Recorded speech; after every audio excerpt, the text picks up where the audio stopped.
Ever since Plato wrote about the allegory of Atlantis, humanity has been fascinated with the possibility of the discovery of a thriving underwater civilization. Fancy joining me on a trip to a few historic underwater sites? Let's see what we can find out about ancient civilizations. The first one on our list is what is being called the underwater Stonehenge. Scientists have recently discovered a mysterious pile of cairns that stretch for miles under the shimmering waters of Lake Constance at the borders of Switzerland, Germany, and Austria. Archaeologists began to explore the site back in 2015, and they haven't been able to understand yet what it was actually used for. What they do know is that there is a 12-mile line of 170 human-made stone cairns under Lake Constance. Scientists say this was most likely the result of a combined work of several villages. The cairn site was probably used for some collective purpose.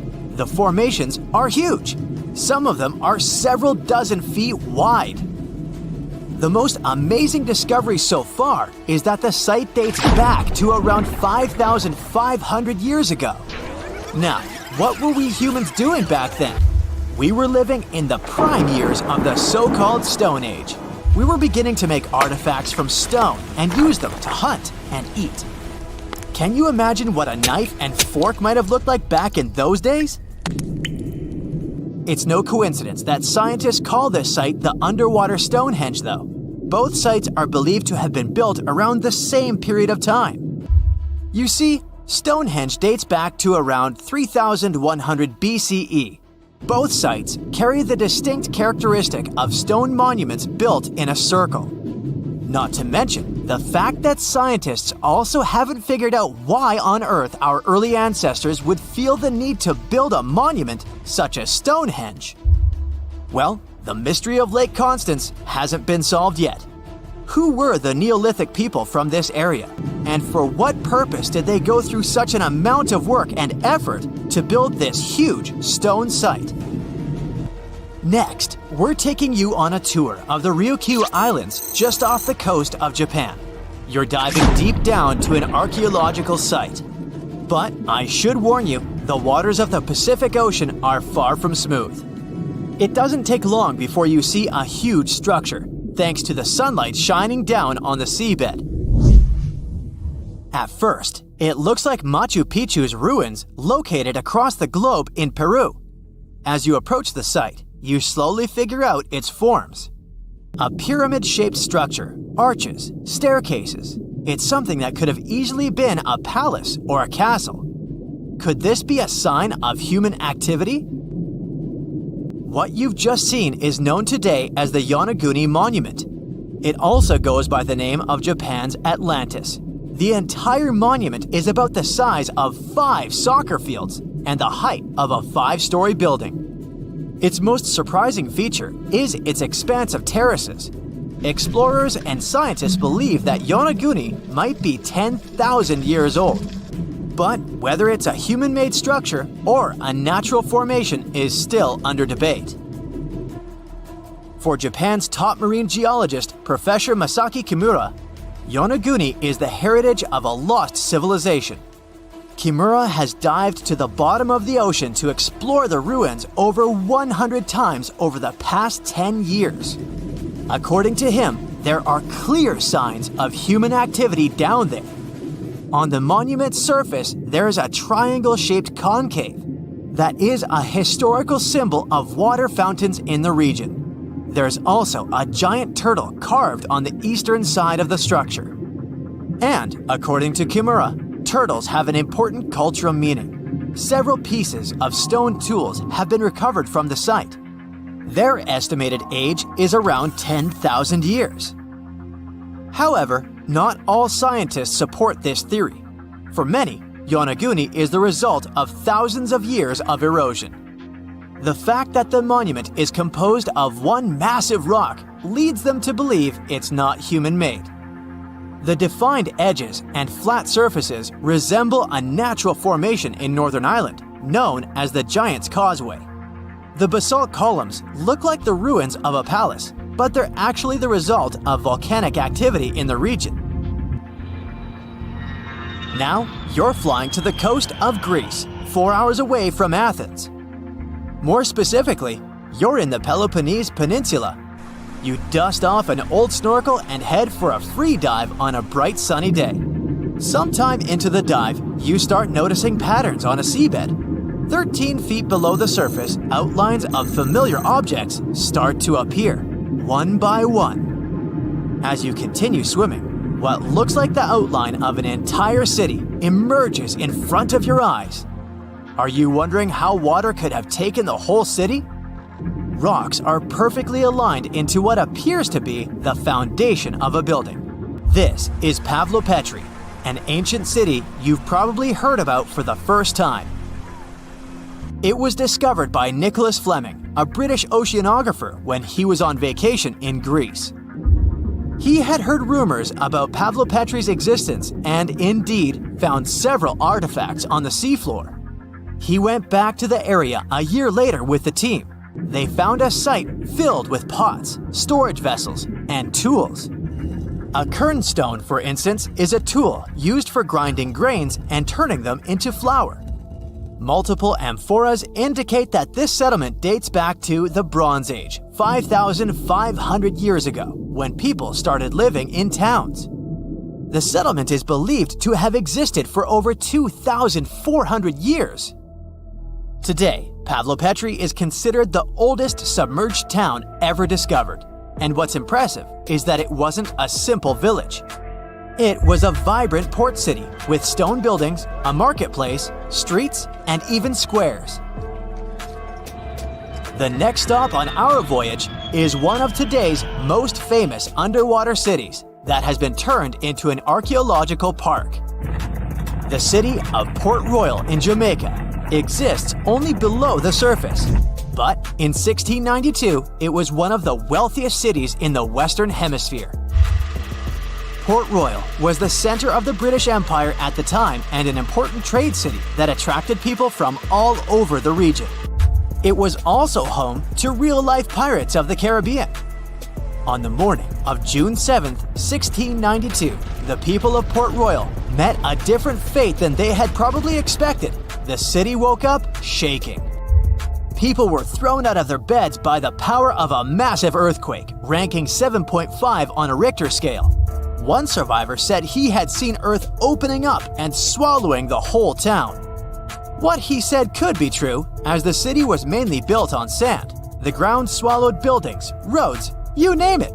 Geysers erupted, and finally, waves as big as 10-story buildings hit the city.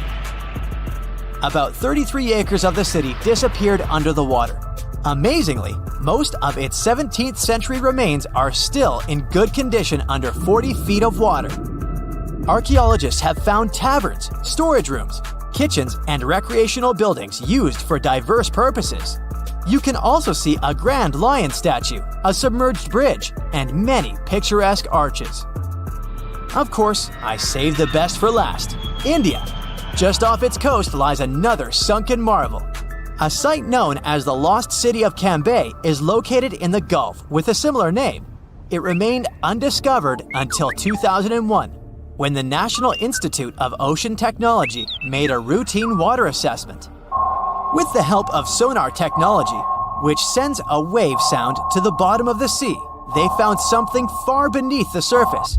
Images showed well-defined geometric shapes spread along a 5-mile stretch. The remains date to more than 9,500 years ago, meaning this civilization was lost at around the end of the Ice Age.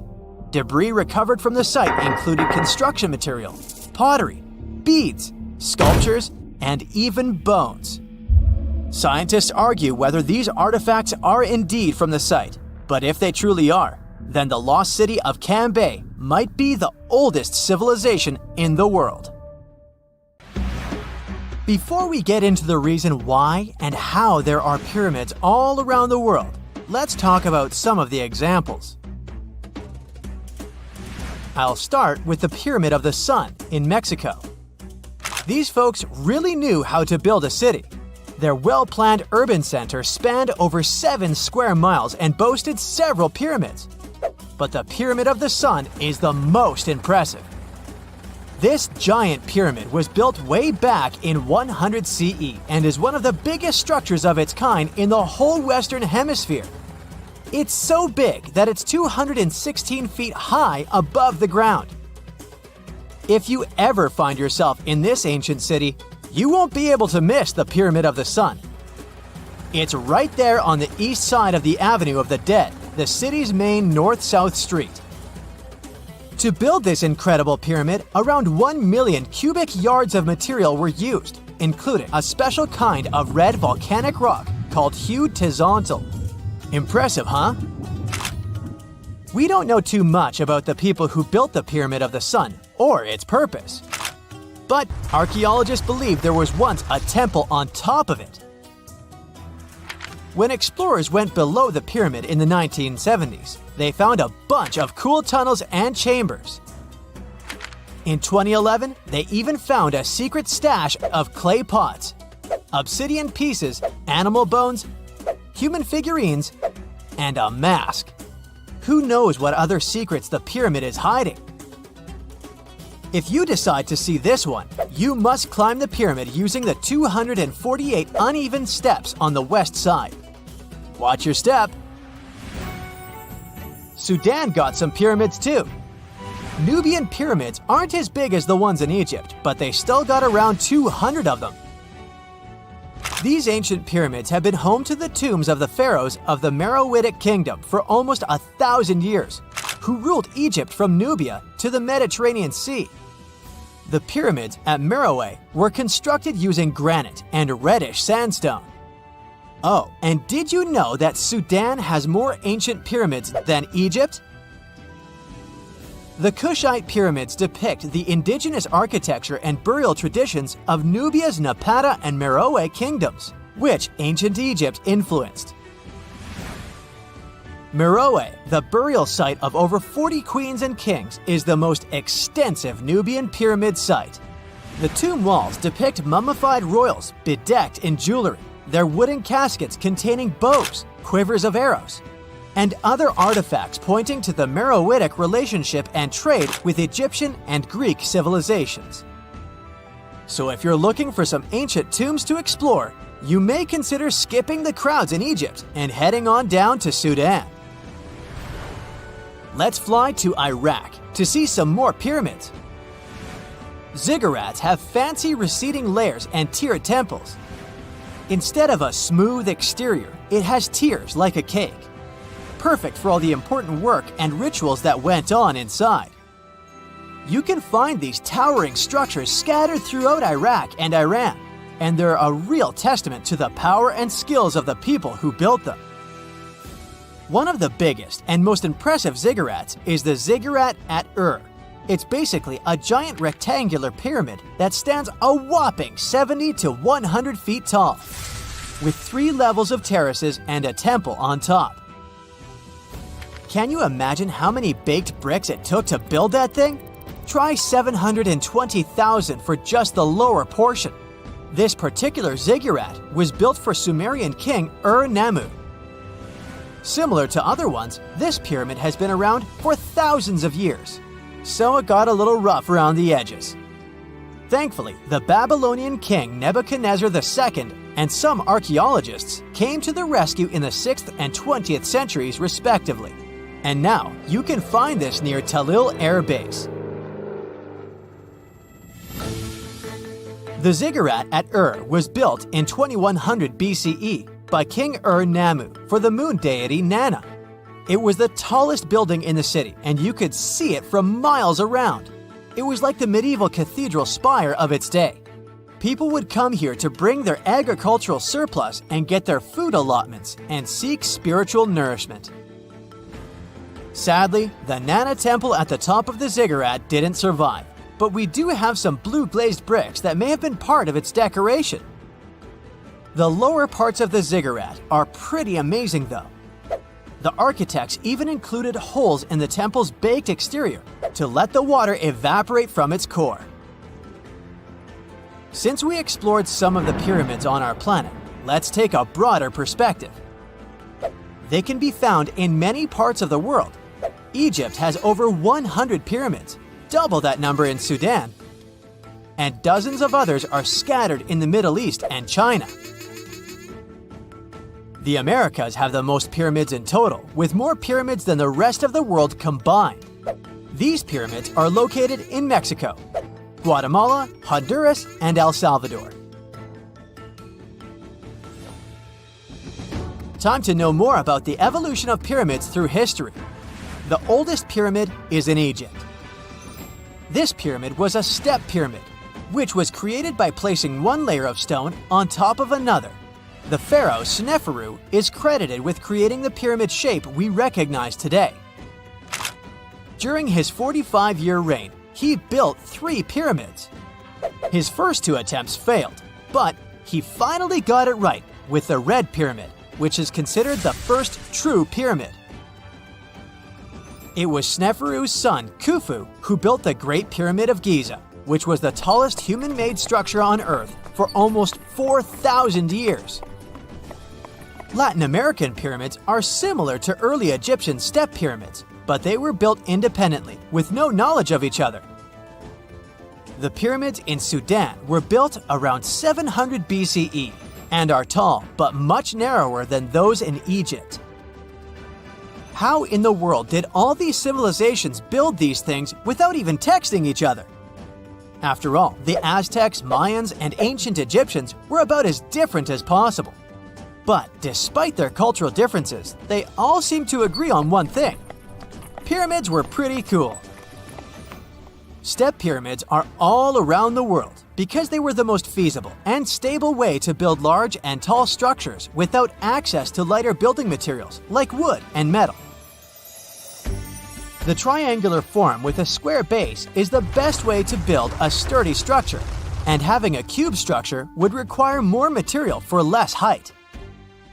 Now, when it comes to pyramid design, the Egyptian pyramids were like giant triangles with a square base, smooth sides, and a pointy top. On the other hand, the Aztecs and Mayans went for a tiered cake look, with steps leading up to a flat platform on top. So, while all these pyramids share the same basic shape, they have their own unique flair. Each group built its pyramids using different materials, techniques, and slope angles. So while they may have been inspired by each other's work occasionally, they were just doing their own thing. Egyptian pyramids had smooth, angled sides that were designed to help the pharaoh's soul ascend to heaven. The Pyramid of the Sun was built over a series of caves that served as a passageway for the deities. The Maya built the temple of Kukulkan in Chichen Itza to honor the deity Kukulkan, usually represented by a serpent. Nicknamed El Castillo, it has 91 steps on each side, plus a platform. That's 365 steps, one for each day of the Mayan calendar. Tell me, Brightsiders, how were pyramids built? To begin with, humans made them, not a foreign race from space that landed on Earth. You see, one thing that all pyramids have in common is that they were built without advanced tools or even the wheel. It took a lot of people to build them, including skilled laborers and architects. For example, it's estimated that 20,000 people built the Great Pyramid of Giza, and it's believed that most of them were skilled laborers. Building pyramids was a massive undertaking that required years of planning and effort. The Great Pyramid at Cholula, Mexico, took 600 years to complete. Whenever you hear about ancient ruins, you almost never picture them being suspended somewhere, or just randomly hanging on the branch of a tree, right? In fact, for most of the ancient artifacts we have exposed in museums all over the world, archaeologists did quite an impressive amount of digging. You see, buildings have this funny way of fading away over time if not properly taken care of. Sometimes we need to reuse some building materials, so an older construction may be sacrificed in the process. Other times houses are abandoned, and once they are exposed to the elements on the surface, like rain or sunlight, they don't really stand a chance. Some just simply crumble away due to good old erosion. So the only way a piece of architecture can survive the test of time is if it's somehow gotten buried deep down. Now, how did they end up buried in the first place? Well, it's quite the comedy of errors. Ancient cities had a habit of gradually raising their ground level like a kid adding toppings to their ice cream sundae. You see, these settlements were always busy collecting food and building materials to keep up with their ever-growing population.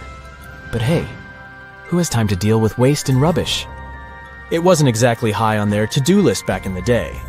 So when it came to building new houses, ancient civilizations found it much easier to save their sweat and tears by piling up the rubble and constructing right on top. But that's not all. Rivers would also occasionally flood and deposit a layer of sediment on the city floors, further encapsulating those ancient constructions. And in those dry regions like the desert, where the wind likes to show off its sand and dust dance moves, you can bet it was a constant struggle to keep the establishments clean. One hilarious example is the Sphinx, which had its head buried in sand until a group of archaeologists unearthed it in 1817. Some ancient towns eventually got covered up because they were completely abandoned. With less human activity to control their expansion, plant seeds couldn't resist the opportunity and sprouted all over the place. They gobbled up carbon dioxide from the air and grew, adding more and more bulk to the ground. Those cheeky roots even decided to stabilize the soil made from decaying plant matter, creating layers upon layers of earthy goodness. It's like the ultimate DIY project Mother Nature embarked on, with plants as her loyal helpers. The act of digging into the secrets of ancient civilizations is not just about unearthing a lost world. It's also an epic quest to reveal the hidden treasures beneath layers of history. But how do archaeologists know where to dig in the first place? If everything is covered in layers upon layers of sediments, debris, and plant roots, they must have some sort of system they rely on before embarking on a new project, right? For starters, they're not always the ones suggesting an archaeological dig in a certain location. Let me explain. Let's say you're a contractor and you want to build a new fancy apartment complex in your city. Some local legislations have certain requirements before your project can start, though. For instance, before anyone starts building on a piece of land, they might need to bring in specialists to check the soil. These clever folks can be archaeologists, geologists, or paleontologists, and they need to keep an eye on things during development. If any artifacts or ecofacts, fancy word for organic remnants, are discovered, these experts swoop in to excavate and study them. But what about sites that have nothing to do with bulldozers and yellow hats? Archaeologists have more than one trick up their sleeves when it comes to locating ancient hotspots. They dive deep into historic records with a healthy dose of detective work. By sniffing out old documents and maps, they can piece together the puzzle of human activity in a specific area. If a site has been visited before, it's even better. Finding records of past excavations or historical accounts can give archaeologists lots of information on where to continue their treasure hunt. Before archaeologists start swinging their shovels, they engage in a bit of a visual scan mission. Armed with a grid system, they'll stroll around the site, keeping their eyes peeled for any artifacts that might be hiding just beneath the Earth's upper layer. From groundstone tools to historic glass and even ancient garbage dumps, yes, they're all so valuable. These keen-eyed explorers can spot signs of human activity faster than most people.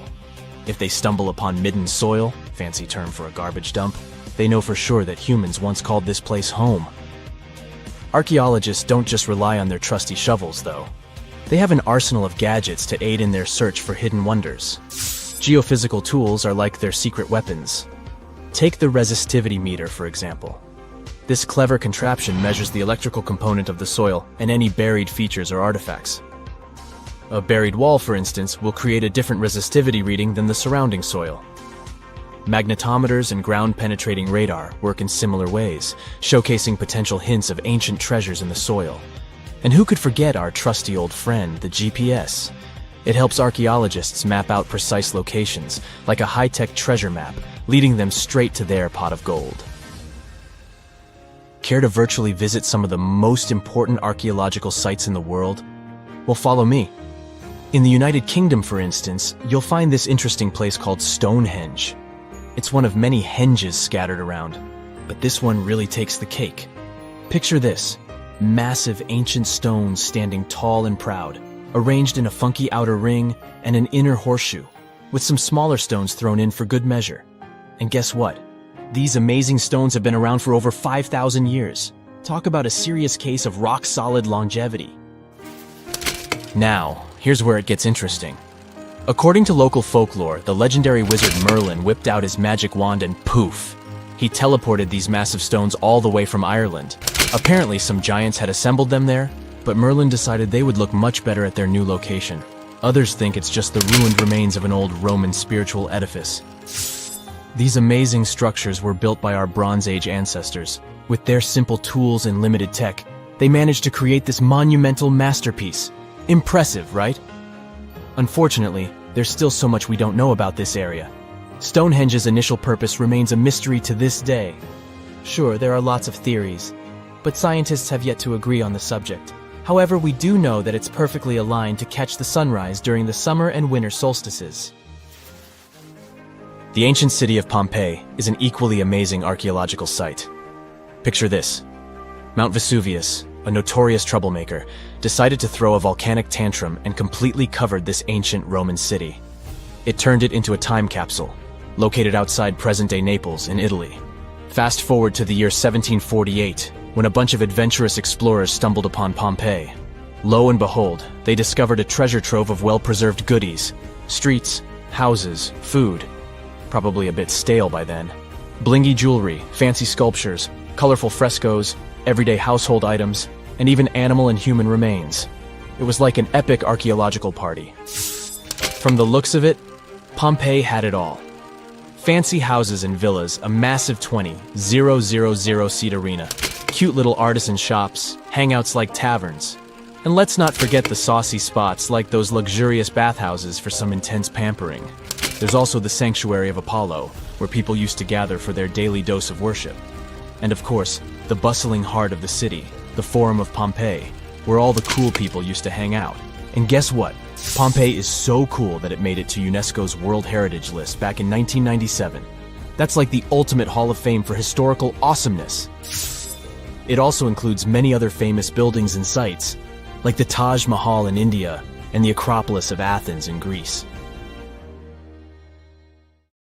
If someone finally invents time travel and you hop on a trip to the past, you won't recognize many of the things you know and love today. The Statue of Liberty and the Egyptian pyramids, some basic gadgets like the remote control and your laptop, and even the corn you have for lunch have all changed beyond recognition. When the pyramids were originally built in ancient Egypt and Giza and other places, they didn't look sandy brown at all. All of them were covered with white limestone. If you had seen them under the hot African sun, you'd have to look away. That's how smooth and shiny they were. Builders used around 6 million tons of this material for the Great Pyramid of Giza alone. It's the largest one you can still see on your trip to Egypt.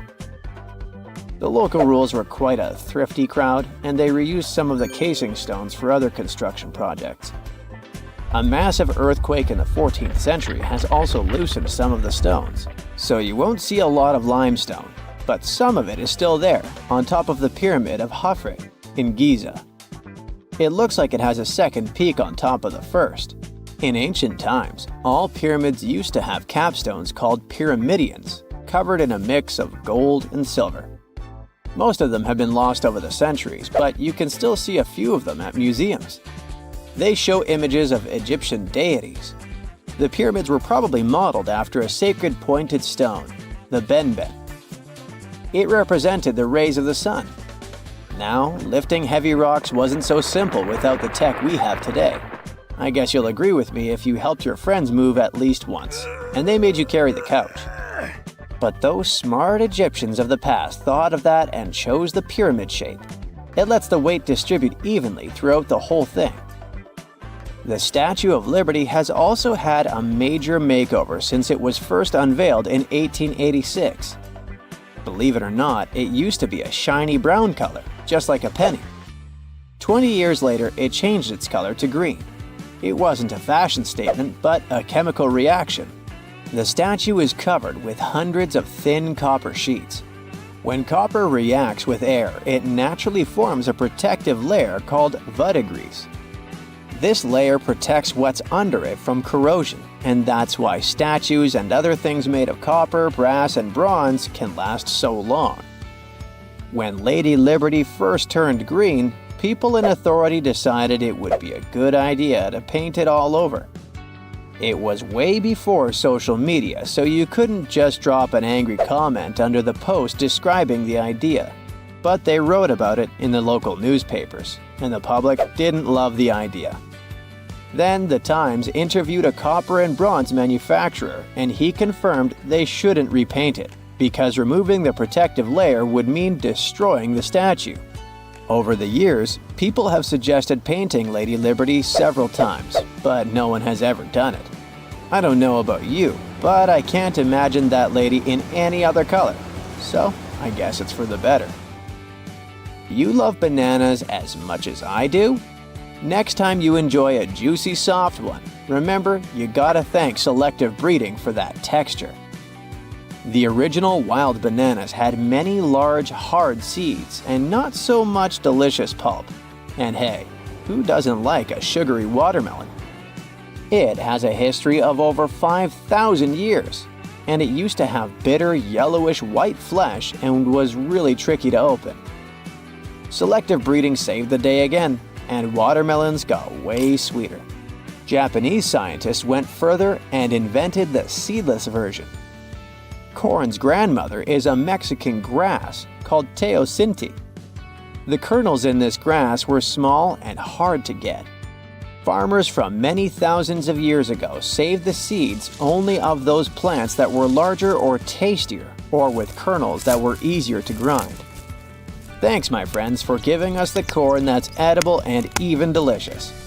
And just imagine, wild avocados were so small that they could easily fit in the palm of your hand. The pit in them was so large you wouldn't find much edible material inside. They also had a much harder shell than the ones we're used to. You probably wouldn't get a lot of work done without your beloved computer today, but I can't tell you exactly whom to thank for this invention. The ABC from 1942 is one of the contendants for the title of the first computer.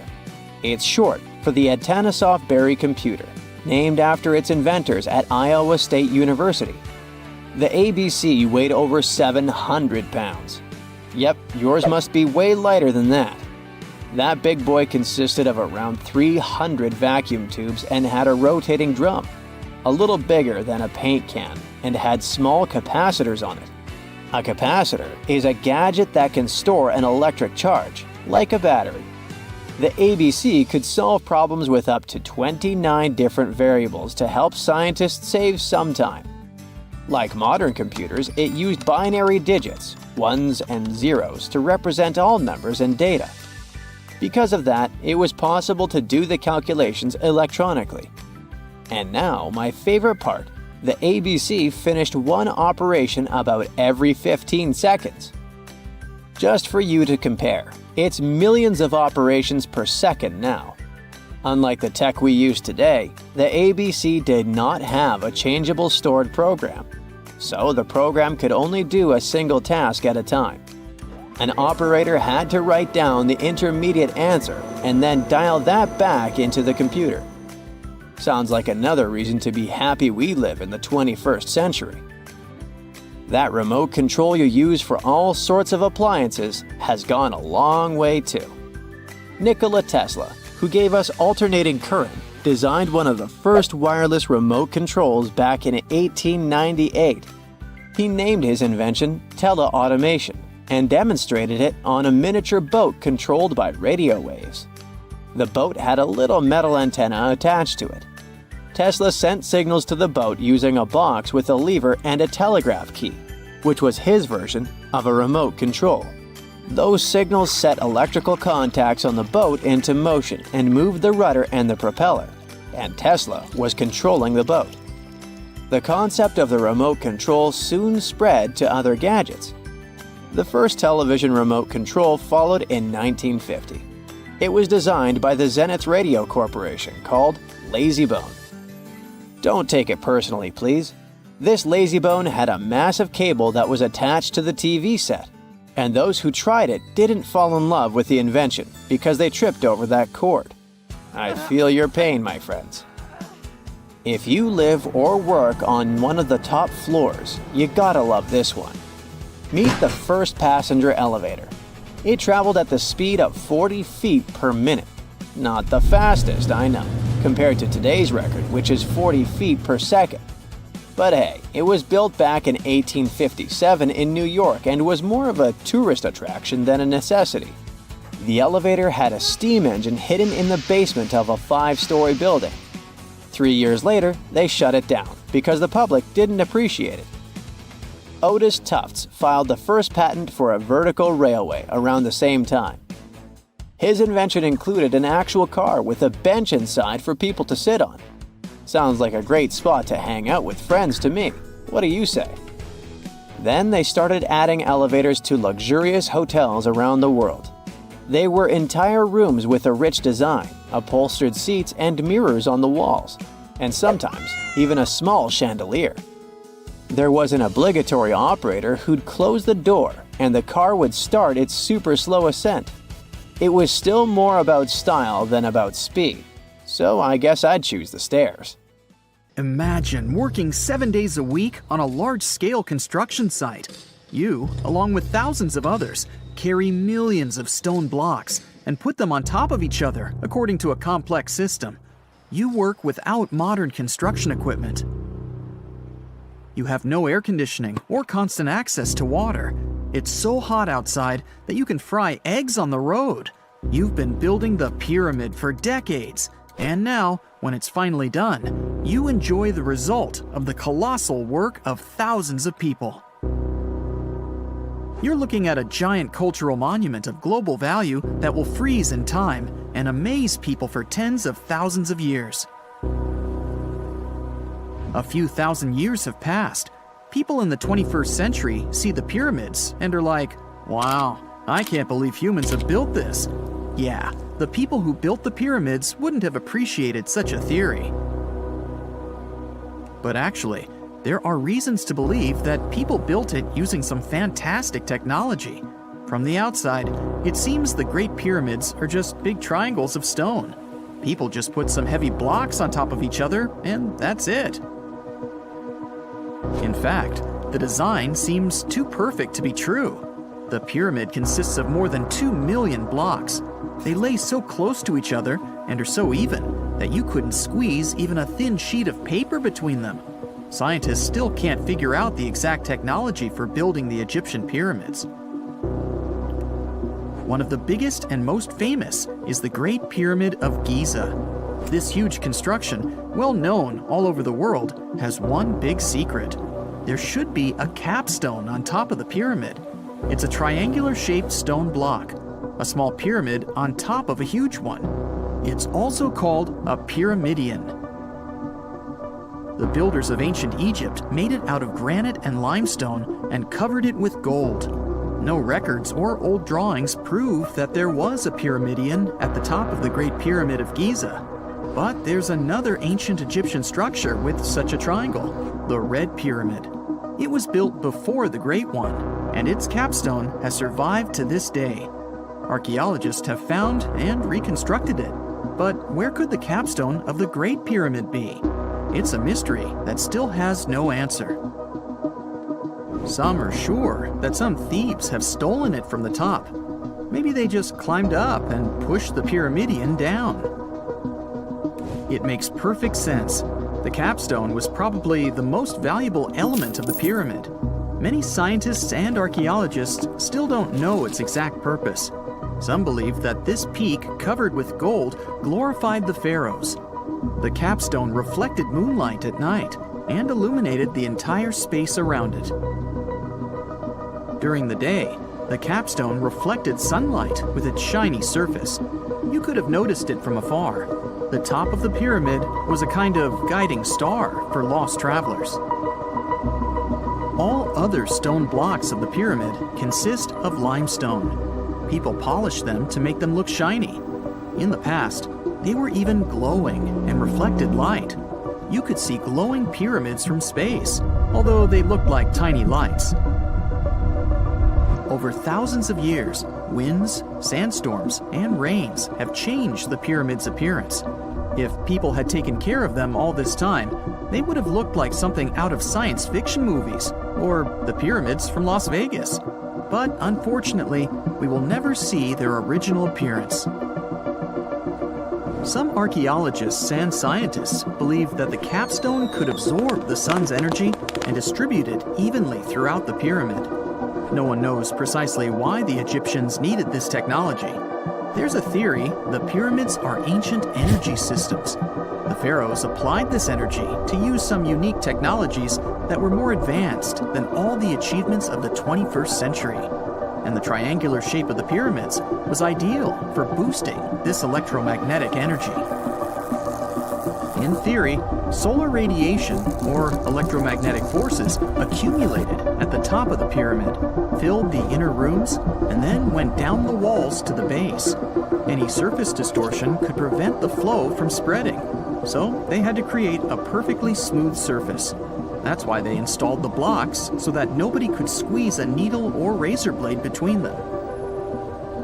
Many people believe in this theory because they built the pyramids from limestone.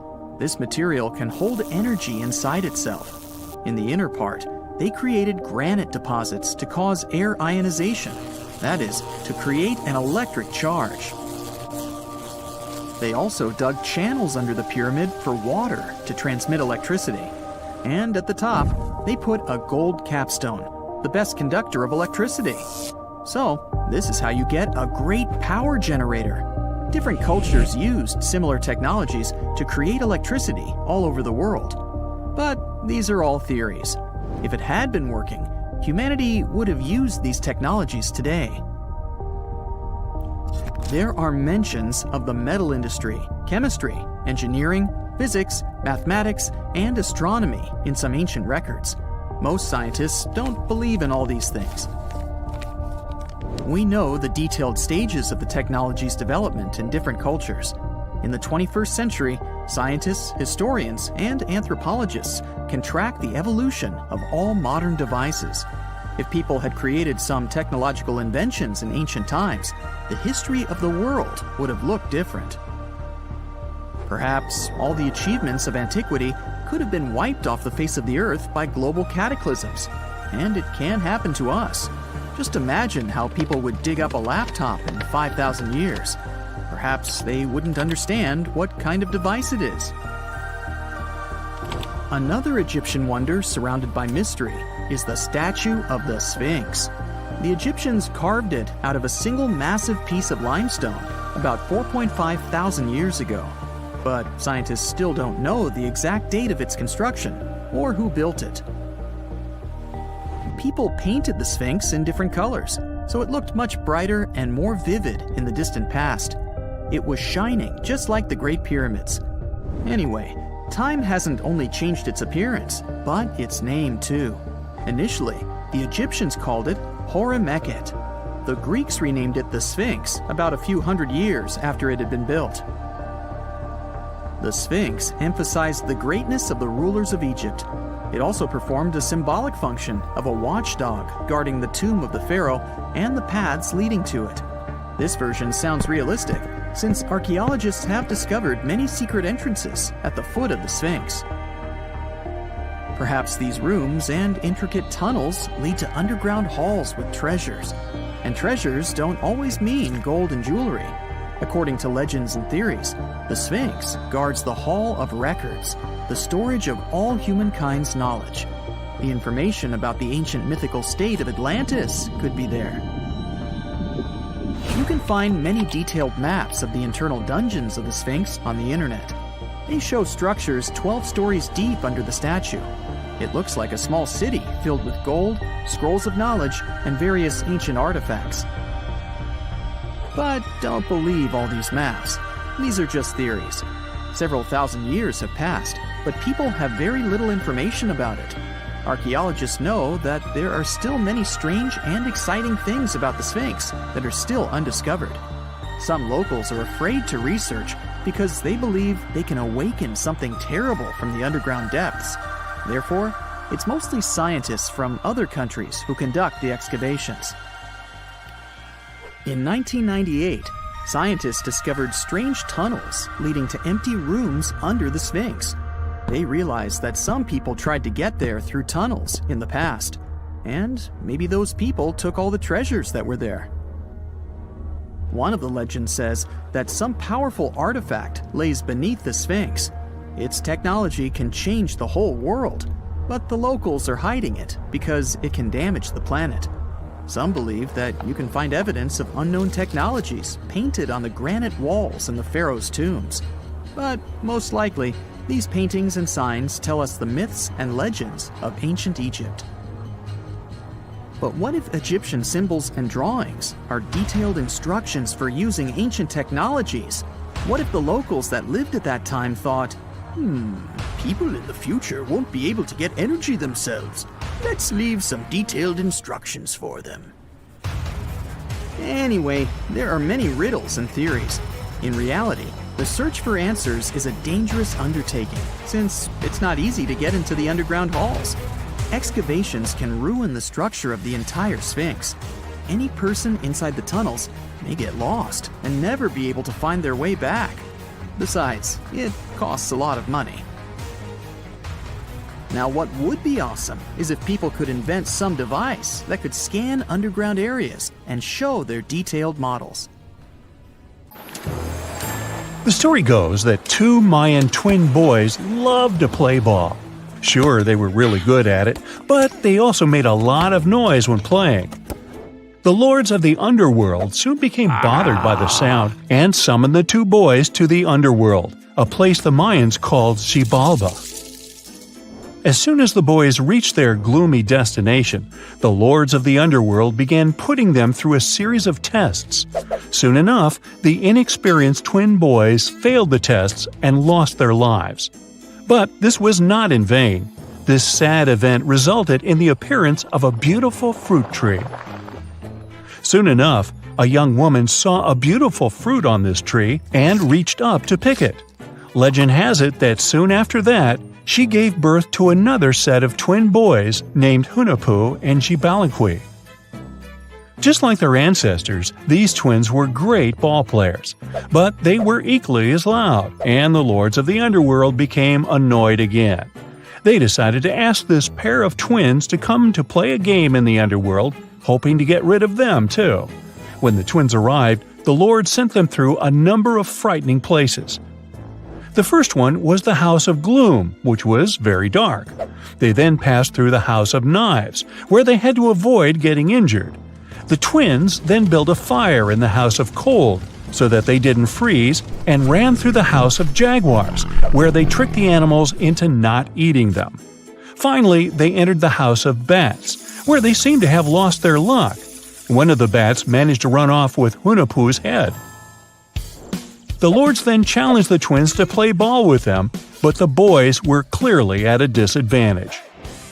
Xibalbay placed a turtle on Hunahpu's shoulders to make up for his lost head, and they began playing. As the lords became distracted by an animal near the court, Xibalbay stole his brother's head and placed it back in its place. Much to the annoyance of the lords, the twins were now able to tie the game. Hunahpu and Xibalbay continued to perform a series of tricks for the lords of the underworld. One of them involved Xibalbay injuring Hunahpu and then bringing him back to life. The lords were so impressed by the twins' performance that they asked them to do the same trick on them. Of course, the twins agreed, but after performing their trick on some of the lords, they refused to revive them. Seeing what had happened, the lords of the underworld admitted defeat and begged for their lives, promising not to intervene in the lives of people ever again. Hunahpu and Xibalbay were happy to have avenged their ancestors and gained the respect of the lords. Legend has it that the lords of heaven were so impressed by the twins that they took them to live in the sky by turning them into the moon and the sun. The Maya civilization was one of the most dominant indigenous societies in history, and their folklore and traditions are still discovered and studied today. They used to live in a territory called Mesoamerica. It was made up of modern-day Mexico and parts of Central America like Guatemala, Belize, Honduras, Yucatan Peninsula, and El Salvador. They lived from 1800 to 900 BCE and up to 900 to 1500 CE. Apart from their impressive legends, the Maya were very skilled inventors. They're known for their calendars, writing systems, farming methods, and sports. Their writing, for example, was found preserved on buildings and stone monuments, as well as in rare books and pottery. It's a system made out of more than 800 hieroglyphics in various combinations. Each of those signs was said to represent a syllable. Their writing system was deciphered by accident by Tatiana Proskorakov, an American woman who initially studied to be an architect. Since she didn't find a job in her field, she eventually became a Mayanist in her own right, despite not being academically trained. She was the first to notice that the Mayan upended frog glyph meant birth, and that their toothache glyph meant the date when the king ascended to the throne. It made it easier for scientists to pinpoint birthdays, as well as the names of the rulers of a specific Mayan dynasty. They also invented the concept of zero, which is seen as one of the greatest innovations in mathematics, physics, and human history altogether. Sure, even back then, people understood the idea of having nothing, but the concept of zero as a number is a relatively new invention. A fun fact about Mayans is that they really liked hats. The bigger your hat was, the more important you looked.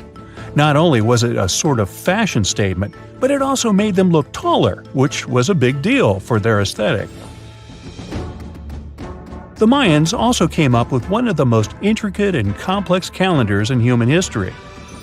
It was the first to use zero as a placeholder. Their calendar ended on December 21st, 2012, which led some people to believe that it translated to the end of the world. Obviously, that was not the case.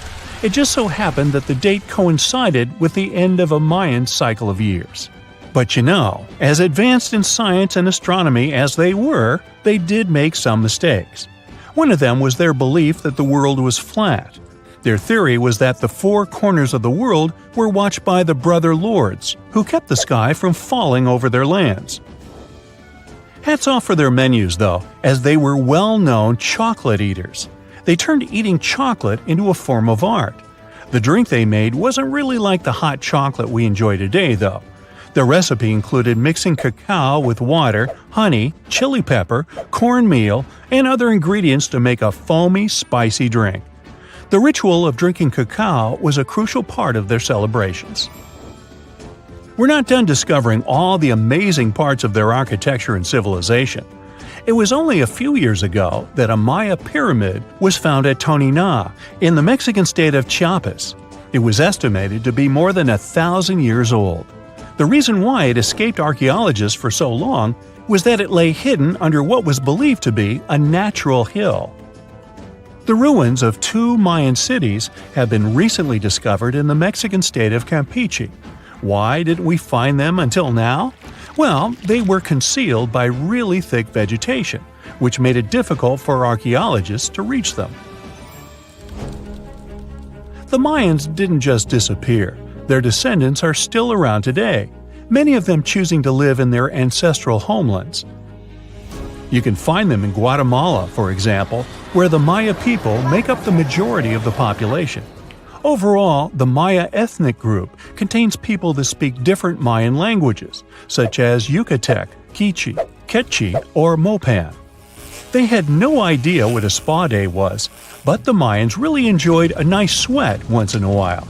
Sweat lodges were discovered around ancient Mayan sites. They were built out of stone or adobe. These rooms were an essential part of their cleansing and healthcare rituals. One of the earliest sweat lodges was found in Quello in northern Belize and appeared to date back 3,000 years.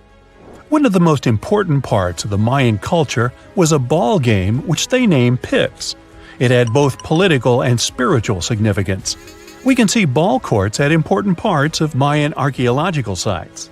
The main goal of the game was to pass a rubber ball through a very high stone hoop without using your hands. Basically, it was a combination of soccer and basketball. However, it could have serious consequences. The loser could, at times, even lose his own life.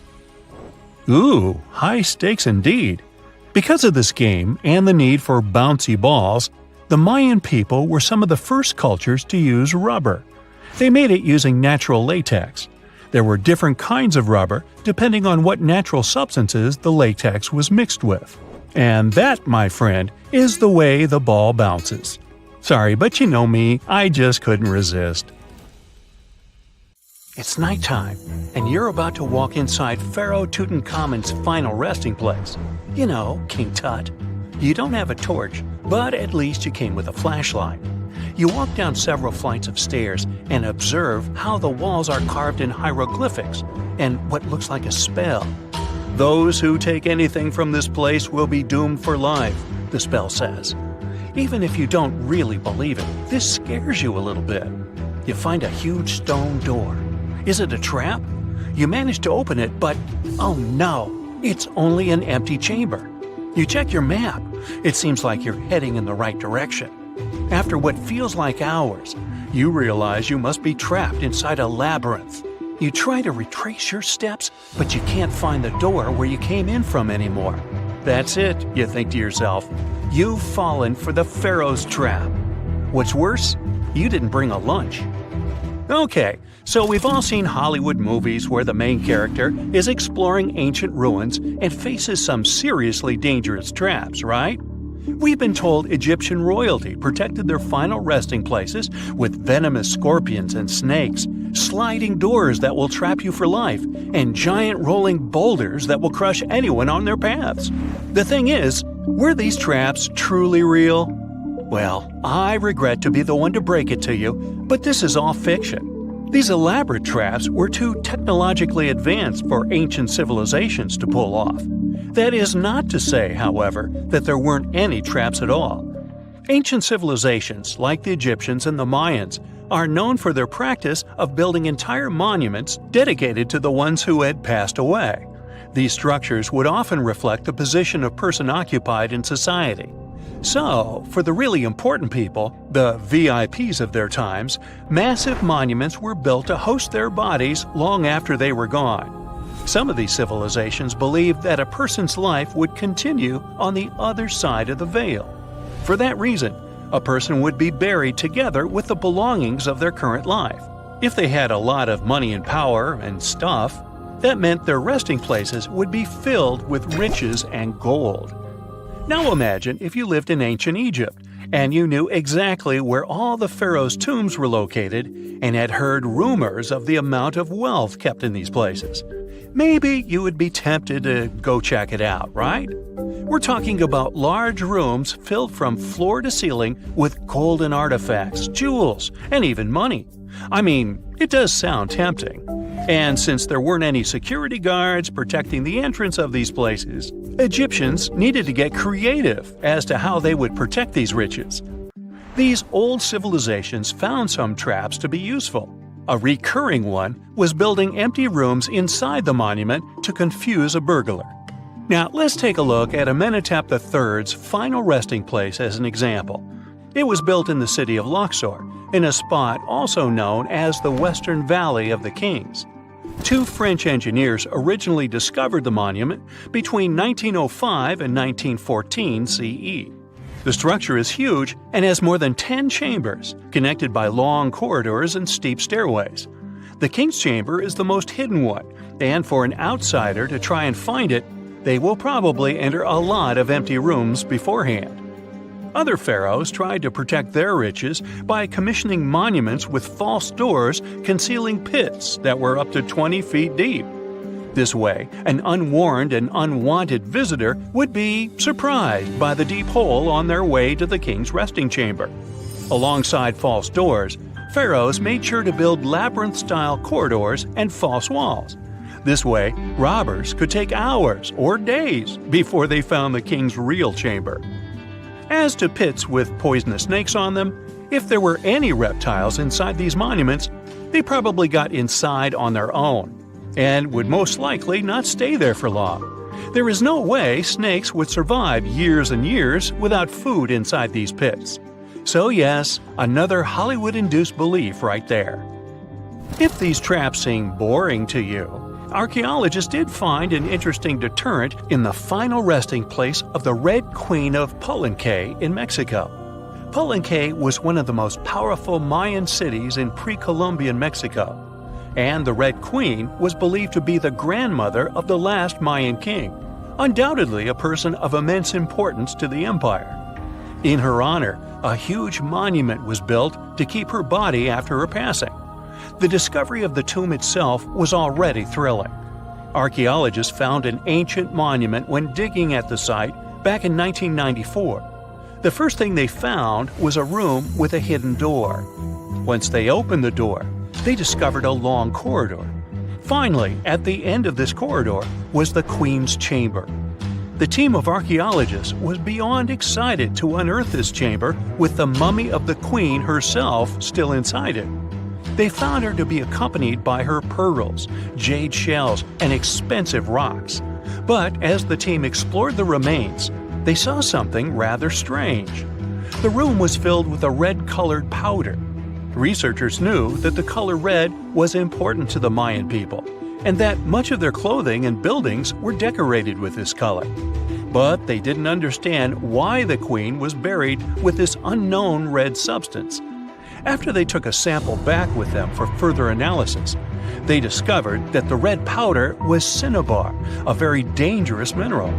This powder, when inhaled, can cause, shall we say, severe health damage to a person. The team concluded that this could only be a trap for anyone trying to steal her riches.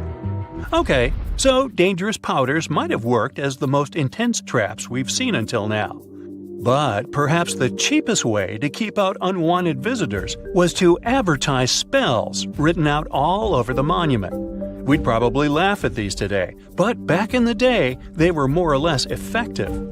Spells usually said that the person who took anything from that place would meet a tragic fate. Some spells said that robbers would lose their houses in big fires or terrible floods.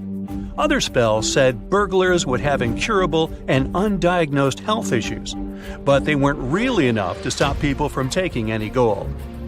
There are some stories surrounding how these spells might have been real.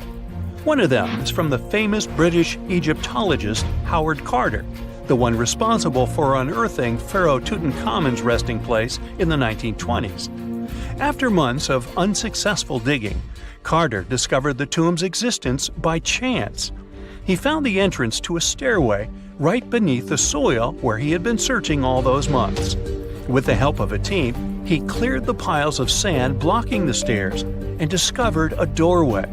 The door had several royal symbols carved into it, and Carter knew this could only mean a very important person had been buried there. And he was right. With a chisel, he made a hole in the top left-hand corner of the doorway and lit his vision with the help of a candle. He couldn't believe what he was seeing, the reflection of several golden and jeweled items crowding the chamber before him. Lost for 3,000 years, Carter had just discovered the final resting place of King Tut. But the story didn't finish here. This discovery was accompanied by a series of unfortunate events that led people to believe it had something to do with the pharaoh's spell. Carter himself mysteriously passed away just a few years later, and some of his assistants lost their houses in floods, just like one of the spells threatened. Some say it's just coincidental, as there's no real proof of these things being connected. Well, what do you think? Was this an effective trap after all? Scientists have recently discovered Leonardo da Vinci's hidden passages under a medieval castle in Italy. They followed a newly found 15th century sketch by the creator of the Mona Lisa and found one of the unexplored architectural wonders from the age of the Renaissance. Construction of the Sforza Castle started back in 1358, but it was destroyed about a century later during a local crisis.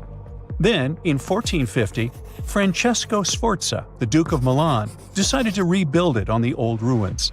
After he passed away, his son Ludovico took over and kept improving the castle.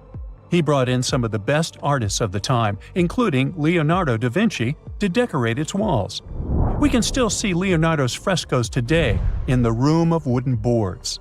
While he was working at the castle, Da Vinci also recorded some historical underground passages hidden beneath the outer wall.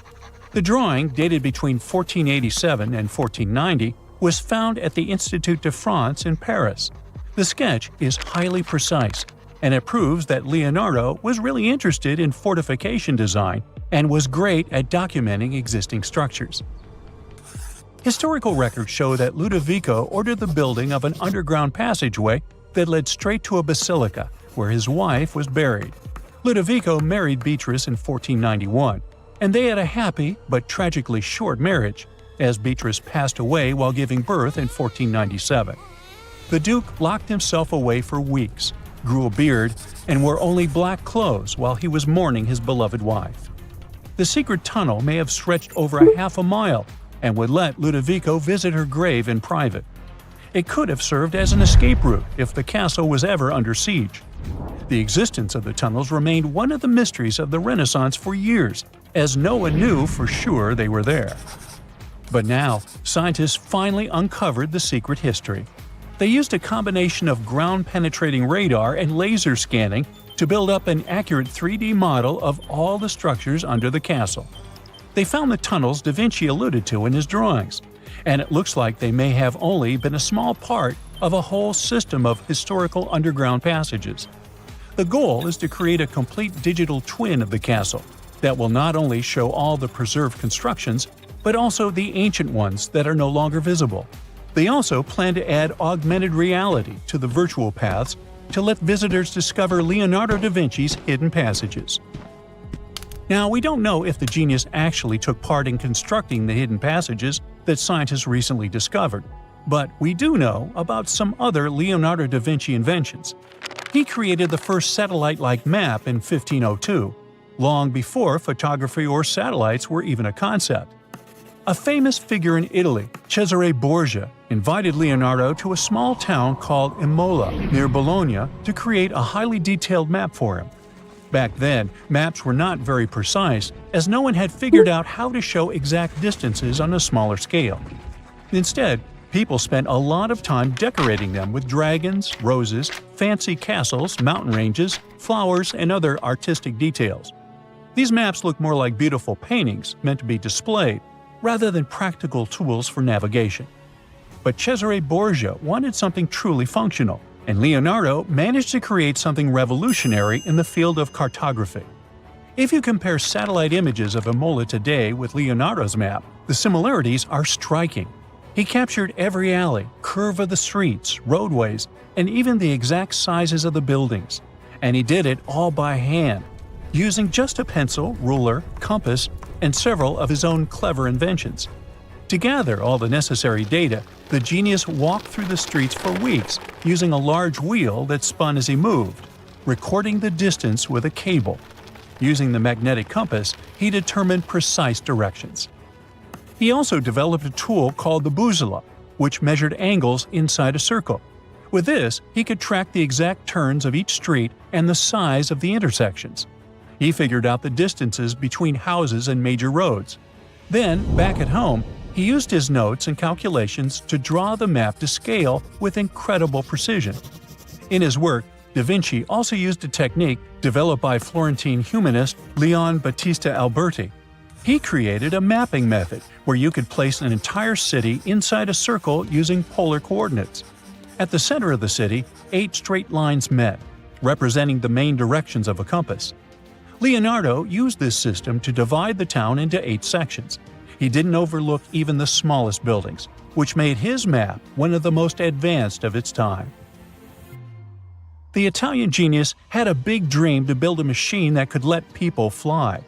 He studied how birds, bats, and kites move through the air and designed a special flying machine. He believed that if he could copy their movements, humans might be able to soar like them. Da Vinci's design looked a lot like a bat, with 2 large pointed wings that stretched over 33 feet wide. He planned to build the frame from lightweight pine wood and cover it with raw silk to make it strong but not too heavy. The person flying it would lie on their stomach on a wooden board in the center. To make the wings flap, the pilot had to pedal a crank with their feet, which was connected to a system of rods and pulleys. There was also a hand crank for extra power and even a headpiece to help steer. As the person moved their hands and feet, the wings would flap and twist, just like a bird's. But there was one big problem. Humans aren't strong enough to make the machine lift off the ground. Even though it might have worked once in the air, there was no way for a person to get it flying on their own. Leonardo probably realized this, but his amazing idea still inspired flying machines that came centuries later. Da Vinci was way ahead of his time with many of his inventions, but his idea for a humanoid robot was especially futuristic. He was working under the patronage of the Sforza family, the one that had those ancient tunnels of Italy built. The genius designed a mechanical knight that could move its arms, turn its neck, and even open and close its mouth. Da Vinci had good knowledge of anatomy and the mechanics of body movements that helped him. His unusual creation used an external system of cables. A hand crank set it in motion, and there was also an internal gear-driven mechanism. About 450 years later, Da Vinci's detailed sketches of the robotic knight were rediscovered in the 1950s. Several researchers tried to recreate the robot from those sketches. In 2002, a roboticist who developed systems for NASA and Lockheed Martin took inspiration from the old notes and built a functioning model of Da Vinci's robotic knight. Another design Leonardo created for Duke Sforza was a special kind of bridge that could be taken apart and carried easily. It was made for defense forces who needed to cross rivers or moats while traveling. This bridge would swing across the water and land on the other side. It had wheels and used a rope and pulley system, so it could be set up quickly and packed away just as fast. To keep it steady, it even had a special weight to help balance it. Leonardo wrote in his notes that the bridge was light yet strong, and he designed several bridges like this for the Duke. One of his other designs was a bridge that could be built very quickly, and the defense forces would move across multiple rivers. As scientists continue to study Leonardo da Vinci's hidden passages, they reveal new chapters in human history. Who knows what other unexplored architectural structures they will find? Have you heard of Göbekli Tepe? It's an ancient site in Turkey that literally made historians rewrite history books. Over 11,000 years ago, a group of prehistoric humans crafted an enigmatic masterpiece that's even older than Stonehenge.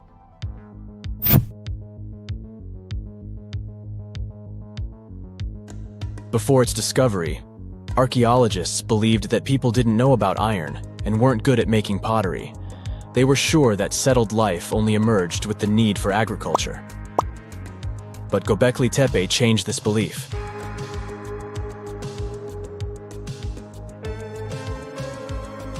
The place has revealed that it was the temple that paved the way for a settled life, not agriculture. Until this discovery, researchers believed that farming was the catalyst for sedentary living. Meet Professor Schmidt, the guy whose findings changed this theory. He managed to prove that hunter-gatherer communities laid the very foundations of this way of life.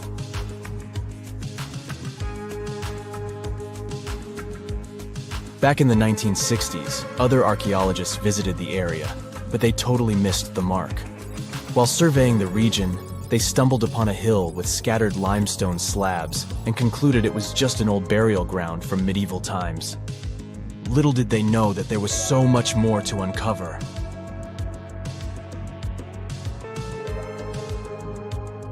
In 1994, Schmidt embarked on his own survey of prehistoric sites in the area. Surprise! He instantly realized he had discovered something truly extraordinary. Unlike the nearby flat and barren plateaus, Göbekli Tepe had a gently rounded top, rising 50 feet above the surrounding landscape. Funny enough, the translation of this place's name is Potbelly Hill. Schmidt was sure only humans could have made something like this.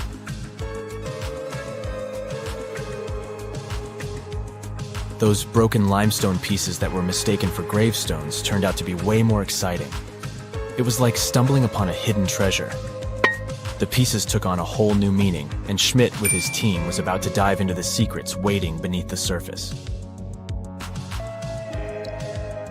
To their surprise, they found no traces of a settlement. No hearths for cooking, no houses, and none of those adorable clay figurines commonly found in nearby sites of similar age. However, they uncovered that those ancient people used tools like stone hammers. So, Schmidt and his team put their heads together and took a wild guess at the age of Göbekli Tepe's stone structures. Their estimation got backed up by some limited carbon dating done right at the site. The ancient vibes of this place were finally starting to make sense. It was like a puzzle slowly coming together.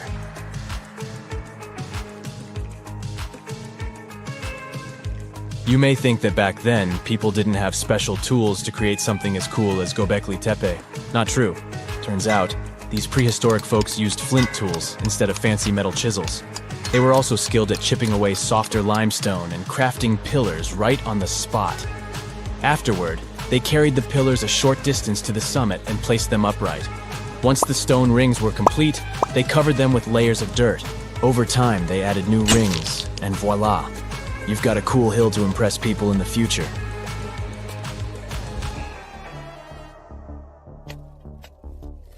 During their first year of excavation, the team went through 15,000 pieces of animal bones from wild creatures. These people didn't have pet animals or grow their own food. They hunted wild animals for their meals. But things were about to change, because the place had everything they needed to start farming. Scientists say they had wild sheep and wild grains that could be domesticated. And guess what? Just 20 miles away, geneticists found evidence of the world's oldest domesticated strains of wheat at a prehistoric village.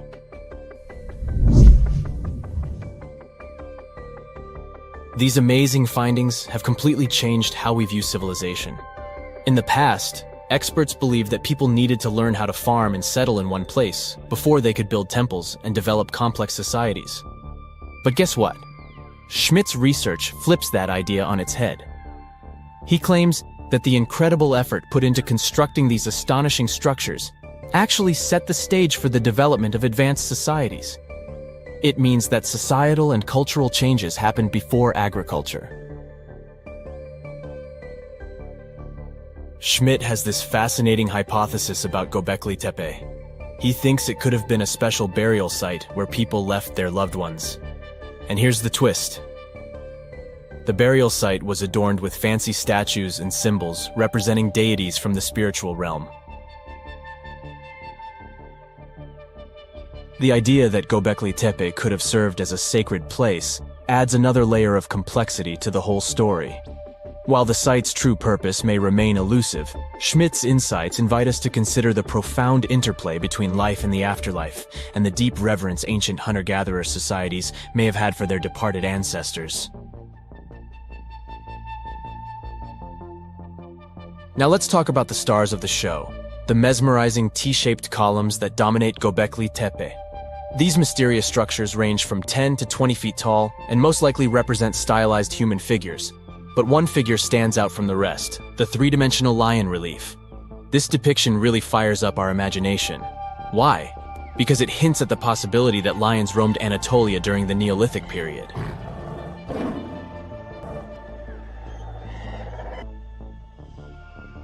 These standing stones are arranged in circles and placed in rectangular pits. Each circle has a similar setup.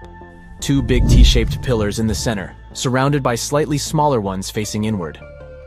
Talk about a stylish arrangement. These towering pillars reach a whopping 16 feet and weigh between 7 and 10 tons. Some pillars are plain and simple, while others are like works of art with intricate carvings. Foxes, scorpions, and vultures come to life, crawling and twisting on the pillars' sides. But it's not just animals depicted on these stones. Some pillars have abstract shapes representing humans, and even small carvings of clothing items. Some of them even have belts. Now, there's one pillar that stands out from the rest like a rock star. This super old stone pillar suggests that a comet crashed into Earth. It happened during a chilly period that lasted about 1,000 years. Previous studies examining Greenland ice cores hinted at this comet theory, but now the carvings at Göbekli Tepe prove it right.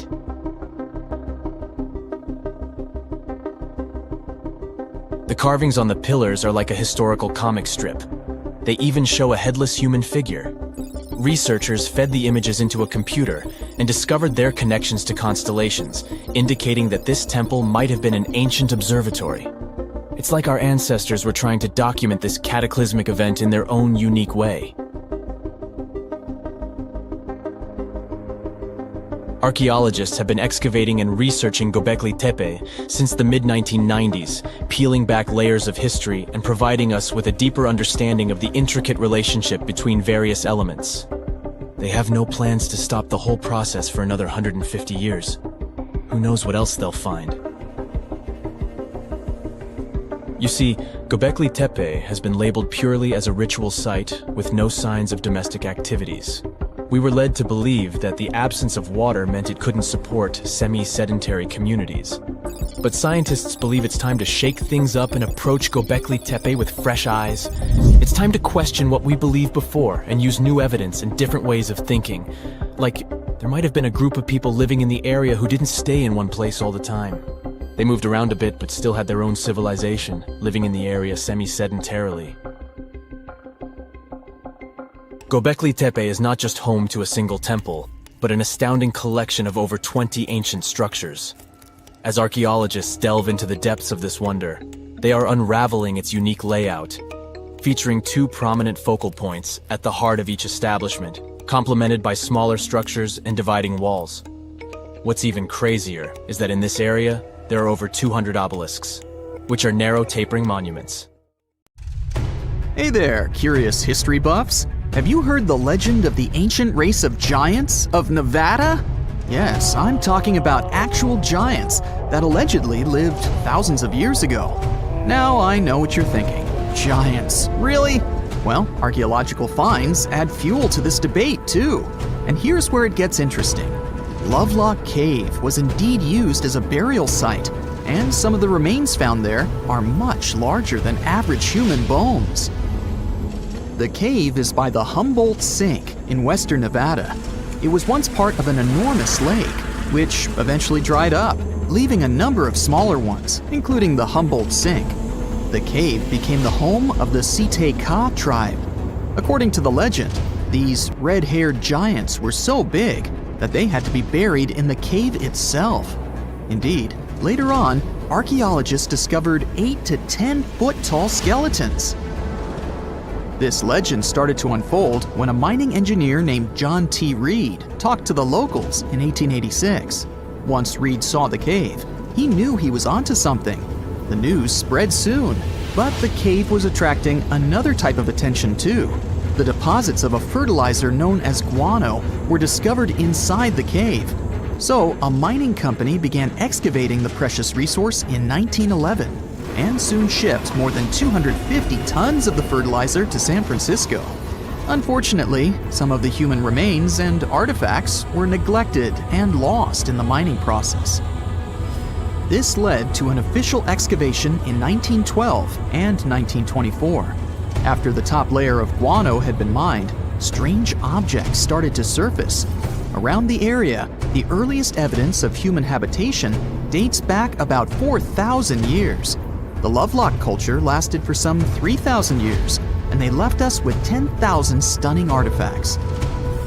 The pits in the cave were like a series of time capsules hidden at different depths. Archaeologists determined the age of each pit by its depth. It turns out that many different groups used the cave for storage over a really long time, and the things they stored there give us a really cool glimpse into their cultures. It's like a giant ancient storage unit full of hidden treasures. What have the researchers found besides the giant bones, you might ask? Some other bodies were mummified using a method similar to the one applied by ancient Egyptians. These remains also had something in common with the bodies discovered as far south as Lake Titicaca. Both mummies had some red hair. Yet, there are scientists who believe this reddish hue is the result of the interaction with the environment in which the bodies stayed. So, while the story of the red-haired giants may be a wild and intriguing tale, not everyone is convinced. Some experts believe that the bones found in Lovelock Cave are simply the remains of prehistoric animals, like mammoths or sloths. But others insist that there's something more to the story. Other relics, such as finely crafted baskets and exquisite duck decoys made from tule fibers, were also found there. In any case, this cave is worth the attention it gets. By the way, you can still visit this cave today and see the pits of different depths with your own eyes. But let me tell you one thing. It's in a hot, dry, and isolated place. Archaeologists have made another discovery that seems to be straight out of a legend. They think they found the palace of the one and only Odysseus, who was the legendary Greek king of Ithaca and the hero of Homer's epic poem. Move over, Indiana Jones. We've got some real-life adventure happening here from around 1300 BCE.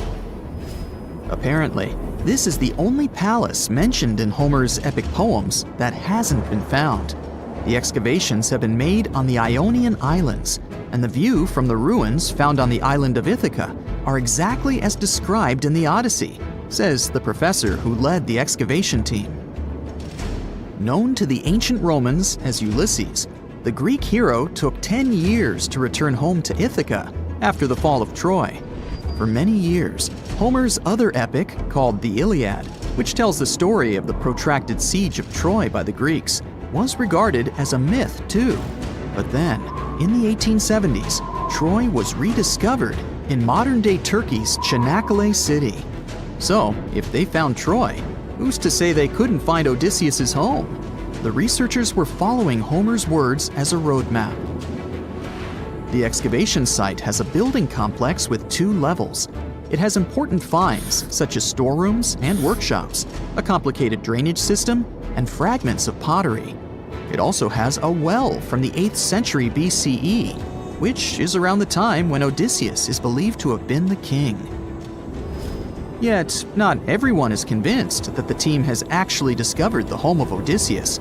A British researcher named Robert Biddlestone insists that Homer's description of ancient Ithaca isn't very similar to the island that now has its name, and that Odysseus's kingdom was actually on the Isle of Cephalonia. However, Italian archaeologist Adriano La Regina might have a more realistic approach to this debate. He says that whether this find has a connection to Ulysses or not, what's more important is the discovery of this royal palace. Once upon a time, in a land far away, the Klamath Indians spread a legend about the creation of Crater Lake. Okay, maybe this land is not that far away, and it still exists. You can find it in south central Oregon, in the western United States. Anyway, the legend has it that this lake was formed in a vicious battle between 2 volcanoes, Mount Mazama and Mount Shasta. Then the spirits of earth and the sky, which are Lau, who ruled the below world, and Skel, the chief of the above world, joined the fight. It turned into a geological drama. During the battle, darkness veiled the land. The fight was over when Mount Mazama collapsed and sent Lau back into the underworld. Then the rain filled the pit and created a lake in the place where the mountain had once stood. Flash forward to our time. Scientists have discovered that Mount Mazama did erupt 7,700 years ago. Artifacts found in the area prove that the legend indeed contains some details about the explosion. The tale says that red-hot rocks were flying through the sky. This happened during the volcanic eruption that caused the mountain to collapse. This created the volcanic caldera, which later on got filled with water. What makes this legend came true story unusual is how long it has existed. According to researchers, these types of verbal stories lose their credibility within 600 to 700 years. That's why the legend about the creation of Crater Lake is so unique. So many generations, for hundreds of years, have been accurately passing down the information. This volcanic crater lake is now in a national park. It's famous for its deep blue color. The water in it is extremely clear. If you visit it today, the water you'll see won't be the same as for someone who will visit the place 250 years later. Because there are no rivers flowing into or out of the lake, the existing water evaporates and the lake gets filled again by rain and snowfall. Basically, every 250 years, the water is replaced. Plus, this lake is almost 2,000 feet deep, which makes it the deepest lake in the United States. Swimming is okay in the lake, but there's only one legal and safe trail to get to the shore. There are other activities, such as fishing and boat tours. Shared human experiences, such as birth, marriage, and aging, may explain why certain tales are shared globally. Similar struggles and obstacles faced by humans around the world generate similar themes in traditional stories about love, parenting, and mortality. So, do you have legends or tales you've heard of from your grandparents? Who knows? Maybe your ancestors too witnessed a cool historical event. When you hear the word mummy, you might get a chill down your spine. That's because most of us associate this word with those creepy characters we've seen in some scary movies. But in reality, mummies have helped us understand a lot about ancient civilizations, their rulers, and about how people used to deal with losing their loved ones. The people most famous worldwide for their mummies are the ancient Egyptians. They believed that some sort of existence after passing away was possible, if certain conditions were met. That's why they insisted on preserving the human body through the process of mummification and placing the mummy in a furnished tomb, kind of like giving it a fully functioning apartment of its own. Why did they believe in this? Well, because they were deeply connected to their natural environment for the most part. They saw the natural cycles around them, like how the sun rose every day, followed by the moon, or how new life was always sprouting from plants, even after they had wilted away. They also believed that the powerful spirit Osiris, who represented the cycle of passing away and resurrection, played a role in this process. To prepare for the afterlife, the ancient Egyptians followed certain rituals, like mummification, which involved using materials like honey, resins, and incense to preserve the body. There's no other mummy more popular than that of King Tut. He was a young pharaoh who ruled over 3,000 years ago in Egypt.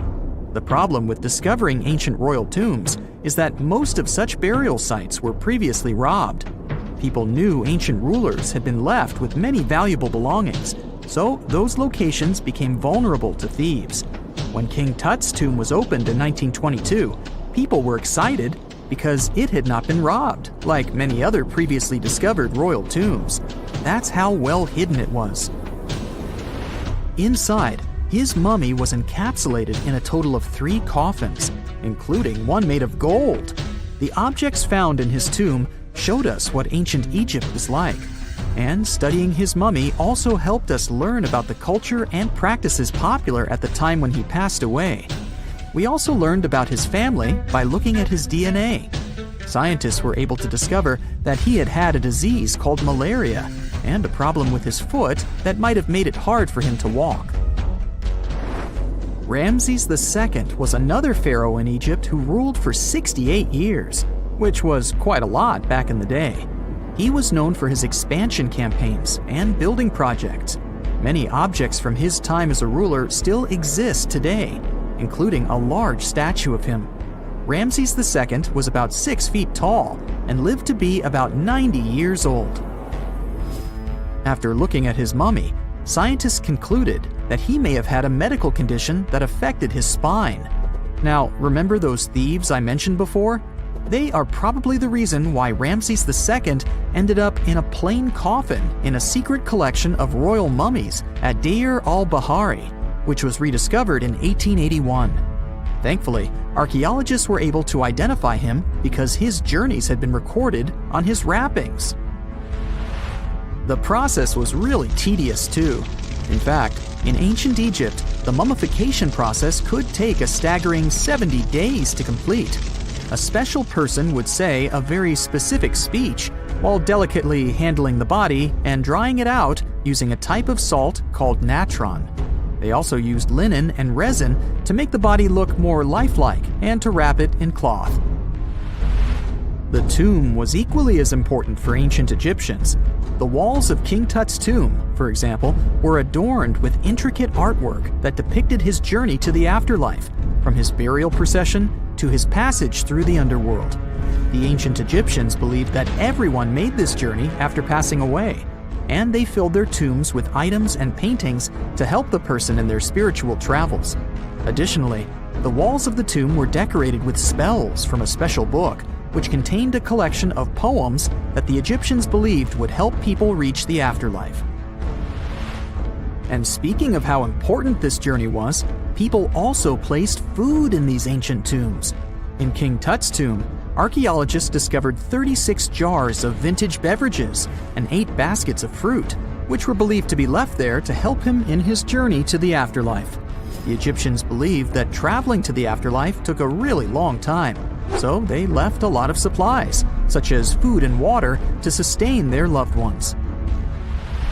Pharaohs also generally had numerous luxurious garments and beautiful jewelry in their tombs to ensure that they would have a fashionable journey. These items included various types of linen clothing, such as tunics, scarves, gloves, and headdresses, as well as a lot of gold jewelry with precious stones, like bracelets, buckles, pendants, necklaces, rings, and even precious depictions of insects for protection. Some were also deposited with fans made from ivory and ostrich feathers to keep them cool in the afterlife. Some ancient rulers were even placed in their forever apartments along with boats. For example, Pharaoh Khufu built the Great Pyramid at Giza as his tomb, and a large ship was found inside. King Tut, however, was buried with multiple boat paddles, but no actual boat. Instead, he had 3 chariots and numerous walking sticks made of precious materials, perhaps indicating he'd rather travel to the beyond by land, not by water. Amongst the most interesting objects found near ancient mummies are bottles of oils and perfumes. If rulers were supposed to be fashionable, why not smell nice too, right?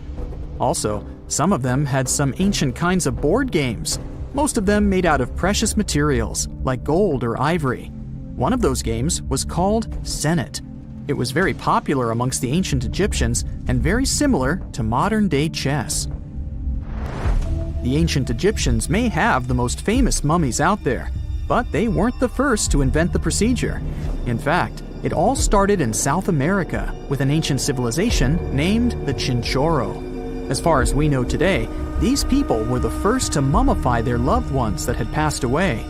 They did it somewhere around 2,000 years before the Egyptians started their own rituals. Sure, we can tell a lot about ancient rulers by studying these mummies, but until recently, we had no idea what they really looked like during their lifetime. Not so long ago, though, some very special mummy paintings were found by archaeologists studying ancient Egyptian objects. These mummy portraits are highly detailed paintings of individuals that were made while they were still alive. Such paintings were often painted on wood, as opposed to the classical portraits we all know about, which are painted on canvas. They are known for their realism and beauty, and have even been used by researchers to diagnose diseases by comparing them to the corresponding mummies. Some of these portraits also include depictions of jewelry, which was later found on the mummies.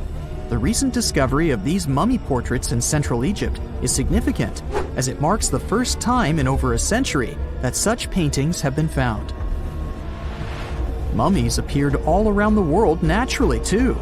Mummification can occur without people intervening because of natural conditions, like extremely cold or hot environments, places with a lack of oxygen, or accidental exposure to chemicals that preserve the body. These conditions don't allow bacteria to grow, resulting in the body remaining more or less intact. Famous Otzi was one of these mummies. We know today he was a man who lived around 5,000 years ago in Europe. But upon his discovery in the Alps in 1991, Austrian authorities initially believed that he was a modern mountaineer because of how well preserved the body was. However, after the Iceman was removed from the glacier, it was determined that he was actually from the Copper Age. A comfortable abode with a gorgeous view of the Mediterranean Sea will serve as a perfect rain shelter. Well, this is what a real estate advertisement might have looked like for Neanderthals 100,000 years ago. Welcome to the weird and wonderful caves you could live in, or not. Of course, back then, neither real estate and advertising had been invented yet. Never mind the fact that Neanderthals couldn't build houses and often lived in caves. Yet, one of those caves looks an awful lot like a residential building. It's situated inside a high limestone cape called the Rock of Gibraltar. If the Neanderthals had had an economy, the caves inside this rock would have cost a bundle. Navigators discovered it in 1907. They just spotted a big hole inside the fortified rock. For many years, scientists have studied this place and found some traces of Neanderthals. They discovered ancient tools in the cave and bones of old animals. But the coolest thing was, they found 4 caves inside the rock. It was like a residential complex. Neanderthals lived alongside neighbors and helped each other hunt and fish. They created feather decorations and painted abstract drawings on the walls. Imagine our ancient predecessors hanging out in these caves 100,000 years ago. And now, scientists hang out there and study the primeval past of Neanderthals in detail. At the end of 2021, archaeologists uncovered a gap inside one of the caves leading to an unknown tunnel. They crawled through this hole and opened a new space under the cave roof. This place has been closed off from the outside world for over 40,000 years. And it seems it was one of the most prestigious apartments in the entire mountain complex. It has high ceilings with ancient stalactites. The ruined stone curtains divided the apartment into several rooms. Scientists also found the remains of ancient animals and scratches on the walls. It seems that Neanderthals had never lived here, but they used to visit this place. Archaeologists found the shell of a sea snail called dog whelk. One of the Neanderthals brought it here for some reason, but the primary owners of this place were hyenas. These caves show that Neanderthals were closer to humans than to monkeys. They had a way of life and even some customs. There's still a lot of work ahead, and scientists hope to find new rooms inside this rock. Meanwhile, in 2003, archaeologists discovered another early dwelling on the Isle of Flores in Indonesia. Among the green jungle, they found a cave with ancient tools. At first, everyone thought the human ancestors lived here, but then scientists discovered an unusual skeleton of an adult. A thorough analysis showed the skeleton belonged to a 30-year-old woman, 3.5 feet tall, just above the waist of an average adult. The woman's weight was equal to the weight of an adult shepherd. The skeleton didn't belong to Neanderthals or Australopithecines. It was a new unknown species, which scientists called Homo floresiensis, or simply the Hobbit. Also, there were remains of unusual ancient animals in the cave. It was an elephant the size of a cow, some large storks, and giant rats. Archaeologists have found out that hobbits were not the owners of this place. The main inhabitants were the rats the size of a cat. Maybe they were fighting the hobbits. Some analysis shows that Homo floresiensis wasn't our direct ancestor. They were in a separate branch of evolution. The hobbit skeleton looks more like that of a monkey than of modern humans. In 2009, in the dense jungle of Vietnam, archaeologists discovered Son Don, the largest cave in the world. If you go inside the cave and shout, you'll hear your echo a long time. In some places, the height of this cave reaches half the height of the Empire State Building, and the total area is larger than one central block of New York. Son Don is one of the 3 caves in the Vietnamese jungle. Many intricate mazes connect these caves. Inside, you can find unique plants and trees that live separately from the outside world.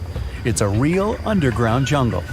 In some places, you can find collapsed ceilings that let the sunlight in. Besides unusual trees and plants, ancient stalactites hang there. Some limestone deposits are more than 450 million years old.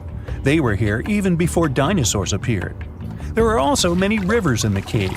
Rainwater coming down from holes in the ceiling has formed them.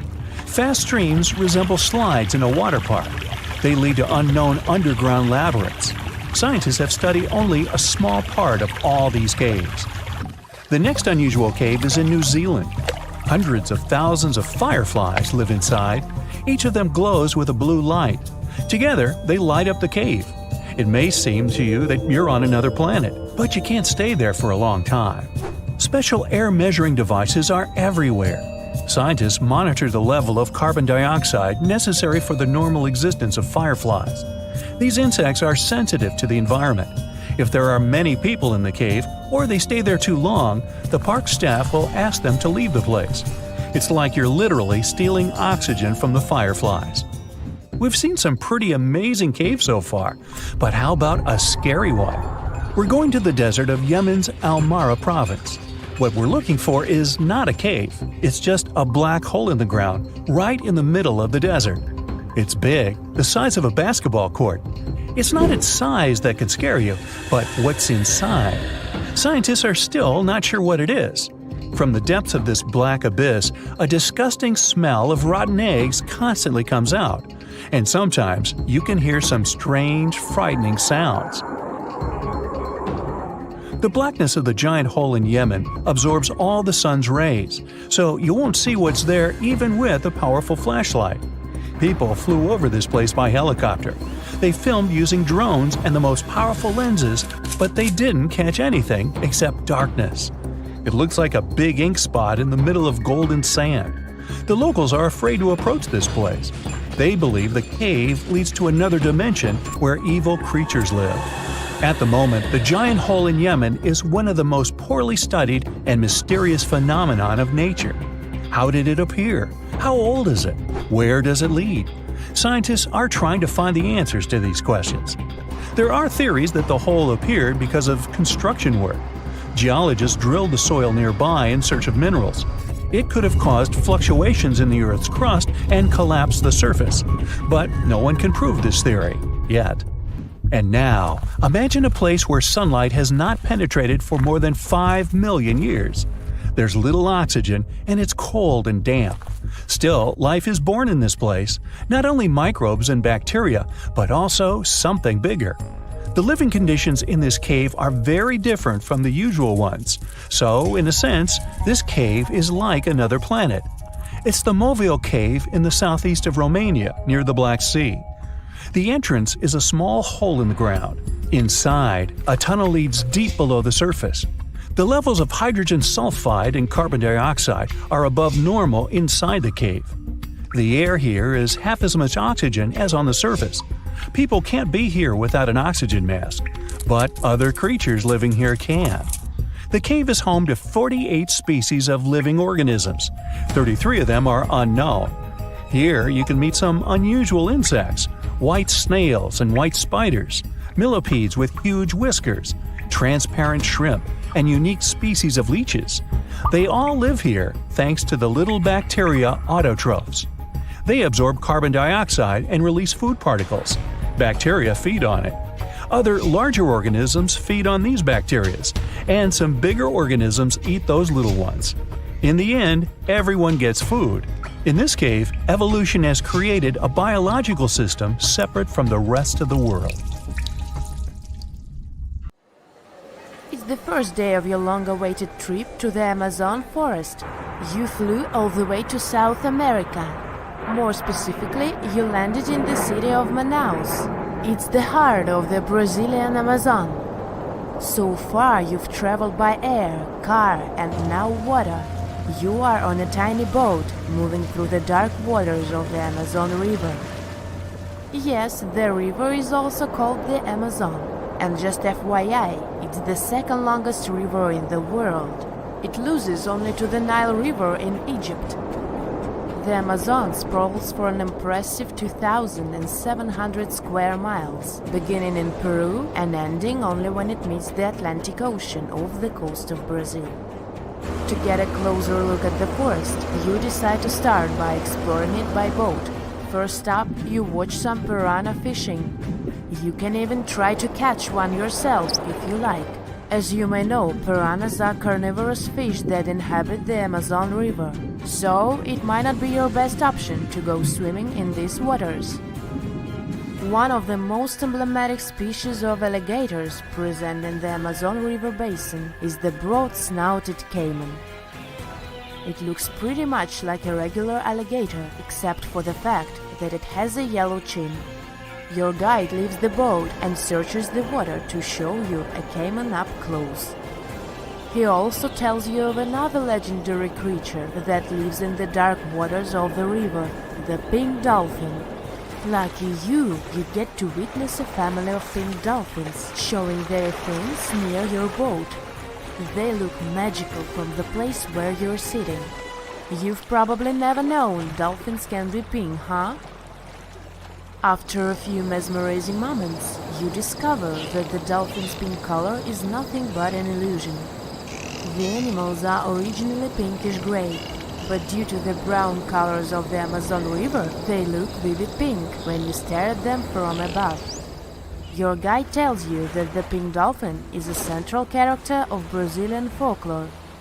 Locals believe that the pink dolphins can turn into humans and wander off into towns at night. You get off your boat near one of the entrances to the forest. Now you're going to continue your trip on foot. Your guide says that you are venturing into very dangerous terrain. The Amazon is home to some of the creepiest species of wildlife on the globe, but don't worry, we'll get to see a lot of them today. You've come prepared, of course. Bug spray, a raincoat, and your sharp eyes. Inside the jungle, you need to be alert at all times.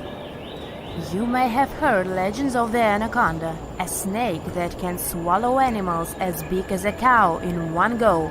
Sorry to break it to you, but those are not just legends.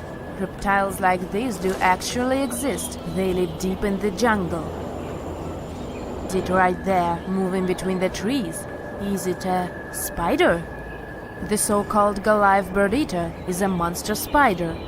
Its legs can grow up to a foot in length, and the spider itself can weigh around 6 ounces. It's also known as the king of tarantulas. You shouldn't get too close, of course. It's not venomous to humans, but its bite can surely sting. As its name suggests, the Goliath bird-eater can even eat birds, as long as they are smaller than it is. Up next, you run into another species of spider that draws your attention. This one is so tiny that you almost don't see it. It's known by the popular name of the decoy spider. You see one of its creations, a gigantic spider built by the tiny Cyclosa spider in order to scare off large predators. This is as amazing as it is creepy. A spider that uses the remains of other insects and dry leaves to create the image of a large spider on its web. If it fools predators, perfect! But to us humans, this work of art looks almost endearing. Who knew there were artists in the arachnid world? Near a small lake, you witness a unique scene. A large snake is slowly slithering its way toward a lizard that is resting on a rock. The lizard seems obvious to the presence of the dangerous reptile, but right as the snake is preparing to attack, the lizard flies the scene in its iconic way.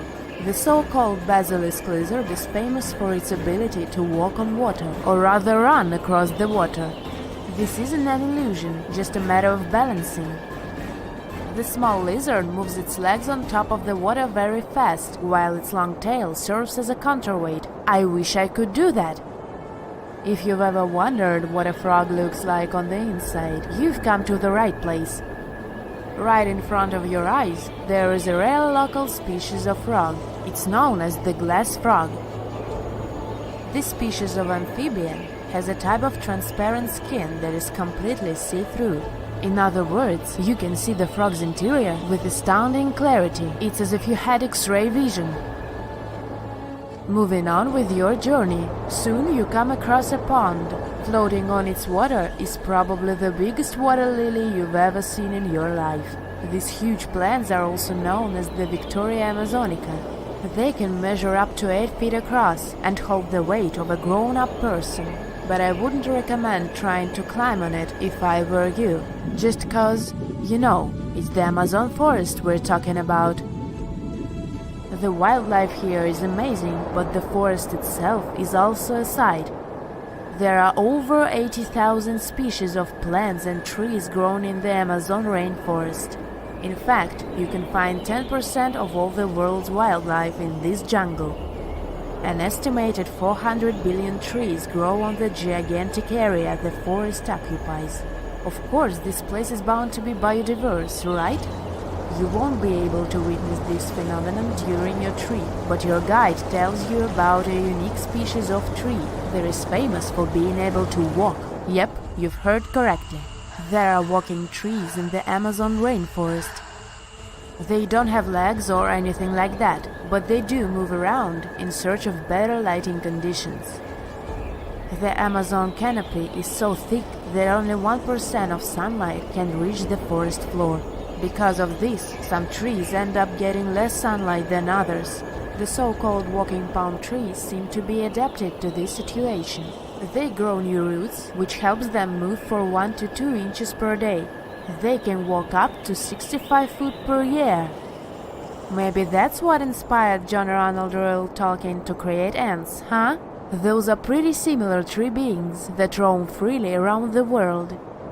I kid you not, it's not only wildlife that inhabits the Amazon. Actually, over 30 million people live in the forest.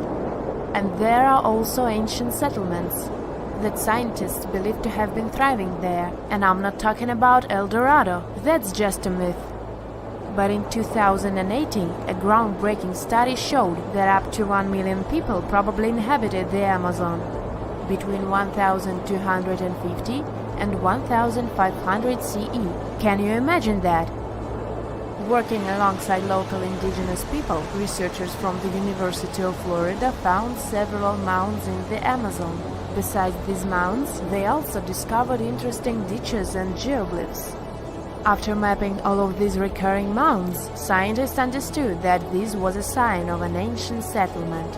They found remnants of carefully designed walls centered around plazas. This could only mean that these ancient cities were big and could host hundreds of thousands of people. These findings brought back the idea that the Amazon could have been home to thriving civilizations way before the Europeans arrived there. But rather than cities drenched in gold, they were simply well-developed agricultural societies. The conditions on this mysterious island might teach us how we can live on Mars one day. Devon Island is, to this day, the largest uninhabited island on our planet. It's located in the Canadian Arctic archipelago, and it's easy to see why people find it impossible to make a home here. The soil stays frozen throughout the seasons. The eastern part of the island is covered by a thick ice cap all year round. Summers here last for less than 50 days, and by summer, I mean that the ground is snow-free and the temperatures are slightly over 46 degrees Fahrenheit. Since almost no plants are growing here, there are no animals that could have adapted to these conditions. That's why scientists compare this island to what it would be like to live on Mars. In 2001, a project started here on Devon Island looking to discover how people might live and work on other planets, particularly on Mars. It's called the Houghton Mars Project and offered NASA scientists some unique studying opportunities. There are few options here in terms of logistics and transportation, and communicating with people living outside the island is also a bit more difficult. Specialists believe that if we can find solutions to live here, we might be able to do it on Mars too. Think of it as a home-based outer space boot camp. The Pitcairn Islands can be found in the middle of the Pacific Ocean. If you're a fan of adventures and remote places, this is the place to be. But you'll need to buckle up for quite the ride, since no plane has ever reached this place. The only way to reach the Pitcairn Islands is to take a 32-hour yacht ride. No wonder only 50 people are known to live here. Its history is really interesting too. A group of people settled here in the 18th century after a failed marine mission. To this day, all the residents of the island are descending from that initial group. Life's not easy here though. If they need to see a doctor, for example, they need to travel either to the island of Fiji or to New Zealand. Now let's head over to Mexico, where recent technology has allowed scientists to explore some fascinating cenotes, which were previously unknown. Cenotes are also called sinkholes and allow us to see subterranean water bodies. A team of archaeologists, cave divers, underwater photographers, and biologists came together to explore and document the extensive network of sinkholes located in the Yucatan Peninsula. One of the hotspots is located under the main pyramid at the Chichen Itza archaeological site. In total, scientists are looking to explore about 6,000 cenotes stretched across this whole region. The whole project is important not only because of the geological discoveries, but also because of its connection to the Mayan people and their culture. These recent discoveries revealed that for the Mayans, these cenotes weren't simple water sources. They dictated the way they built their constructions and had a huge impact on their spiritual lives too. The tallest mountain in the world is Mount Everest, sure, but it's been explored by scientists and tourists alike and doesn't hold many secrets. The mysterious Ganghar Puensum, on the other hand, is the tallest unclimbed mountain on our planet. The reason behind this unusual situation is not because of its remoteness or harsh conditions. Rather, because it's against local legislation to climb it. It's located in the South Asian territory of Bhutan, and the name of the mountain translates to the White Peak of the Three Spiritual Brothers. Local tradition dictates that mountain peaks shouldn't be available to humans and need to be left to the higher spirits. Mountains in this region can only be climbed up to 3.7 miles, but Ganghar Puensum tops 4.7 miles. For this reason, there's no official record of any human reaching the peak. Almost all of the previous expeditions have been inexplicably stopped at the midpoint. The next unusual spot should be on any travel enthusiast's bucket list, the island of Madagascar. For starters, it's estimated that about 90% of the species of plants and animals that are found here can't be seen anywhere in the world. But there's one small portion of the island that has baffled both tourists and scientists, the Stone Forest. It belongs to the Tsingy de Bemaraha National Park and features some unique limestone formations. They look like thousands of spiky towers that stretch hundreds of feet into the air. The distance between these formations can be anywhere from a few inches to the length of a city street. As beautiful as it is, it's really hard to get here. It'll take you a few days to get there from the nearest city. Once you get to the park, it becomes really difficult to explore too. It can take a whole day to go across as little as half a mile. The word Tsingys itself translates to where one cannot walk barefoot. To visit the remotest village in the whole world, you'll need to prepare yourself for quite the journey. From the United States, for example, the easiest route involves a 15-hour flight to Cape Town, South Africa, followed by a 6-day boat ride to reach Tristan da Cunha. Or you could take a month-long cruise through the South Atlantic Ocean, whatever works better. Planning in advance is a must, since only 9 boat visits are made to the island yearly. It's just 7 miles long and right in the middle of the South Atlantic Ocean, stretching a mere 37.8 square miles. There are slightly over 200 residents, and they all farm for a living. They do have internet service, but it's really slow. The people living here speak a dialect of English that is used by the fewest number of people in the world. The town of Coober Pedy in Australia is partially underground. It all began back in 1915, when opal deposits were found in the area. To this day, the town is still the biggest opal mine in the world. People living here figured out that it would be more comfortable for them to stick to the underground, as temperatures above ground can reach 125 degrees Fahrenheit. So, the establishment now has underground stores and galleries. Coober Pedy is also home to the world's first 4-star underground hotel. North Sentinel Island, located near India, is another pretty remote place. Not because of the time it takes to get there or the climate, but because it's home to the world's most mysterious tribe. The population living here is estimated to be between 50 to 400 people and isn't known to have any contact with the outer world. This is mostly because locals don't really enjoy visitors and tend to scare them away, even harming tourists. So, to protect them and their obvious wishes, the island is monitored by the local Indian authorities. It's believed the tribe's people don't have any immunity from modern diseases, so being in contact with foreign people might actually be fatal for the locals. On these French islands, there are no native inhabitants. The Kerguelen Islands are part of the Antarctic lands and are home to just scientists that visit on rotation. At any given time of the year, there are no more than 100 people here, and they're mostly engineers and researchers. There's no plane to get you to these islands, and few tourists are known to have visited them. The island is covered in glaciers, and the soil here isn't friendly to plants or animals. But if you're curious about what this place looks like, you'll need both the money and the time to complete the trip. You can only reach the island by ship, which reaches the shores of Kerguelen only 4 times a year. It isn't cheap to stay in these islands, and you definitely won't find 5-star hotels here. The trip departs from Réunion, and it takes about 28 days to reach the first island. Half of the time will be spent at sea, so be prepared to cover over 5,600 miles of the Indian Ocean. Everyone loves a good landmark. The Roman Colosseum, the ancient city of Machu Picchu, the Giza pyramids. But have you ever wondered how it once looked? Way back in the days when they were built?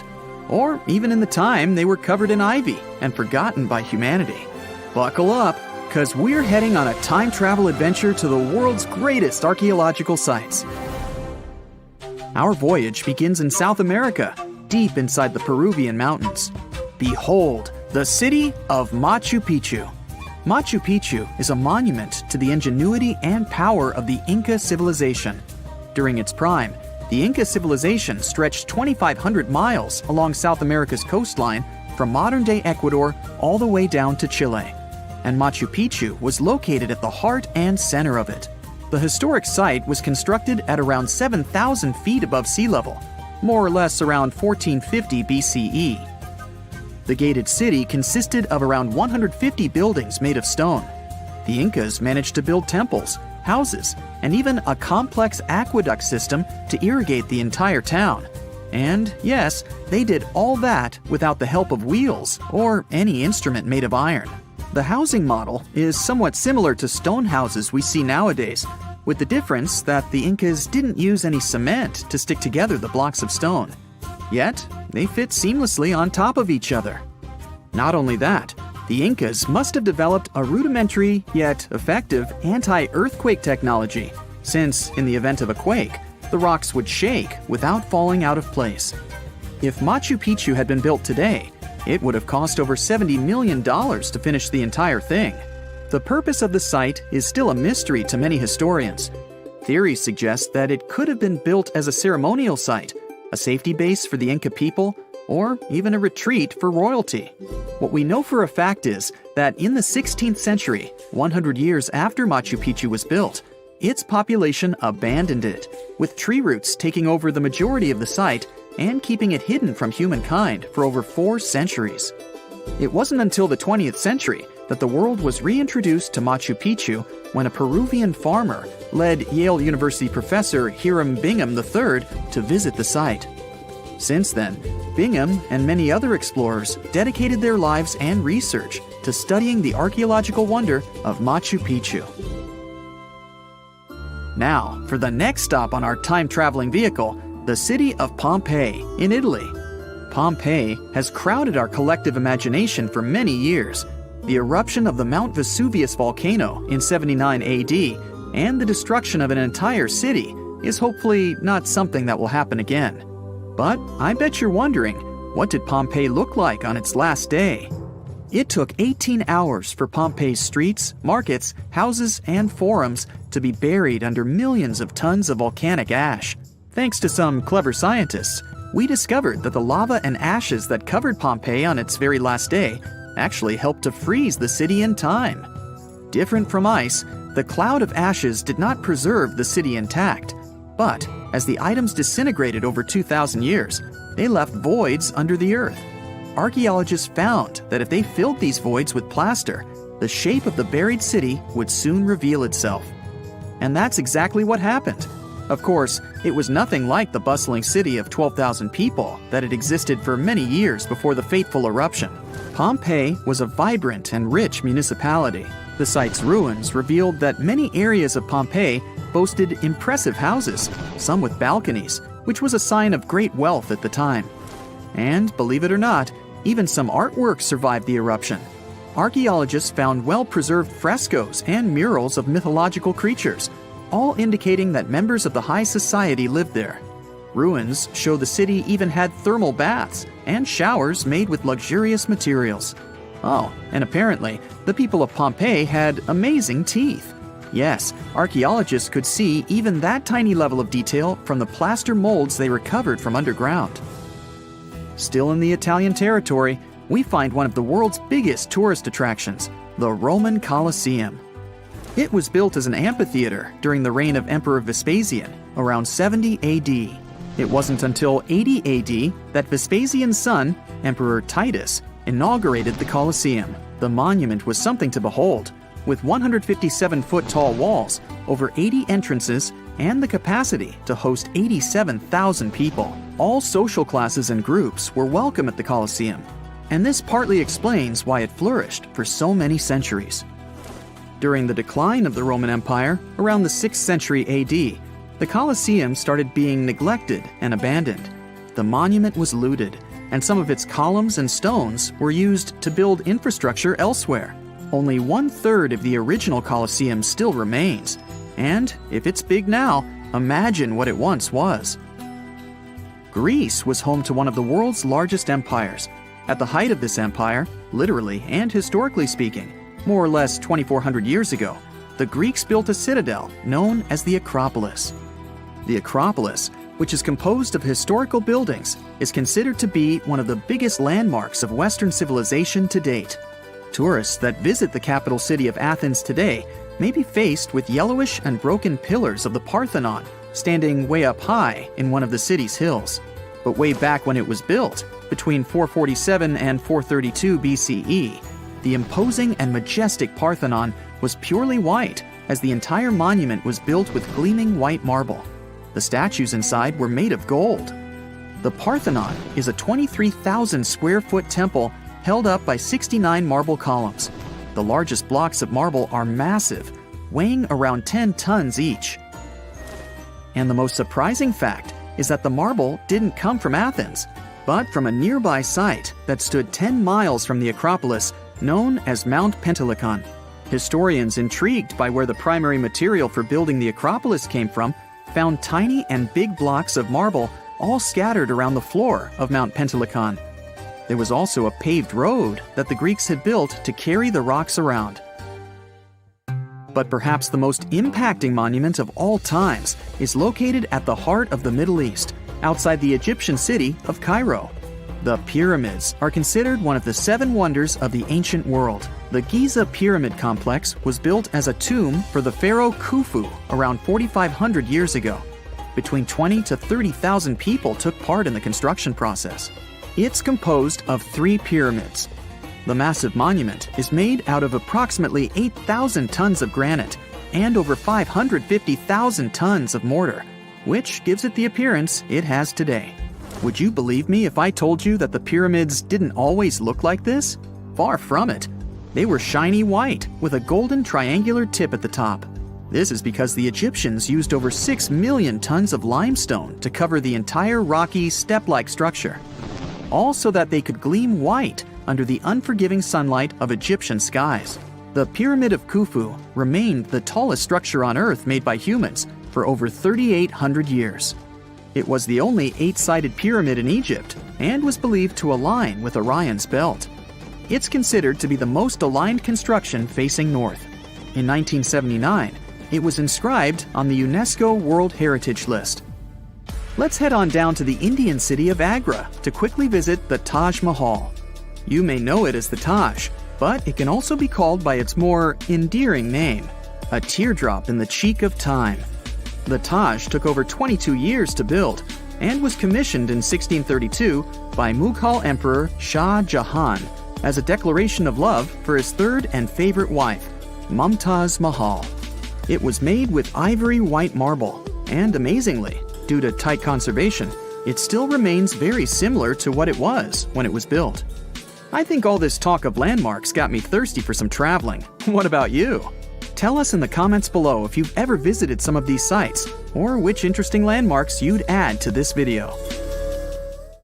We've all been afraid of the dark at some point in our lives, haven't we? I mean, do you remember getting tucked into bed by your mom or dad after they read you some scary fairy tale with monsters and dragons, or even dinosaurs? But just as your parents were about to turn the lights off and silently step out of your room, you remembered. What if there was something hiding under your bed? Or worse, what if some spooky creature was stuck somewhere in the closet? You could probably get up and check, but it was too dark out there.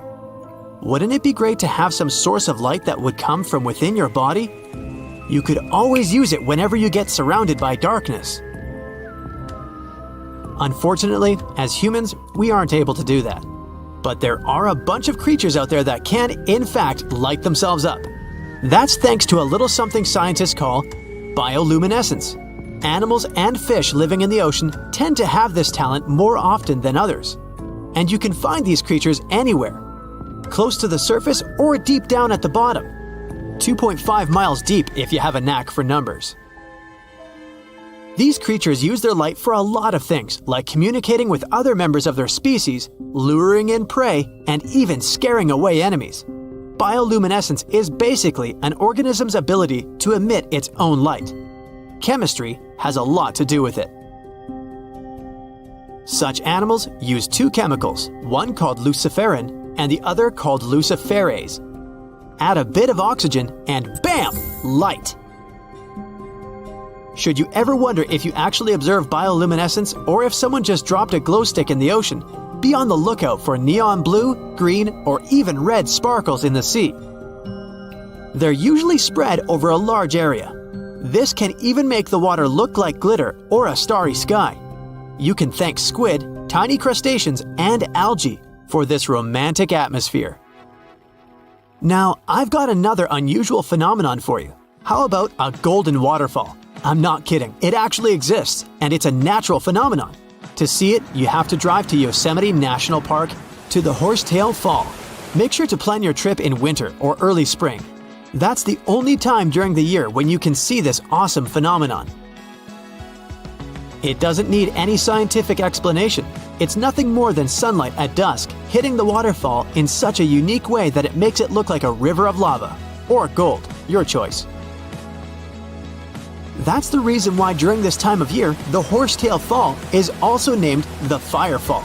Unfortunately, this phenomenon is becoming less and less visible within the years, mostly because of drought and other issues connecting with the melting of snow. So, should you ever decide to visit, keep an eye on the waterfall since the effect is very brief. Ever heard of a dirty thunderstorm? It's also called volcanic lightning. Apparently, specialists looking into the phenomenon have yet to fully grasp what it is. When a regular thunderstorm happens, particles with positive and negative charges collide, hence the giant spark we call lightning. It also makes a lot of noise, which you can recognize as thunder. But when a volcano is erupting, some of the volcanic ash particles get electrically charged, and while getting projected into the air with a huge force, they collide and cause electrical discharges.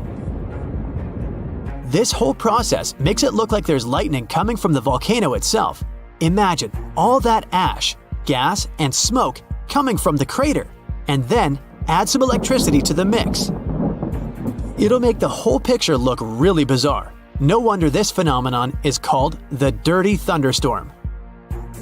Now, how about clouds that look like waves? Those are called asperitas clouds, and they're actually quite close to the ground, unlike your regular day-to-day clouds. The name comes from the word aspero, which in Latin translates to rough or uneven. On rare occasion, you may spot such clouds when the weather is calm, but they're mostly associated with thunderstorms.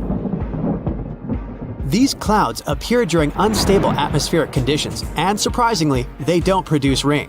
Even though they do resemble dark storm-like clouds, they also create random patterns, tricking your eyes into thinking you're looking at the surface of the sea from under the water. Another impressive kind of cloud is called mammatus clouds. What makes them so special is a series of bulges emerging from the base of each cloud. One such cloud enters a level in the atmosphere where the wind direction changes. You can see these wave-like patterns in the sky. Australia is the place for you if you like surfing, but not all the waves you can catch there are made of water. Near a town called Hayden, there's a mysterious wave made out of rocks. This granite formation supposedly dates back to 2.63 billion years ago. That's way before dinosaurs started hanging around the planet. Standing at 49 feet high and 360 feet long, the wave was formed as a result of two processes: weathering and erosion. There's softer sediment at the base of the wave rock, which was chemically weathered by groundwater. Winds and rain did the rest of the job, causing the erosion of the rest of the formation. Its red, yellow, and gray stripes are made of iron hydroxide, carbonates, and other chemical compounds that were washed down by the rain. You've made it to Australia, so stick around a bit more. There's one more location here that seems unreal. You'll need to fly over this one, however, if you want the best picture. In the western part of the country, surrounded by green woodlands, there's a series of lakes. They're all a staggering shade of bright pink.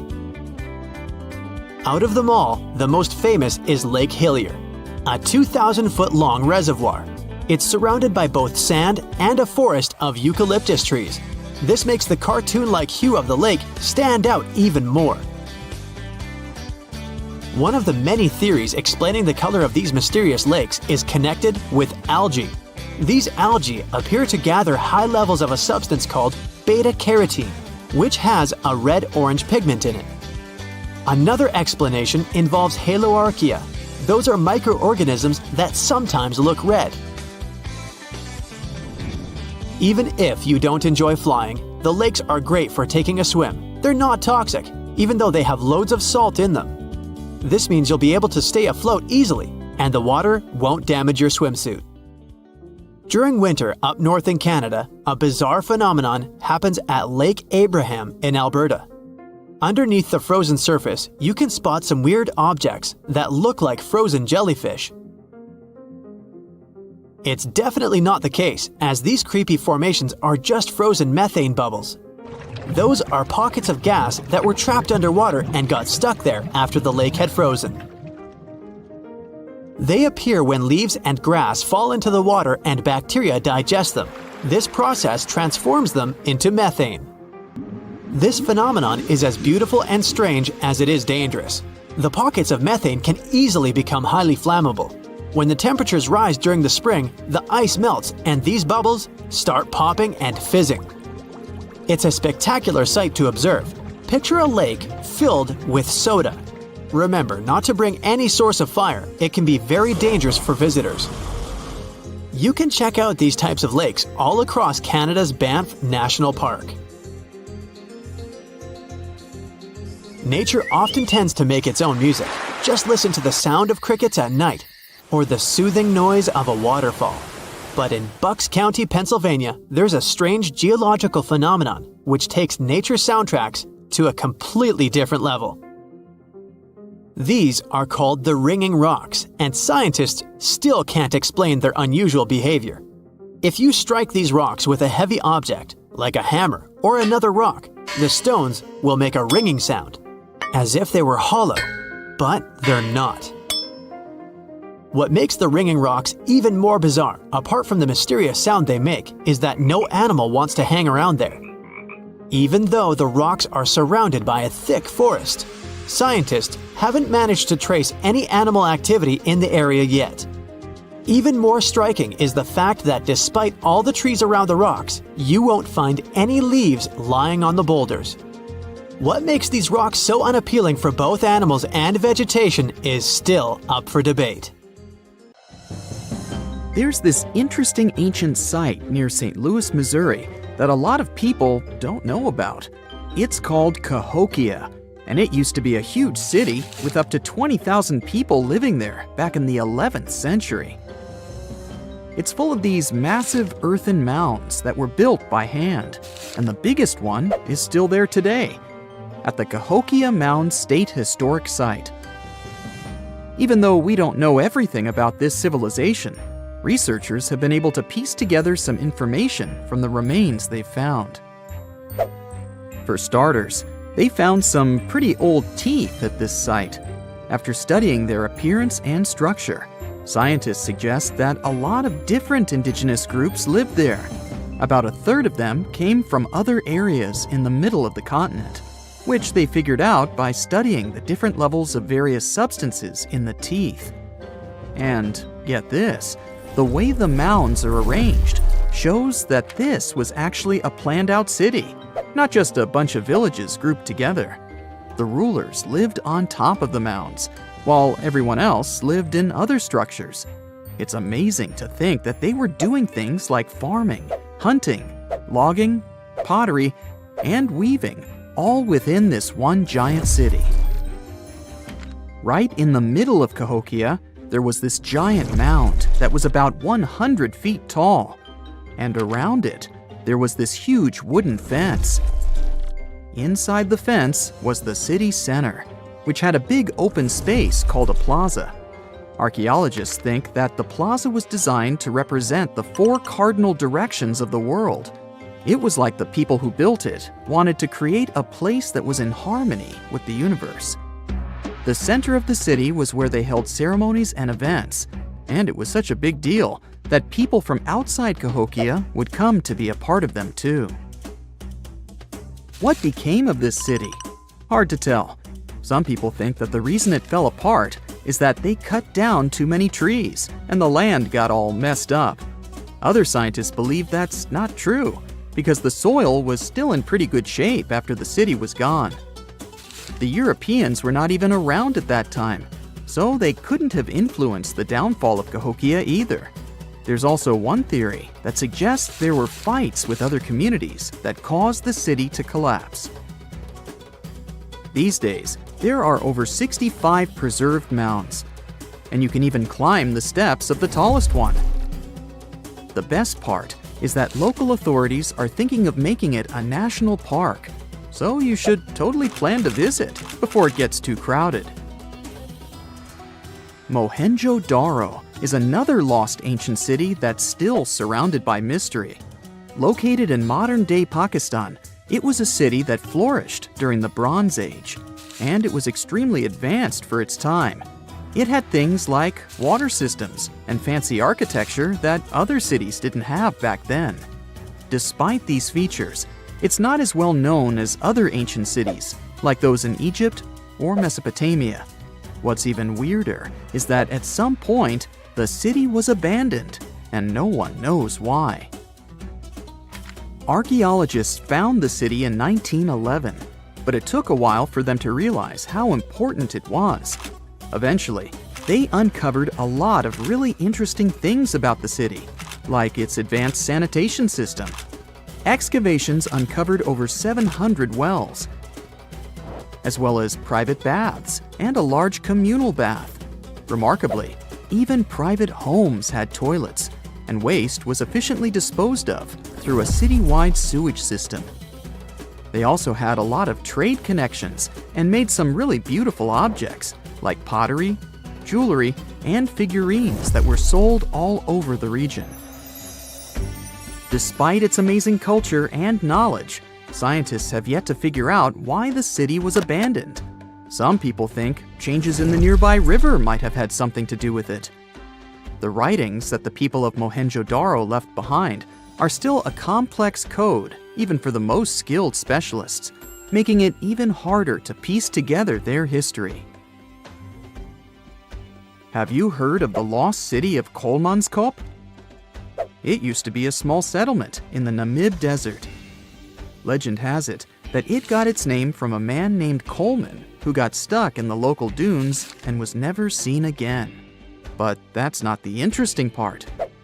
In 1908, a railway worker found a shiny stone and showed it to the chief railway foreman, who turned out to be a hobby mineralogist. They discovered it was a diamond, and soon, Kolmanskop became the richest town in Africa and one of the richest places in the world. It had luxurious stone houses, a school, a hospital, and even an ice factory to produce ice for fridges. The hospital had the first X-ray machine in southern Africa, which was supposedly used to check if workers were illegally swallowing diamonds. Its popularity began to decline in the late 1920s when another diamond-rich location was discovered nearby. Most of the inhabitants soon began to flee the city in search of a better life, leaving the buildings abandoned. In 1938, all machinery was taken south and the town was left to the desert. The last inhabitant left Kolmanskop between 1956 and 1960. The hot climate and low humidity have preserved the structures over time, and tourists can now visit this desert ghost town. You've surely heard about this next ancient city, Machu Picchu. It's this incredible ancient location in Peru. It stretches across a huge piece of land in the Andes Mountains and sits high above sea level. It's even considered one of the wonders of the modern world. But here's the thing. Scientists aren't exactly sure what it was used for. It could have supported up to 750 people, but there aren't a lot of human clues left behind. Some people think it was more of a spiritual or ceremonial place, while others believe it may have been like a fancy spa retreat for the nobles. The extensive terraces might mean it was used for crop testing or as a trading hub. And there's even a theory that it was used as a prison because they found a cell-like area too. It's amazing that even today, archaeologists and historians are still puzzled about how it was built. Did you know that they probably didn't even use wheels for transportation? And those massive granite rocks were somehow pushed up the steep Andean mountains, even though most of them weighed a lot. Some historians think that hundreds of people worked together to push each rock up the peak. The huge stones at Machu Picchu are also so close together that you can't see any cracks between them. It's pretty cool because it also makes the area safe during earthquakes, which is important since Peru is a shaky country. But how did the stones stay put during all those quakes? They actually move a little bit, but then they go back to their original spot, almost like they're dancing. Some people think wet wooden wedges were used to keep them in place, but that doesn't really add up, considering how big the structures are. Locals back then also seem to have built Machu Picchu without using any pack animals or iron tools. They had to sculpt and put everything together using mostly their hands. Plus, the citadel is built on a fault, so they had to move a bunch of stone and earth to make it flat. Scientists also think that the real construction is actually underground because of the deep foundations and drainage system. In fact, there's a hidden water system that was just recently discovered using 3D scanning. They didn't even use mortar to put the granite blocks together. They were so precise that you can't even fit a sheet of paper between them. One theory suggests that people that lived there used stone tools made of a harder material than the stone they were cutting. Hygiene practices have been on this planet for as long as there's been life. Even those initial single-celled organisms felt icky when they got dirty, so they made shields and developed mechanisms to kick out unwanted guests, such as bacteria. Animals are surprisingly clean too, especially pigs, out of all animals. Turns out they're particularly good at keeping their space tidy. Domestic pigs, for instance, pick a spot for their toilet business that's a good distance from where they eat or sleep. Humans have a long, and at times icky, history with hygiene too, which can be traced as far back as our ancient cousins, the Neanderthals. There's evidence that even over 60,000 years ago, they seemed keen on keeping their pearly whites in good shape. 2 fossilized Neanderthal teeth tell this story through some weird grooves, which were obviously made by something pointy, like a toothpick of sorts. Then there's Venus of Willendorf, this tiny ancient statue, around 25,000 years old, discovered in Austria. Its whole purpose remains a mystery. Scientists don't even know if it was an art piece or if it had some spiritual significance. But it does give us some indications on ancient hygienic practices. Now, there's no way to confirm, but those bumps and grooves on the statue's head might represent braids. Scientists have no idea how often people washed their hair back then, or if they used any specific cleaning products. But the fact that they put some time into a hairdo shows an extra bit of care that other species might not have. Now, in all fairness, the likely culprit for prehistoric hygienic practices might have been lice, unfortunately. Even further back in time, we meet the Egyptians, who surely take the crown for ancient self-care practices. In fact, according to the Greek historian Herodotus, around the 5th century BCE, the ancient Egyptians were the cleanest and healthiest bunch around. Why so? Because they made sure to bathe twice a day to steer clear of health problems. Spiritual leaders, in particular, took cleanliness seriously, shaving their entire bodies every 3 days and having 2 baths during the day and 2 at night. Wow! Know what should also be taken seriously? Liking this video and subscribing to this channel, which doesn't take nearly as long as an ancient Egyptian bath. Meanwhile, ancient Egyptians also didn't just rely on water.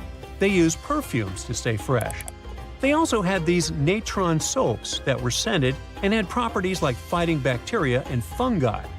These natron, which is a mineral salt, was used in mouthwash solutions too. These people chewed on parsley and similar herbs to keep their breath fresh.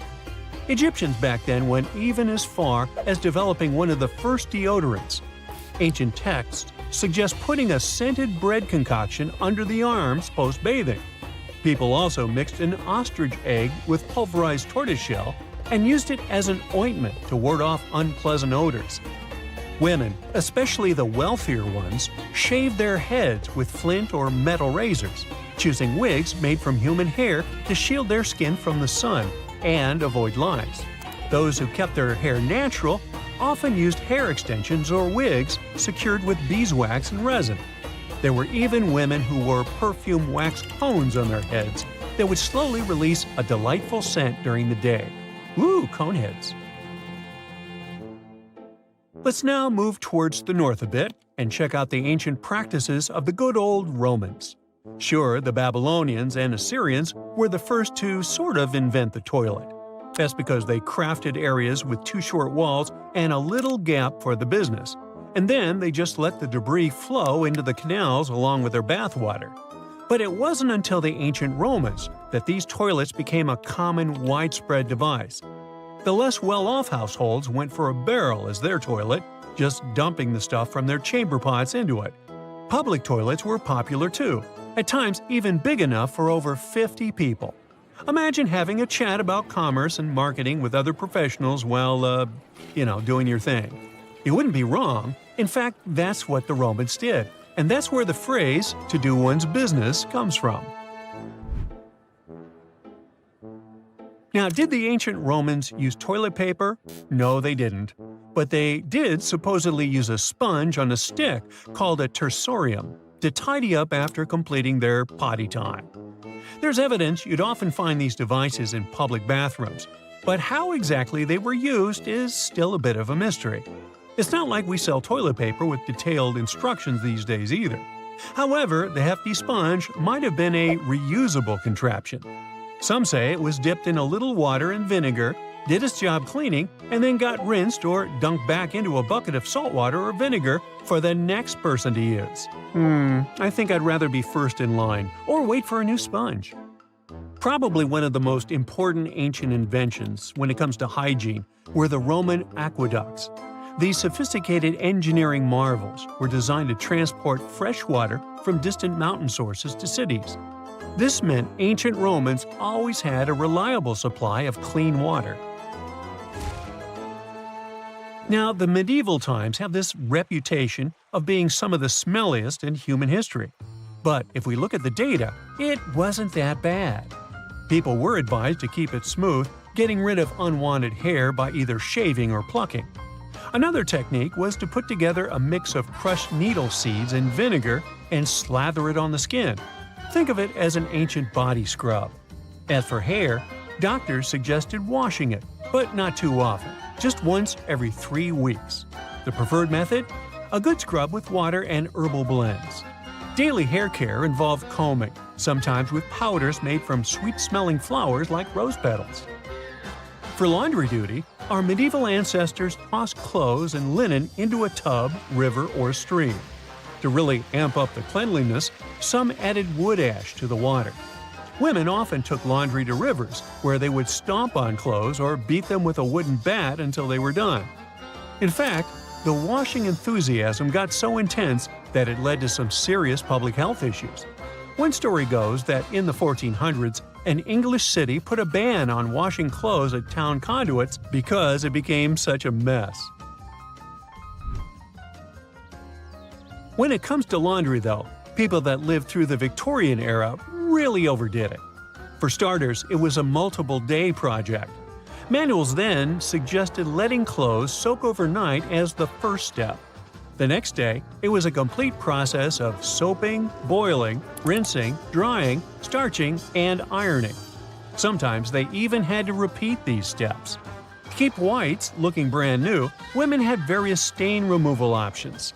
For instance, sour milk was said to work wonders in removing iron rust. Every wash also involved a bluing stage.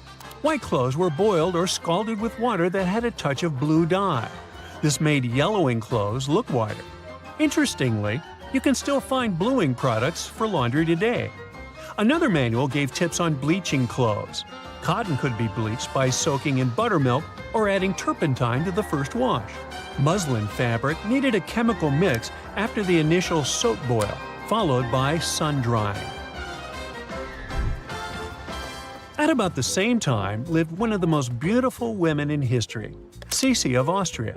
She became renowned for her personal hygiene and self-care routines. Her most recognizable attribute was this thick chestnut hair with an incredible length, down to her feet. It took her 3 hours per day just to manage it.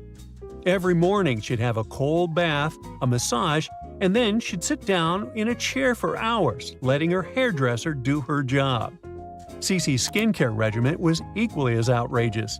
Obsessed with keeping wrinkles at bay, Sisi put crushed strawberries to her hands, neck, and face. She also slept with a custom mask on, lined inside with pieces of raw veal. The woman also spent time in warm olive oil baths to keep her skin soft, and for everyday bathing, she used distilled water. Sisi also made it a habit to sleep without any pillows, because she believed it would benefit her skin. Kind of obsessive, wouldn't you say?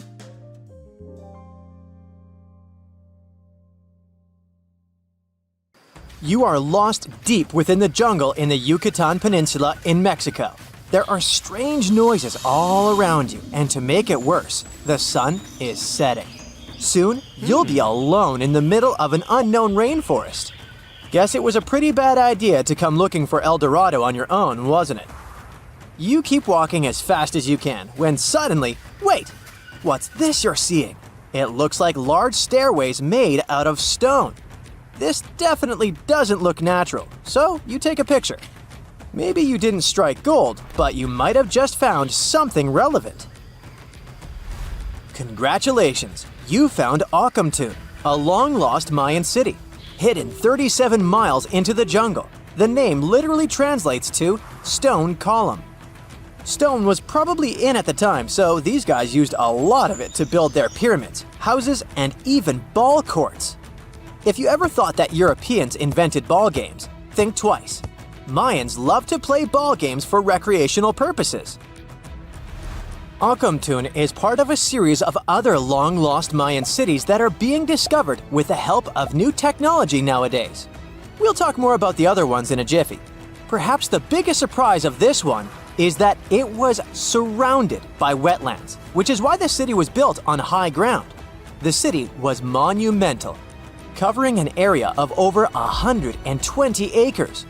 That would be as big as 90 football fields right next to each other. Scientists have found proof that Akamtun had pyramids of up to 49 feet high, and that it was likely an important social hub between 250 and 1000 CE. This is definitely a game changer. But lost Mayan cities began to be unearthed in the 19th century. Modern technologies, such as LiDAR imaging, help archaeologists see through dense canopies of the forests. This means that people don't really have to risk getting lost in the tropical jungle like you did at the beginning of this video. LiDAR works sort of like an X-ray. It sends out laser beams that can detect any signs of ruins or ancient constructions. According to space archaeologist Sarah Parchak, satellite imagery has been a key player in discovering ancient cities in South America, Egypt, and other places. Sarah herself spends most of her days scouring images for any signs of where there could have been cities long ago. She says that more often than not, what happens is that ruins are covered by vegetation, soil, or sand, which makes them super tricky to find. But thanks to these awesome tools, scientists also made the huge discovery of ancient Mayan causeways, which spread throughout old Mayan territories. I mean, take a look at these roadways. You'd expect to see ruins like this in places such as Portugal, England, or the United States. I'm talking about 130 feet wide roads painted white to help travelers journey through the nighttime. Scientists recently unearthed a 110-mile network of roads such as these, and they think this dates back to before the first registered Mayan highways we've known so far. These roadways, which sometimes ran over the swampy ground and were even elevated at times, are being called the world's first superhighways. Even if there is no registry of animal-powered vehicles, it's believed that the Maya used them to travel around a network of possible 964 settlements. They were built like a huge spiderweb, and from what archaeologists have gathered, this huge system of roads worked to connect a big system of economic and social interactions between Mayan cities. This completely debunks the traditional idea that the Mayan pre-classic period, which dates back to 2000 BCE, was made of small, tribal settlements. Imagine the manpower and engineering ability you need to muster to build something close to these white highways. Scientists believe that these causeways were built pretty much the same way as the Mayans built their pyramids, with a mixture of mud and quarry stone. Oh, and using several layers of limestone to make them white. That's pretty cool, right? But let's take a few steps back for a moment to get some context. The Mayans were one of the biggest pre-Columbian civilizations living in the Americas. Until now, experts believe that at its apex, the Mayan civilization consisted of over 40 cities with a population of millions of people. That's a lot of folks. Their civilization spanned Mexico's Yucatan Peninsula, Guatemala, and Belize. And they survived mainly on agriculture. The thing is, the Yucatan Peninsula was an extremely difficult place to grow crops. So the Mayans had to develop a complex irrigation system in most of their cities. They built a series of ceremonial buildings, pyramids, and plazas. The Mayans might have been keen pyramid builders, but they also developed an advanced astronomical system. With whatever ancient technology they had, they were able to predict the exact location of planets such as Venus and Mars, as well as the exact dates of eclipses. If you've ever seen examples of ancient Mayan cities, this is Tikal. Located at the heart of the Guatemalan jungle, Tikal is believed to have been the capital of the ancient Mayan conquest state. At its height, it was comparable in importance to cities such as London or New York in today's world. It's composed of a series of complex monuments. The North Acropolis is one of Tikal's most ancient complexes of monuments. Built solely by human hands around 350 BCE, it served as the resting place of kings and chiefs. Its monuments are up to 200 feet high. Back in the day, the step pyramid temples were painted a beautiful red. Mayans loved that color. Today, of course, you'll only see the limestone. Then there's Chichen Itza. It's got one of the best preserved pyramids on Earth to date. Located in Mexico's Yucatan state, this Mayan city is well over 1,500 years old. At its peak, it was home to 35,000 people. The site covers 4 square miles of land. The highlight is El Castillo, a tremendous step-like temple standing 80 feet above ground. Its most peculiar feature is that it has 91 steps up each of its 4 sides, including the upper platform, which makes for 365 steps, the same number of days as the solar year. You can see that these folks were a pretty big deal, huh? That's why nobody can really understand what happened to them. there's a big lack of evidence on the decline of this almighty empire. What could have been the cause of their demise? Was it a drought? New research in 2017 did bring some new discoveries into the mix. Using data from a site at Ceibal, located at southwest of Tikal, scientists analyzed radiocarbon data from ceramics and archaeological excavations to extract new information about the unexpected demise of this great civilization. The information shows that instead of a sudden collapse, the Mayans most likely fell in waves of social instability and political crises. These events are believed to have deteriorated Mayan city centers and began causing the dispersion of the Mayan population. It's hard to pinpoint the exact causes, though. But hey, recent discoveries are shedding a big light on humanity's past. Not only about the Mayan Empire, but about other long-lost civilizations of South America. A major recent discovery in Brazil was done using satellite imaging technology and is also shocking scientists. Some images from near the Xingu River, also in the Amazon, suggest that cities of millions of people might have existed inside the jungle, way before our modern civilization ever existed. I mean, if this doesn't shock you, I don't know what will. Satellite imagery also detected a network of trenches dating back to 200 and 1200 CE in the Bolivian Amazon forest. These proofs suggest settlements that could have supported around 60,000 people right in the middle of the Amazon forest. When researchers from the University of Florida went on ground to check the satellite information, they were shocked to find several mounds that were accompanied by ditches and geoglyphs. Archaeologists also found remnants of carefully designed walls centered around plazas, much like the type of construction done by the ancient Mayans. Stonehenge wasn't a witchy monument to travel through time. It was actually constructed as a hope to build a different future. Recent research just found out that the monument was probably raised as an attempt to reunite the Britons during a period of big division. The thread of this story lies on the altar stone, the monument's most iconic rock. For years, scientists believed that the stones used in Stonehenge, including the altar stone, came from the nearby Preseli Hills in Wales.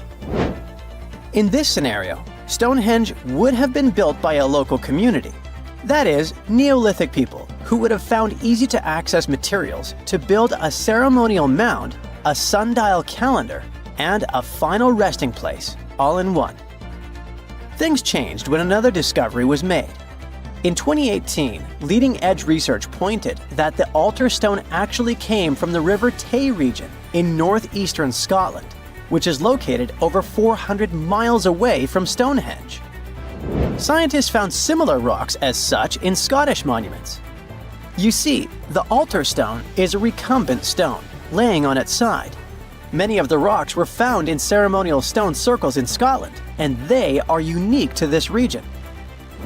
When this discovery broke through, it got archaeologists thinking. Maybe Stonehenge wasn't just a local project, but a wider collaboration between different tribes and communities across Britain. To understand this, we need to rewind to around 3000 BCE. That's when Britain still wasn't a unified country per se. Rather, it was a patchwork of tribes such as those coming from southern or eastern Europe, each with their own customs and beliefs. As an island, Britain's population changed many times. Britain was mainly composed of farmers who descended from people from the Middle East and arrived on the land around 6,000 years ago. This group thrived in the area until 2500 BCE, when another group coming from the regions of the Netherlands and Germany started to appear. These ones, also known as the Beaker people, were responsible for the large population turnover that Britain experienced during the Neolithic period and the years that followed. The Beakers were called so because of a specific type of pottery they used to make and bury their loved ones with after their passing. It's possible that the original dwellers of the land didn't like it that their land was being repopulated. And what researchers suggest is that Stonehenge was this attempt to reunite the original Neolithic farmer population and regain some type of identity control over their land. They would have invested a lot of time and energy in bringing the altar stone all the way down from Scotland, without the help of wheel technology, for example. You see, the wheel had already been invented in Lower Mesopotamia, but since there was no Wi-Fi at the time, the Brits weren't aware of this technology until much later on. This whole territorial crisis could have driven locals to use their resources to move the altar stone to Salisbury Plain in England, in order to reunify the land. You see, Stonehenge wasn't built in one go. Its history dates to around 3000 BCE. That's when the monument was just a circular ditch and bank known as a henge. Inside, they placed wooden posts and possibly totem-like carvings. This version of Stonehenge wasn't about rocks yet. It was more of a ritualistic place and possibly a final resting place. They found several cremation pits from this period, making it the oldest resting place in all of Britain. It was only around 2600 BCE that the blue stones came around. The naming might be a bit misleading since they're not literally blue rocks. They have a bluish tinge to them when they're freshly broken, hence the name. These smaller rocks probably came from the Preseli Hills in southwest Wales, which is about 150 miles away from Stonehenge. Some researchers say that the ancient ones believed that blue stones had healing qualities. So we can maybe guess why they went through all of the trouble to move them from Wales to Salisbury Plains, huh? A little bit later than that, circa 2500, that's when we start having the Stonehenge we know and love today. That's when the Sarsen stones started to arrive. The Sarsens are Stonehenge's huge stones. I mean, each Sarsen can weigh around 25 tons. That's as much as 3 African elephants stacked together. The Sarsens make that iconic outer ring circle. Supposedly, that's also when the altar stone was moved from Scotland directly to the heart of Stonehenge. The altar stone is the largest of the blue stones used to build Stonehenge. Today, the altar stone lies recumbent at the foot of the largest trilithon of the monument. In case you don't know, the trilithons are the horizontal stones used to form those famous arches we see today. And here's where the monoliths receive a third one on top of them, connecting the two together. This fancy word is just Greek for having 3 stones. But anyway, the bigger question, and maybe why Stonehenge is so famous, is why it was built in the first place. You see, Stonehenge's entire layout seems to have been carefully planned to align with the movements of the sun. The monument's architecture is particularly attuned to the solstices, the shortest and longest days of the year. During the summer solstice, the sun rises perfectly in line with the heel stone, casting light straight into the heart of the stone circle. A spectacular, almost magical sight that surely wowed its ancient audience. But it's the midwinter solstice that seems to hold a special connection to the altar stone. As the sun sets on that day, its light aligns with the altar stone at the center of Stonehenge. To the builders of Stonehenge, this alignment may have symbolized more than just celestial precision. It likely carried profound ancestral and spiritual significance. The altar stone, illuminated by the setting sun, could have been seen as a bridge between worlds, connecting the living with their ancestors, the earth with the cosmos, and the present with the eternal. In a world without calendars, clocks, or weather apps, the solstices were everything. They marked the rhythm of life, guiding agricultural cycles and spiritual rituals alike. So Stonehenge wasn't just about the stones or the people who built it, but perhaps a way to honor their ancestral roots in an ever-changing world. Now here's something. Baltic amber is one of the most common resins found in the world. The reason for this is that due to the vast forests of pine, their numerous deposits are so common, they provide wonderful treasures from long ago. Ants are especially common in the Baltic amber, which comes from pine trees. Its resin is rich in sugar, so the ants often live amongst the trees, close to the easy source of food. One block found in East Germany has preserved one ant that is estimated to be about 48 million years old. Think of the birthday cake. But what makes this find interesting is another animal inside the amber. It's a mite, notorious hunters in the insect world, capable of traveling at great speed. These guys quickly latch onto their hosts, sucking them dry. They're also capable of destroying entire hives in one go. And within this piece of amber, the amber provides a display of their final struggle. In Southeast Asia, feathers belonging to something unique have been found from 80 million years ago. They were captured in resin during the Cretaceous period, a peak time for dinosaurs. The many feathers inside are from the coelurosaur. It looks like a dinosaur, but this animal is more related to birds. Other feathers like this have been found in resin. They belong to avian and other non-flying dinosaurs.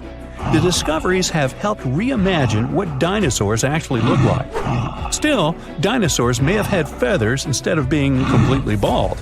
Of course, for most of them, the feathers weren't used for flying, but they helped the dinos stay warm. However, the feathers weren't all that was found, and a part of the coelurosaur's tail is also preserved. Still, it's so small and ancient that its DNA hasn't survived to map their entire genome. The enclosed tail is also very delicate, and it can't be removed from its protective amber shell. But although these findings can only be observed, they've still provided a great insight in the evolution of birds. But how does amber preserve things so effectively, even at the initial stages? The trees produce the resin to protect any small gaps in the bark against feeding insects. Its antiseptic nature and lack of water content ensures it doesn't degrade for a long time. This also makes it more resilient as it petrifies over long periods, eventually becoming a fossil. Some of the oldest amber ever found was from the Triassic period, showing how long it can last. The pieces from Italy are about 230 million years old. And inside one of these ancient droplets holds the oldest arthropod ever recorded. This mite found inside has provided a broader understanding to their evolution. Today, they're known to mainly annoy gardeners by feeding on the petals of flowering plants. However, at the time the mite was caught, flowers didn't have any petals, and it would be without this tasty meal for another 100 million years. Now, 100 million years ago, Myanmar was part of Gondwana, the great supercontinent. At that time, Myanmar wasn't part of Asia yet. But it was still lush with a great forest, which contained many species of lizards that lived amongst the undergrowth, hiding away from dinosaurs. Many of them have been stored within amber. This fact helped discover ancestors of geckos and chameleons. By using CT scans, scientists have analyzed them, providing a glimpse into the formation of their scales, teeth, feet, and claws. It also provided an understanding of how these archaic creatures once appeared. Although mostly pieces of lizards, by using modern technology, the scientists have been able to create 3D images of the lizard. These images can reveal how those guys appeared in their full form. The images show that they still retain some of their exact features to this day, like the chameleon's sticky pads used for climbing. A salamander fossil from around 20 million years ago is one of the most intact specimens ever found in amber. Details of its final moments show that it had been attacked before getting stuck in the resin. However, what's confusing about this find from the Miocene era is that the amber was found in the Caribbean, but it came from a tree that's closer related to those from East Africa. The lizard also has ancestry from the same area. Finds like this have opened a whole new understanding about how these small lizards migrated. It's expected that they would have ridden fallen logs, which took them across the seas to new homelands, not only to the Caribbean, but to all continents except for Antarctica. Nobody goes there, it's too cold. In the Dominican Republic, you can find some of the rarest of all ambers. This Dominican amber came from neotropical forests from around 20 million years ago. Many of the trees that made the resin are now extinct. The amber is almost completely see-through and can come in an array of beautiful colors. The most common colors are red, yellow, and even blue, and are easily mistaken for gemstones. One was found with a flea caught in it, dating to when the forest was at its peak and the mammalian variety thrived. Fleas were likely common at the time, and this flea in particular had recently fed on a mammal before getting stuck. However, something more intriguing was found within the flea. While scientists checked what mammal DNA was within the flea, they found that it was carrying an ancient bacterial blight. These blights have been constant throughout Earth's history, dramatically decreasing populations of animals and plants. This now extinct blight in the amber helped scientists determine how much the bacteria have evolved and how it spread. Now, most remnants of insects inside amber aren't much more than the exoskeleton bodies. But with some found in Myanmar, they were so well preserved that even the color of the insects is still intact. Colors in nature appear in three different ways. The first is bioluminescence, that's produced by a chemical reaction within a living organism. The second is about pigments, where the color appears in an animal or plant tissue. The third is called structural coloration, and the production of colors here is explained by microscopic surfaces fine enough to react with the light. The rare insects in amber were found in the form of structural coloration, but only at specific wavelengths. It all explains the very intense colors rarely found. 99 million years later, these bugs can still show their vibrant colors – blue, purple, and green. Some of them appear so different in color and shape that they almost look like they're from another world. Which of course they are, a very old one. Ants have been around for about 168 million years, based on fossil evidence provided. They're well known for their social hierarchies and their hive mind system. They've dominated almost every corner of the insect world, but when these social capabilities came about have been difficult to determine. Yet, recently, amber dated from 100 million years ago has shed some light into their evolution. Several amber pieces have preserved various ant types, including the worker ants, guardian or soldier ants, and even a queen ant. Before these pieces were found, it was estimated their social nature occurred millions of years later. A piece of amber, dated 100 million years ago, helped shed light on the evolution of birds. A perfectly preserved bird that hatched preserved in amber was already equipped with its flight feathers. With the earlier physical abilities, they would be capable of moving around the nest by themselves at a very young age, and it's expected they could search for their own food almost immediately. But as birds continue to evolve and spend more time in the skies, their brain developed larger for their cognitive abilities. After hatching, their early development was then more focused on the brain, and the chicks slowly became more reliant on their parents over time. In Spain, a massive treasure trove of amber and other fossils has been found. Inside, there were remnants of an entire ecosystem that existed 110 million years ago. A bunch of individual fossils were found. The vast collection includes many types of insects, mollusks, arachnids, plants, 50 different dinosaur bone fragments, feathers, and hair from mammals, and a McDonald's burger wrapper. Nah, just kidding. With the abundance of findings, it's helped researchers understand the ancient terrestrial ecosystem that once existed. With loads of specific details of the environment, they've reconstructed the swamp. This way, it's now possible to experience what it was like in the world of dinosaurs. If you come across a well in Portugal, resist the temptation to gaze into its depths.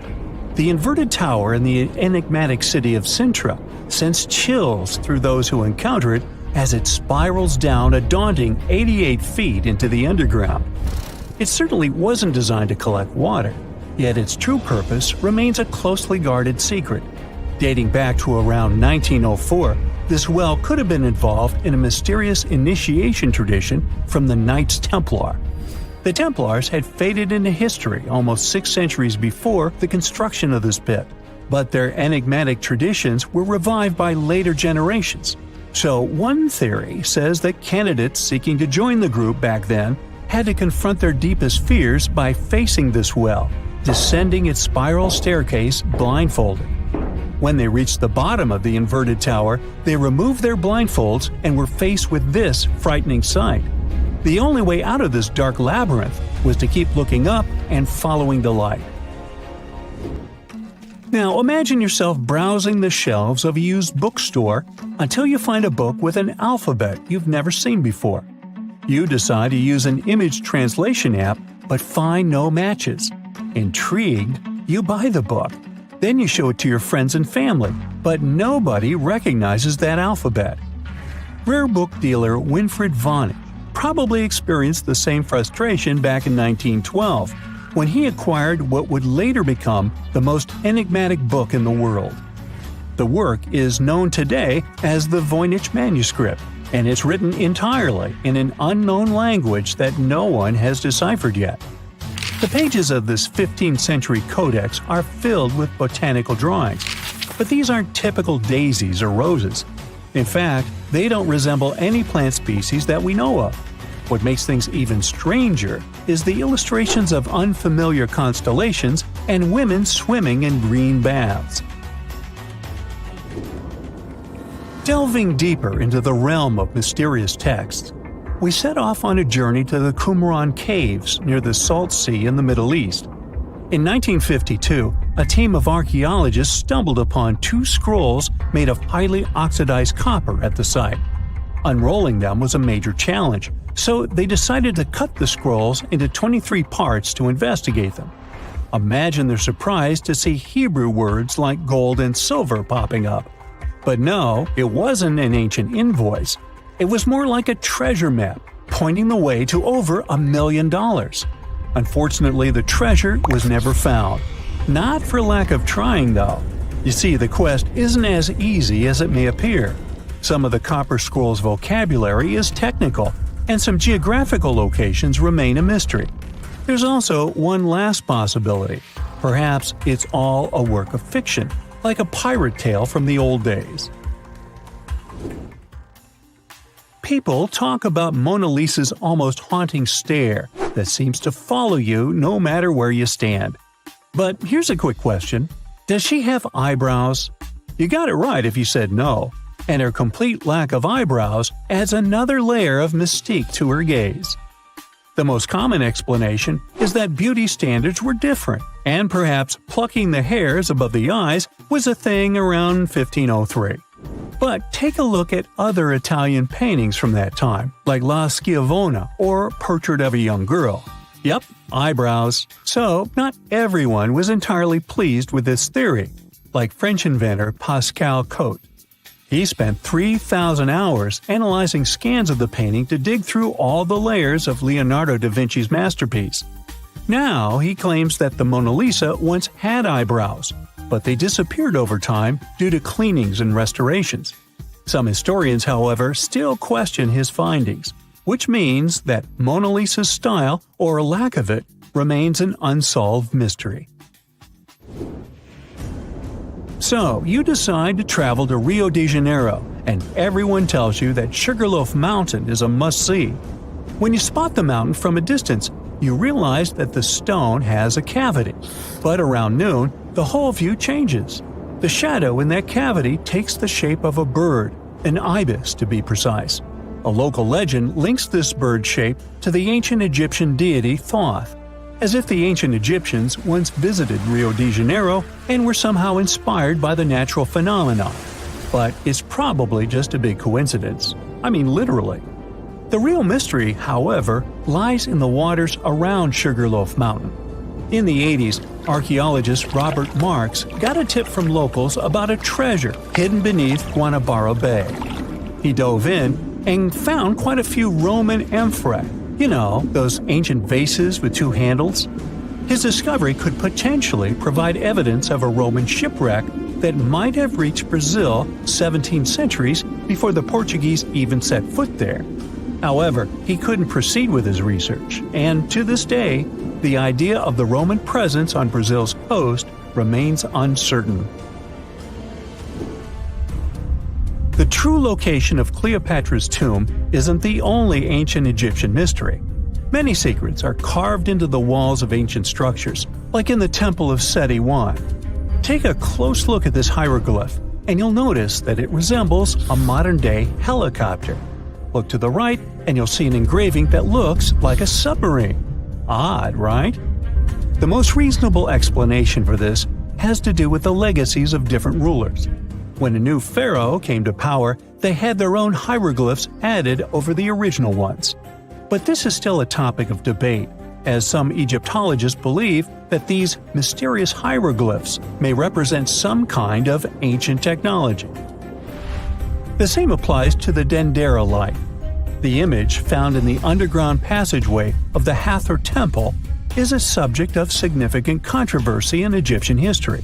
Some researchers suggest that the inscription simply represents a rising sun, while others interpret it as evidence of some kind of modern lighting system. And it does indeed resemble Crookes' tube, one of the early experiments with electrical discharges. Although there's no concrete evidence of ancient Egyptians having modern electricity, some historians believe that this theory could help explain why many discovered tombs don't have any residues left behind from the use of oil lamps or candles. A lot has been said about the mysterious pyramids of Egypt, but many people tend to forget that other inexplicable structures had already existed even before them. Our next stop takes us to Turkey. The top of a hill known as Göbekli Tepe, near the city of Urfa, holds an ancient secret. It features more than 20 circular stone enclosures dated back over 11,000 years. Many of these have heavily carved stone T-shaped pillars adorned with eerie human figures with folded hands. The most accepted theory is that it's the world's first temple, likely used for rituals or social events. But the greatest mystery lies in how it was built, as this site existed before the domestication of animals or the use of metal tools. So the construction must have been very difficult, challenging our understanding of the historical timeline. Now, I hope you're not afraid of heights, because we're about to take a flight over the Nazca Lines. You've probably already heard about these massive mysterious drawings etched into an arid region of Peru. They come in many different shapes, like a spider, a monkey, and even a Google-eyed ET that is probably just a fisher. Anyway, this story got some fresh chapters in 2022 when an additional 168 new drawings were discovered. The original ones could only be seen from the air, but these new ones are much smaller and can be observed from the ground. However, one thing they have in common is that their purpose remains totally unclear. Some might call them the largest-scale calendar in the world. Others suggest that they served as a tool for agricultural purposes. Of course, many theories have emerged in an attempt to give the Nazca Lines a meaning, but the truth is that they remain some of the most important unsolved mysteries in history. Now, we wouldn't call this island mystical unless there were tales of giants living here. The island of Gozo in Malta is the backdrop of an ancient legend. Malta is an island country located in the Mediterranean Sea, just south of Europe. It's a very strategically located archipelago. Throughout history, it was ruled by many different societies, such as the Phoenicians, Greeks, Romans, and Carthaginians. One cold night, thousands of years ago, a farmer noticed the sky turn orange, then red, when he heard a loud thump. Although the ground seemed to be moving, this wasn't an earthquake. When he looked toward the woods, he saw a giant silhouette, taller than the trees. As he fearfully approached, he realized it was a woman, a giant woman. She introduced herself as Sunsuna. Unlike the terrible giants of many tales, Sunsuna didn't want to exterminate the human race. She was loving and caring. She told the farmer that she and her people could help protect their land from invaders. The locals were pretty interested in this offer. Since Malta is located in an important commercial route, it was constantly being invaded. The story says that Sunsuna settled in Malta, and sooner rather than later, she was moving things around. And when I say things, I mean monoliths. Sunsuna carried huge stones on her shoulder to build a magnificent temple called Gigantia, which means place of giants. She even did this while holding her half-giant, half-human kid on the other shoulder. Some say Sunsuna lived exclusively on beans and honey. although others replace honey with water. The funniest bit here is that Malta is the 10th smallest country in the world, but it somehow managed to host giants. Hey, go figure. The temple looked like a giant game of Tetris, with some stones weighing as much as 20 elephants. Some of these monolithic rocks are so heavy, scholars guess it would take 50 men working together to lift just one stone. Now, as much as this is entertaining, humans never proved giants were real, so this story couldn't be true. There's a brief mention of a species of giants called the Nephilim in some ancient texts. The Nephilims would have been terrible giants that wreaked havoc on the earth and only survived until the Great Flood. But nobody ever found real proof of this species really existing on Earth, until this came along.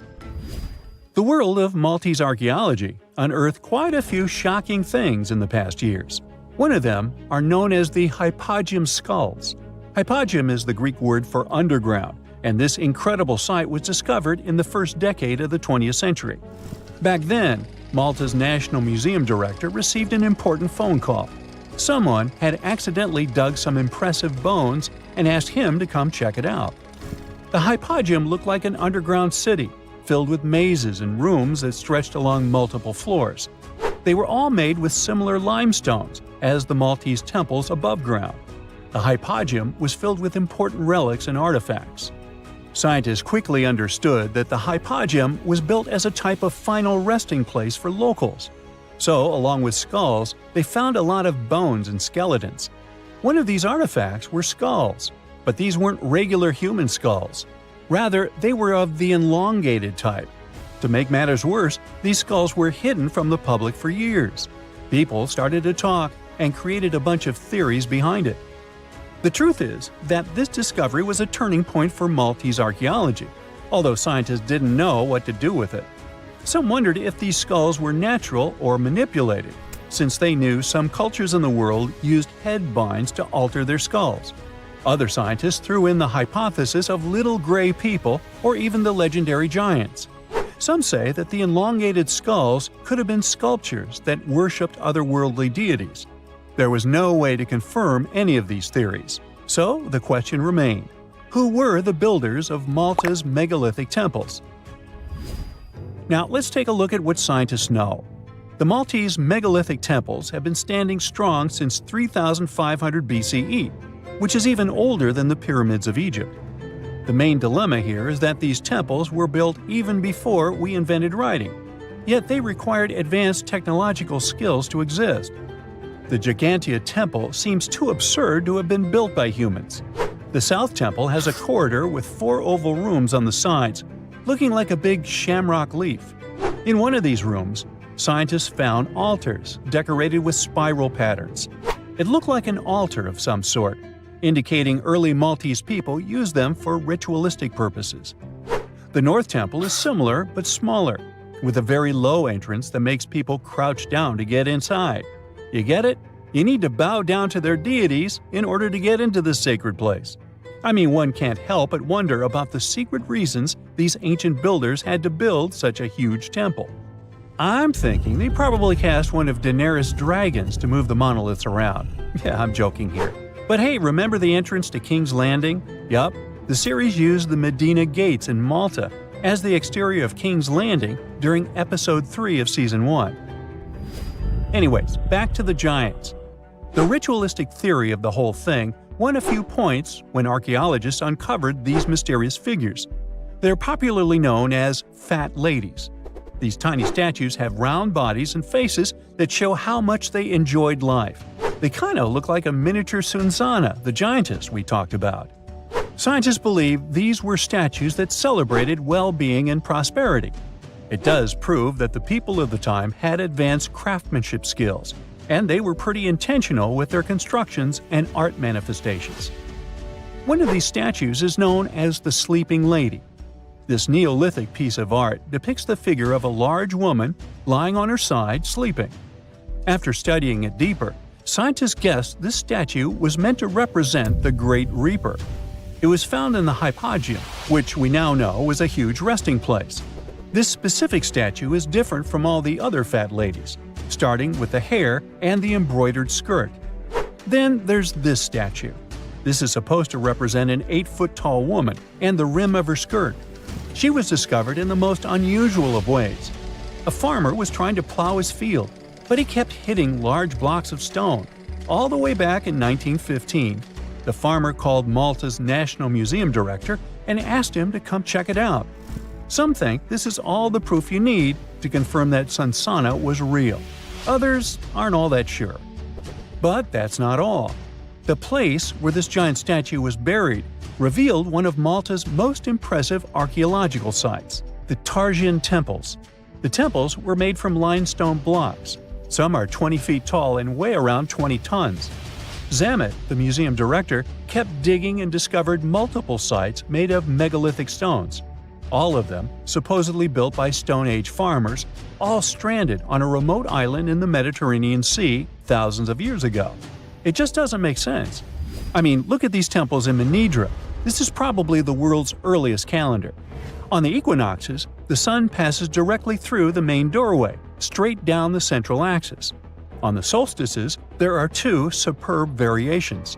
During the summer solstice, the rays fall on the edge of the megalith to the left of the doorway, and during the winter, the rays fall to the right side of the doorway. It's astronomical precision at its finest. And what about the structures in the Hall Tarsian that we've already talked about? This complex is the oldest one in all of Malta. It was built with the purpose of doing animal offerings to deities. Scientists confirm this by unearthing numerous animal bones buried in the soil. They also found a great collection of spirals, indicating that the locals also used this temple for ritualistic purposes. Overall, there are 7 megalithic temples in Malta, each more impressive than the other. Scholars keep on digging to see if they can uncover the truth, much like researchers do with the pyramids of Egypt, the lost Mayan cities in the Americas, and other sites. So what comes to your mind when you hear the word Antarctica? Most likely, cold, snow, ice, and penguins. Yet, this is one of the least explored regions in the world that hides many strange and unique things. Check them out. You don't have to go to Antarctica to see this weird thing. All you need to do is open Google Earth and move to one of the southernmost islands of Antarctica, King George Island. Recently, internet users have noticed a large and pretty strange cave entrance there. Where does this wide, dark passage lead? People started making suggestions. It's the entrance to a secret base or some laboratory. This is the part of the spaceship that crashed there thousands of years ago. This is the door to the ancient city of Antarctica. Perhaps there's a giant rock mountain with an ancient cave beneath all this snow and ice. Well, there's some ideas. Users have calculated the approximate dimensions of this cave. It might be about 74 feet high and 250 feet wide. You could hide a Boeing passenger jet in there. Nature probably created this entrance. This is a logical explanation, but there are 2 strange factors. First, take a look at the foot of the mountain. It seems that there are steps there. They're dark in color, as if they're made of stone. And if you look closely, you can notice something similar to human footprints. Has anyone entered this cave? Or maybe someone is still living there now. The second oddity is the disappearance of the mysterious finding. For the first time, people noticed it in a Google Maps snap in 2007. Then the entrance disappeared. Then it reappeared a few years later. After that, it vanished. And in 2022, people saw it again. Perhaps old snow melts, a new layer falls, and then the wind blows it away and the cycle repeats. But the alleged steps leading deep into the cave make one doubt the natural origin of this tunnel. You can easily find the coordinates on the internet and visit the cave via Google Earth. You might see something there and tell the world. There's another strange thing people discovered with the help of Google Earth. In 2020, one user found a strange object that looked like a giant ship 100 miles off the coast of Antarctica. It was covered with ice and snow and lying on its side. It looked like a cruise ship. You could notice the windows, the deck, and the bridge. But not all people agreed with this. Some claimed it was a spaceship. Others said it was some kind of secret building. The user who first noticed the ship stated that its size was about 400 feet. which is the perfect length for a passenger vessel. But what is this ship doing in such a remote place in the middle of a glacier? How did it get here? Who was its captain? No one has found the answers to these questions yet. In 2016, people using Google Earth discovered a photo of an unknown sea monster floating off the coast of Antarctica. This creature resembled a giant squid with a length of about 200 feet. This is slightly shorter than 3 train cars. Just imagine this kraken swimming in Antarctica's dark, icy waters and dragging to the bottom everything it meets on its way. Maybe it's the great and terrible Chulu, or one of its offspring. You will quickly notice this blood-red waterfall among Antarctica's endless, dazzling white landscapes. Don't worry, it's not blood. For many centuries, the waterfall has been painting snow in a bright red color. The stream flows straight out of a white iceberg. Let's look inside and find out what's happening there. Millions of years ago, there was a small crystal-clear pond, but then a glacier formed around it. A thick layer of ice and snow blocks sunlight, heat, and oxygen access. For millennia, the reservoir remained in this cold vacuum.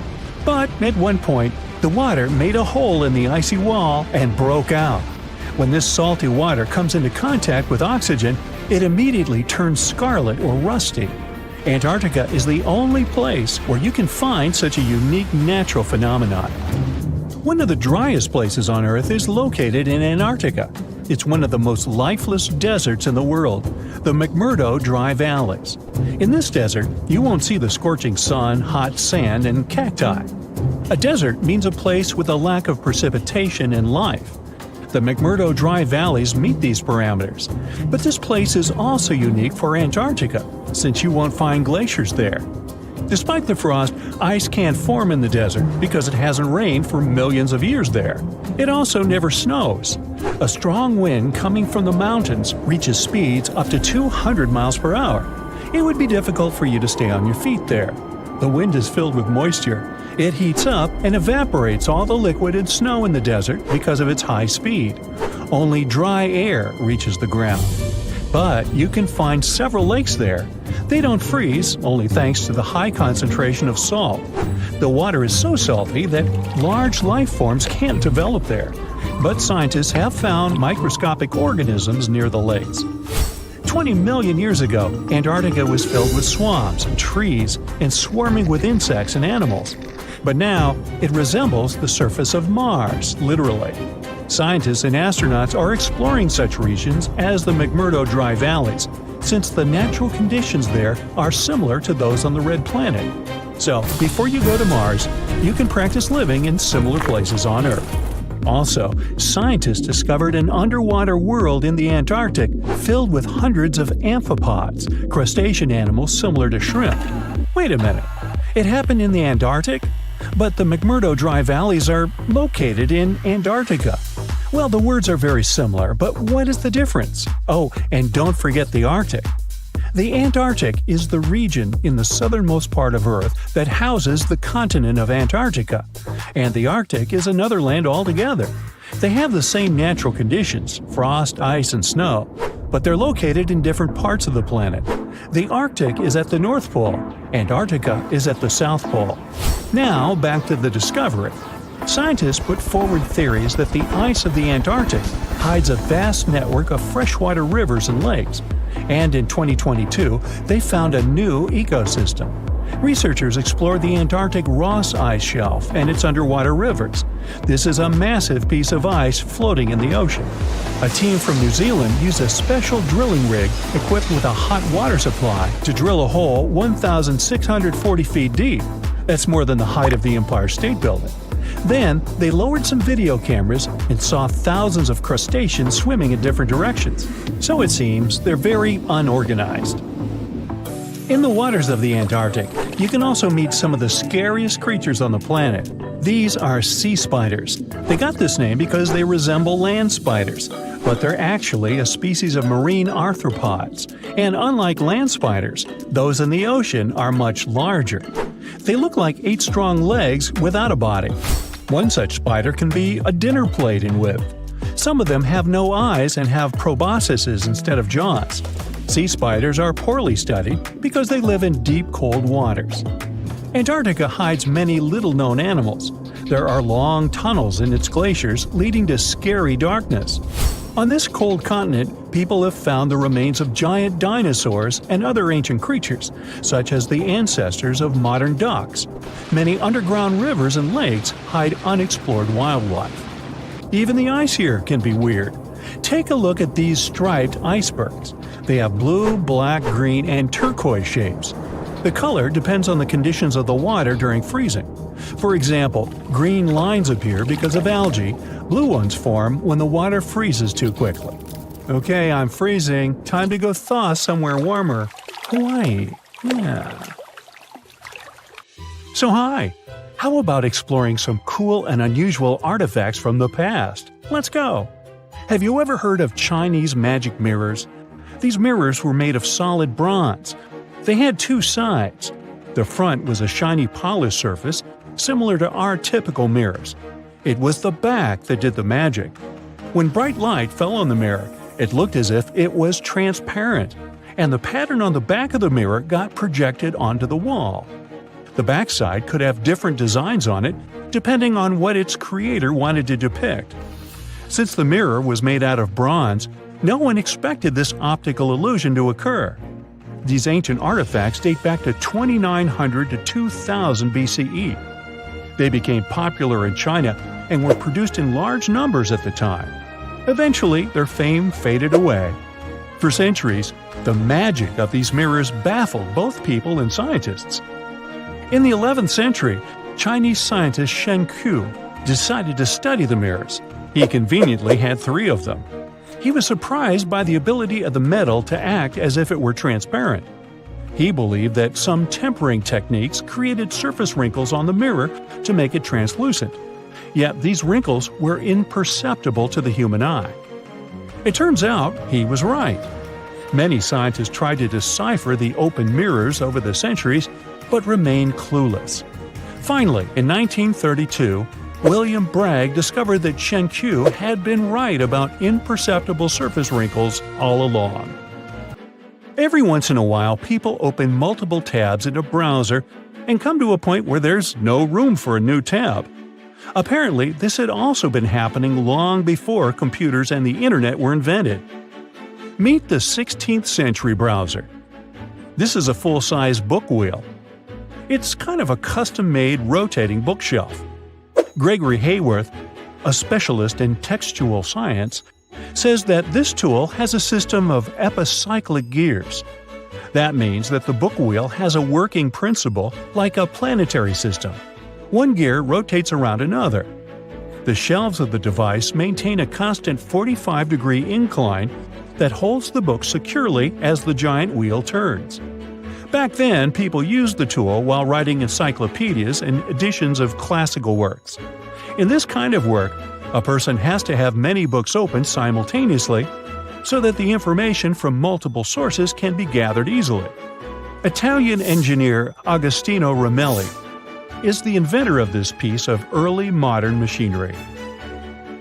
What if I tell you that sponge divers in Greece accidentally found an ancient computer?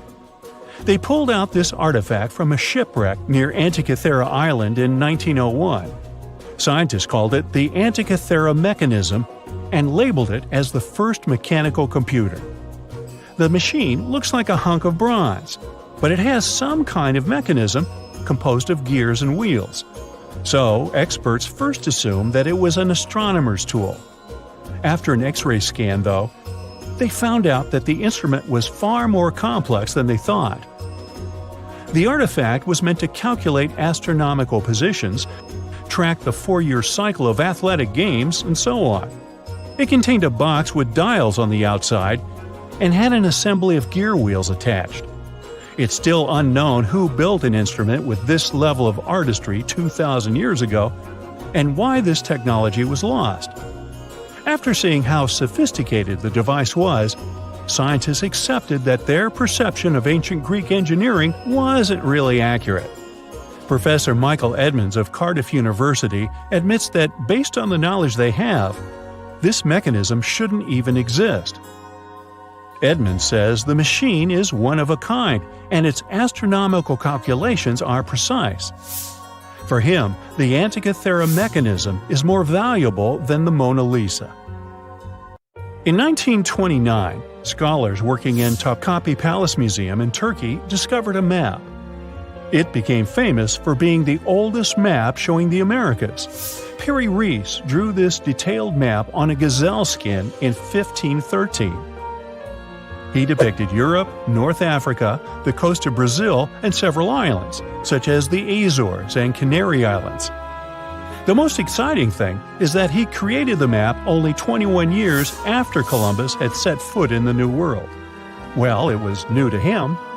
Perry Rees was a maritime scholar and a successful naval commander leading the Ottoman fleet. Yet, while drawing the map, he relied not only on his expertise in sailing. He created it by assembling and referring to 20 other regional maps, like the Arab map of India, 4 Portuguese maps, and the map of the western parts drawn by Columbus. Yes, the part he got from Columbus raised the heartbeat of many historians. Columbus drew a map during his third voyage to the New World and sent it to Spain in 1498. It's assumed to be lost. Surprisingly, historians can now understand what Columbus noted down by looking at Perry Rees's map. Fun fact, he also drew another world map in 1528. Even though only about 1/6 of this map has survived, it's clear that it described the northwestern part of the Atlantic, the region from Venezuela to Newfoundland, and the southern tip of Greenland. The map also showed Antarctica centuries before its discovery. Historians had to rethink the chronology of history after getting this crazy information. Perry Rees described Antarctica's topography without ice in great detail. In the 1930s, workers found dozens of stone spheres in Costa Rica. Locally, they're known as bolas de piedra, literally stone balls. They were made by a civilization lost in time. What's interesting about these balls is their shape. They are perfectly spherical. How ancient people could make such precise shapes is a mystery. The spheres are of different sizes. Imagine a small one, like a tennis ball. Then put another one next to it, 7 feet in diameter. The largest spheres weighed 16 tons. Archaeologists are sure that these balls are human-made. Yet their purpose remains unclear. Some archaeologists claim that the spheres could represent the solar system or could be inspired by various stages of the sun and the moon. Others say that the stone's placement refers to the houses of chiefs. Most of the stone spheres were sculpted from granodiorite. It's a hard rock similar to granite. Experts believe that ancient people used smaller rocks from the same material as tools to shape these spheres.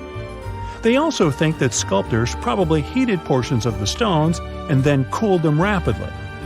This could have helped them to remove the outer layers of rock.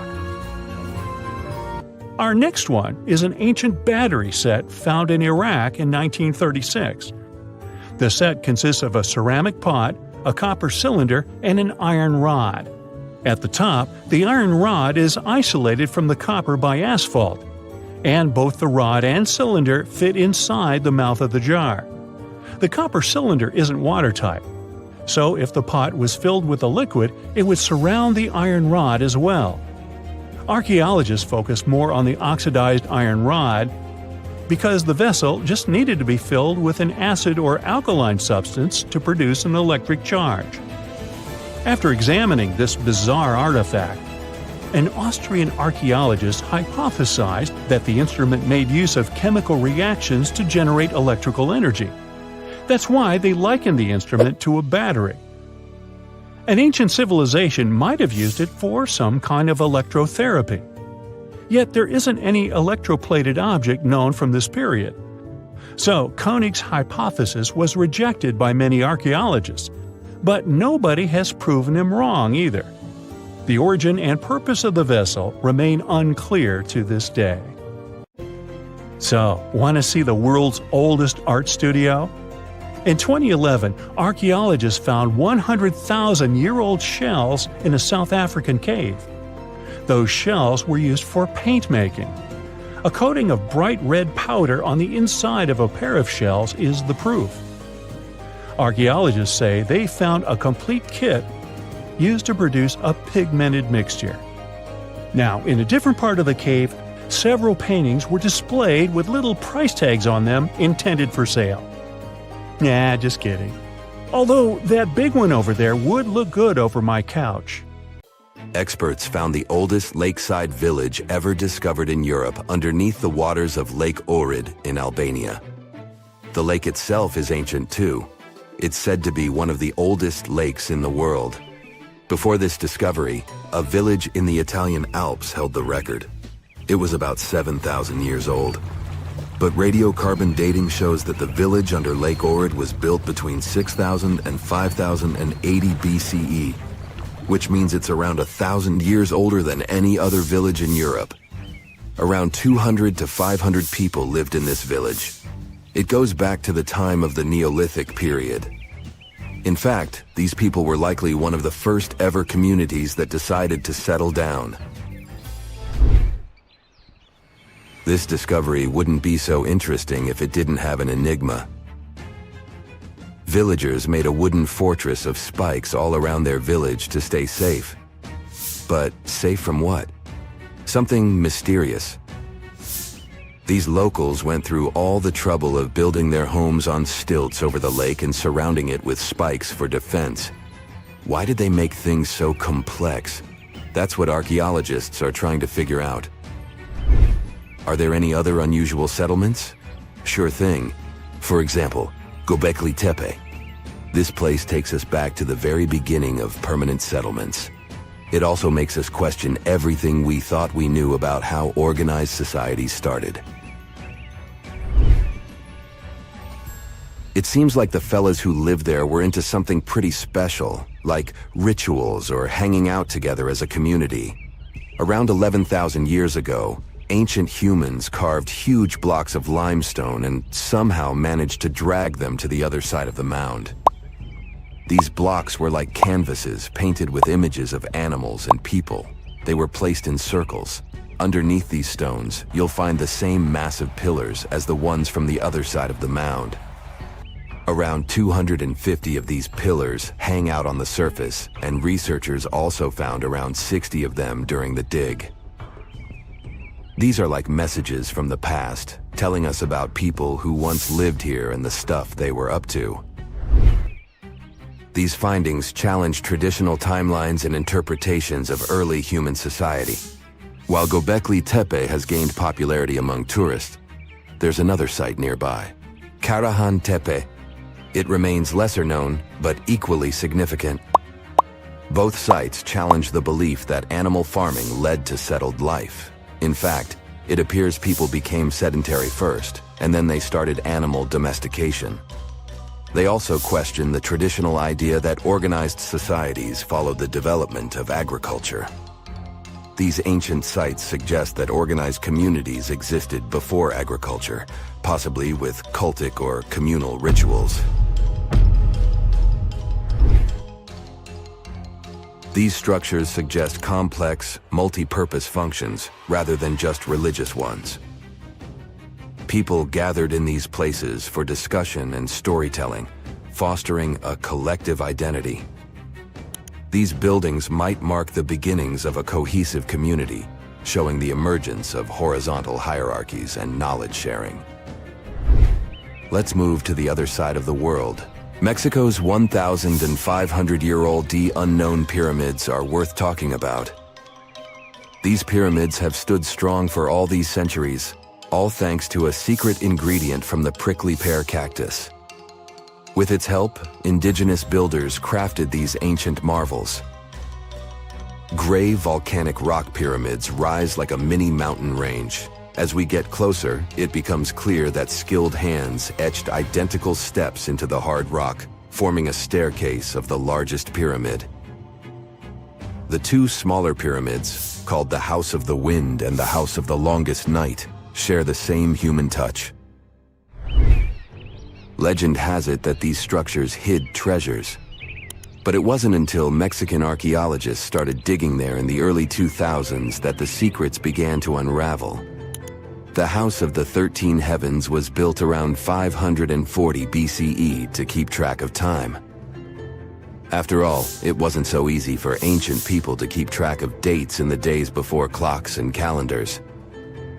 Instead, they looked at the skies and celestial objects. Think of the pyramid as their own cosmic calendar. Its corners matched up with solstices and important dates for planting and harvesting. When you stand on the steps these days, the sun lines up perfectly with the corresponding corner. But these pyramids aren't just about telling time.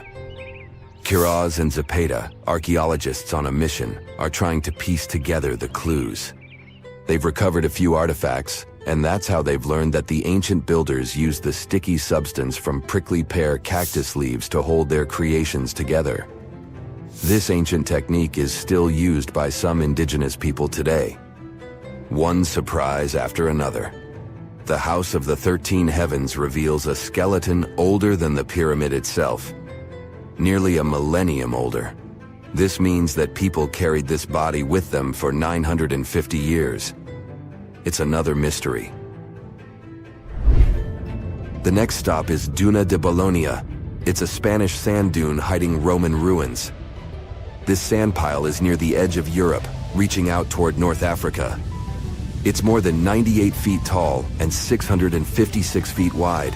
As the winds move and the dune shifts, it reveals pieces of history hidden deep within it. Climate change boosts those winds, moving the dune even more. As it migrates, it shows us traces of people who used to live here. Archaeologists have been busy digging around, and they found ancient tombs. Imagine exploring a sandy maze and stumbling upon these tombs filled with history. The sand has acted as a protector, preserving bones, jewelry, and arrowheads. But that's not all. Nearby, there's an archaeological site from the 2nd century BCE. That's when the Romans were hanging out here. They had a whole city down there, complete with baths, a theater, and a temple. And it was built on top of an older Phoenician settlement. An earthquake shook things up a long time ago, and people left the city. For centuries, it lay hidden under the sand. Modern historians and archaeologists are excited about what else this shifting landscape will reveal. Fingers crossed that this sandy time capsule stays safe and keeps sharing its stories with generations to come. In Peru, archaeologists are exploring the 3,000-year-old Condor's Passageway. A what? Okay, so archaeologists were digging around a place called Chavan de Huantar, where the Chavan people lived. This place is around 190 miles away from Lima, Peru's capital. So, the Chavan people were advanced artists. They loved drawing birds and wild cats in their paintings. And they went way back, even before the Inca Empire became a big deal.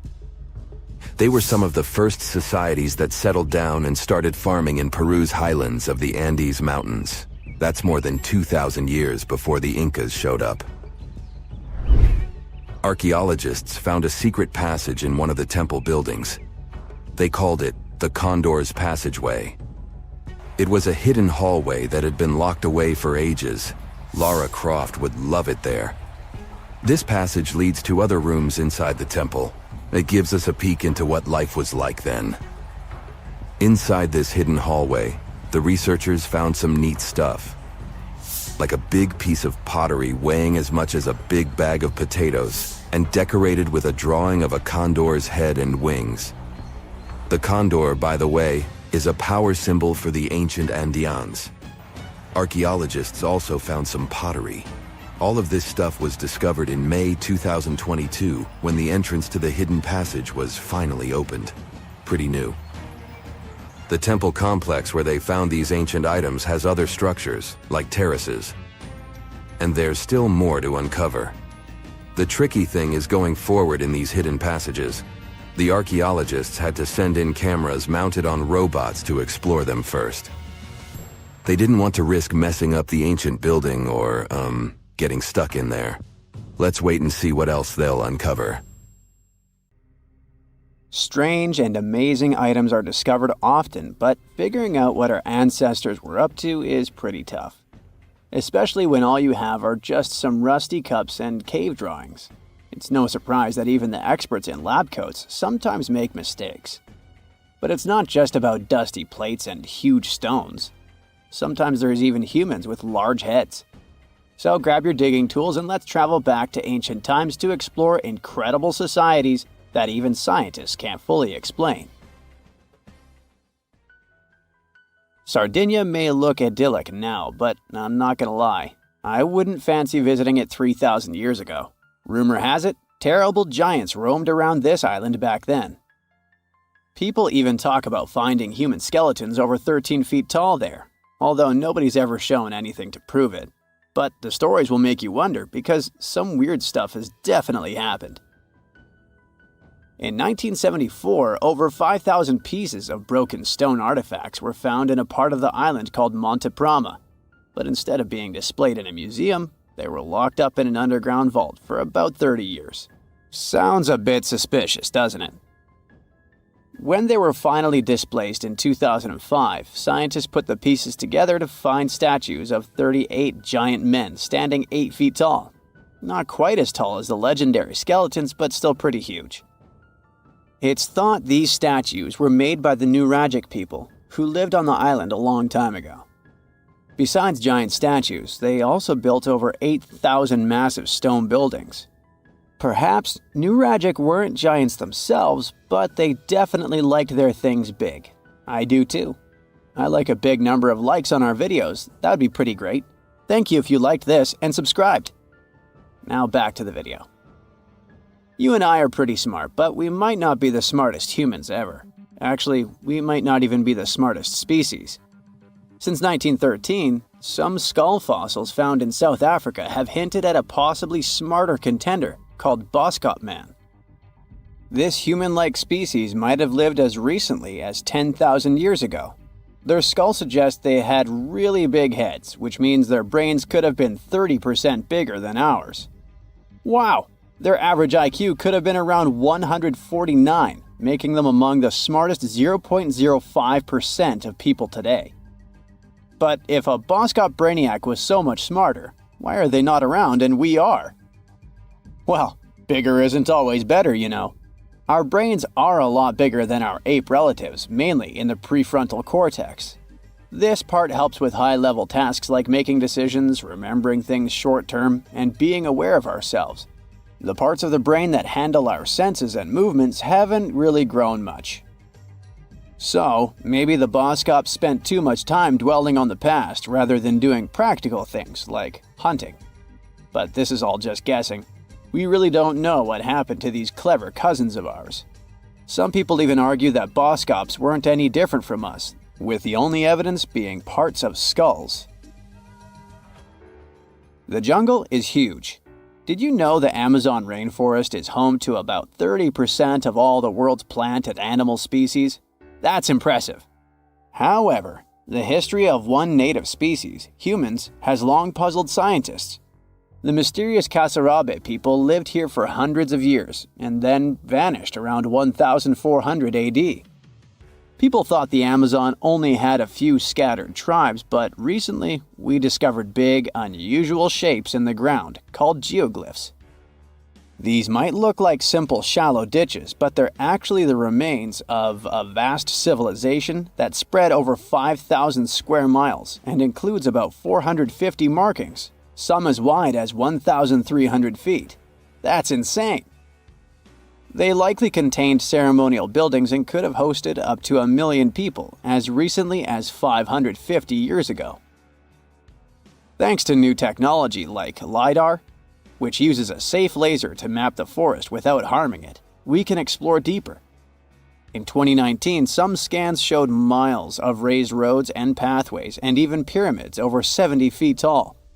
They found 26 separate settlements, 2 of which were at least 250 acres each. Damn, that's like 330 soccer fields. It's not certain what happened to the Kasarabi people. Maybe European conquistadors drove them out. Maybe the most baffling ancient civilization is one we've never actually found a trace of. Yep, I'm talking about Atlantis, the grand city that supposedly sank into the ocean. The first mentions of Atlantis come from the ancient Greek philosopher Plato, who talked about a great city near the Strait of Gibraltar. But for ages, everyone just thought Plato made up Atlantis as a perfect version of his own Athens. So why, about 12,000 years after it supposedly vanished, do we still wonder if it might be real? Well, in the 19th century, U.S. Congressman Ignatius Donnelly wrote a book giving 13 reasons why he thought Atlantis was more than just a myth. Then, in 1965, some folks thought they actually found Atlantis when they discovered the Richat structure, a massive 25-mile-wide dome in Mauritania, Africa. It's so big that you can see the whole thing from space. 2 astronauts flying over the Sahara Desert spotted this giant eye staring back at them and thought they'd made the discovery of a lifetime. Unfortunately, there's no solid evidence linking this structure to Atlantis. It's believed to have formed from volcanic activity about 100 million years ago. But it does look suspicious, doesn't it? Still, we're no closer to knowing the truth. Imagine going back to about 3,300 BCE and finding yourself in South Asia. Welcome to the Harappan civilization. These people were way ahead of their time. They had cities like Harappa and Mohenjo-Daro, complete with baked brick houses, sophisticated drainage systems, and even public baths. This place might have had over 5 million people, making it one of the densest regions at the time. They also invented a system of standardized weights that was incredibly useful for traders.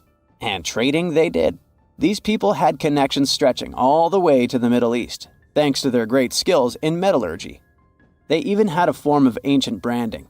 The seals were used to stamp clay on tray goods. Despite being so advanced with a thriving urban life, there's a whole bunch of mystery shrouding their language and script. We've got bits and pieces of their writing, but no one's deciphered them yet, even with all the technology we have today. We also still don't know how exactly their society worked. It looks like they didn't flaunt their social status as much as other civilizations. No grand palaces or massive monuments. Instead, their largest buildings might have been granaries. They sure were practical. Unfortunately, all good things must come to an end. Around 1800 BCE, this bustling civilization started to decline, possibly due to shifts in river patterns. As the environment changed, the Harappans packed up, moving towards more hospitable lands. Ever heard of the Minotaur? The beast with a bull's head and a man's body, hunting the bravest travelers in a massive maze. Well, this wasn't just any old tale. It was one of the most popular dramas of the ancient world. And it was inspired by this place, the island of Crete. The Minoans lived here during the Bronze Age. They had stunning palaces, amazing frescoes, and a culture so rich it still fascinates historians to this day. They built places like Knossos, which was so complex with its multi-story buildings and elaborate hallways that it might have inspired the whole labyrinth myth. Their engineering was so ahead of its time that even their drainage systems were more advanced than what many of us have today. Let me know in the comments which of these stories you find the most fascinating, and thanks for watching. The Azores are 9 islands in the Atlantic Ocean, sitting about a third of the way from Europe to North America. A history textbook will tell you that the Portuguese explorers discovered this beautiful archipelago in the 15th century. Until then, they were uninhabited. The islands still belong to Portugal, so there seems to be no controversy or mystery here, except for the fact that some researchers think the Azores were home to an ancient civilization from thousands of years ago. Others support the idea that the famous Atlantis itself was here. In 2010, archaeologists announced that they found some structures on the islands which looked like they were from the Stone Age. If that's true, it would mean that there was a civilization back then which was advanced enough to travel this far and settle on the remote islands. A special scientific commission studied the matter and concluded that those structures were natural rock formations or had a more modern origin. So the first settlers were supposed to have been the Portuguese. It didn't stop some enthusiastic scientists from further research. They analyzed the DNA of mice from the Azores and found that it had the same genetic characteristics as house mice from northern Europe. The little rodents couldn't have sailed this far without humans, so it looks like the first people had arrived at the Azores before the Portuguese, and the plot thickens. Dr. Felix Rodriguez, who works at the University of the Azores, is determined to find out exactly when it happened. He's studying the megalithic structures found in the Azores. Similar structures found in Western Europe and the Mediterranean date back to the Neolithic age. According to Dr. Rodriguez, the oldest findings are from 4,200 years ago. It's not clear when civilizations left them. The professor identified 7 megalithic structures in one complex as dolmens for the deceased. The cavities are all cylindrical in shape and definitely don't look like a natural formation. The material from the cavities turned out to be at least 2,500 years old. There are also some pieces of ceramics that seem to be even older. It looks like the rocks in the area had been lifted. You can see it by the small waves left by lava. It's thick and sticky, so it can't leave vertical marks. Someone must have moved the rock from its horizontal position. Another interesting finding is some stone anchors with holes found by the sea. Similar ones were used in the Mediterranean and on the Atlantic coast of Europe, dating back to 1000 and 2000 BCE. The 15th century Portuguese were advanced sailors and never used stone anchors, only metal ones. The scientists also managed to find a structure built right in the volcanic tuff. It looks somewhat similar to the ones built in the Mediterranean that are at least 2,000 years old. These structures are called columbariums and were used to store the ashes of the deceased. They also found something resembling an oven next to it, so they could be a part of one complex. There's also a basin in the middle, and it's not the only one on the island. It looks like they had a special meaning to their builders. There are channels around the construction. They connect the 4 basins, and the sun lights each of them at different times of the year.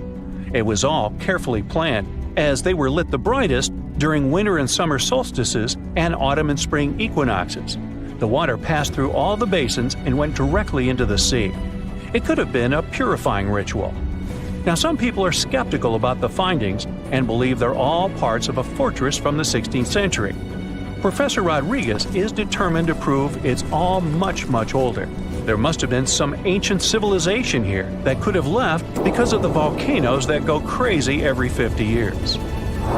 Antonietta Costa, a postdoctoral student at the University of Porto in Portugal, is also sure that the first people came to the Azores in prehistoric times. She has studied standing stones with small openings, explained as cuts for quarrying the stones. Costa believes they are part of a calendar system. She noticed that none of the slits in the rocks were aligned with the cardinal east direction. The slits closest to it are smaller than the ones facing other directions, so it can't be just a coincidence. It also looks like the slits are aligned with the solstices, and that's what makes Costa think it could be a calendar. She also thinks the inscriptions left on slabs of bedrock on the islands are much like those maps that were left on the rocks during the Stone Age in mainland Europe. Another interesting theory about the Azores is that it could have been the location of the famous Atlantis, which was lost under the sea. Since the Azores archipelago is in the middle of an ocean, it could technically be a perfect place for that. A 20th century scholar quoted Plato to prove this theory was right. The Greek philosopher suggested that Atlantis was in between the continents. The coins and sculptures supposedly found in the Azores when the Portuguese just arrived also point that there was someone else present there. And way more recently, in 2013, a sailor found a huge structure looking like a pyramid off the Azores coast. It was most likely a large submarine volcano, but it's much cooler to think it was some big deal in Atlantis, right? Peru has its own mystery. Amid the desert, you can find some eerie marks called the Nazca lines. They're known as geoglyphs, and were created more than 2,000 years ago by the people of the Nazca culture. Thanks to a dry climate and strong winds in the desert, most of the Nazca lines have reached our day. To create them, Nazca people removed the top layer of the pebbles and revealed the soil beneath the ground. The color of the soil changes from reddish-brown to yellowish-gray, so the lines always look different. Most of the geoglyphs depict plants and animals. You can clearly see a monkey, a whale, a condor, a hummingbird, a spider, various flowers, trees, and other plants. There are also some geometric shapes, such as triangles, trapezoids, and spirals. Since they were discovered in the 1920s, scientists have offered different explanations for the lines. Some say that in Nazca culture, people ascribe special significance to these motifs, so they probably created these shapes for deities in the sky to see. Others believe they were a sort of astronomical calendar, and animal sketches were modeled after groups of stars. This theory was proved wrong, so the purpose of the lines remains a mystery. Another place that leaves many questions is Nimrut Mountain in Turkey. This mountain has a complex of monuments with temples and tombs. It was built by the Kingdom of Commagene, which ruled here around the 1st century BCE. There are statues of King Antiochus, 2 lions, 2 eagles, Zeus, Hercules, and Apollo. Archaeologists found the ruins of this complex at the end of the 19th century. They thought it had been built by the Assyrians. Then, some of the most famous scientists of the time came here and found an inscription in Greek. It had details about the sculptures and the names of important members of the Commagene royal family. It looked like it had been put there for future visitors. The scientists established that the statues used to be full-size figures.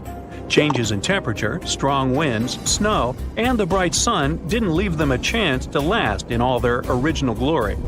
Plus, the complex is in an earthquake zone, so all you can see now is mostly the heads of the statues. They look incredibly complex and large for their time.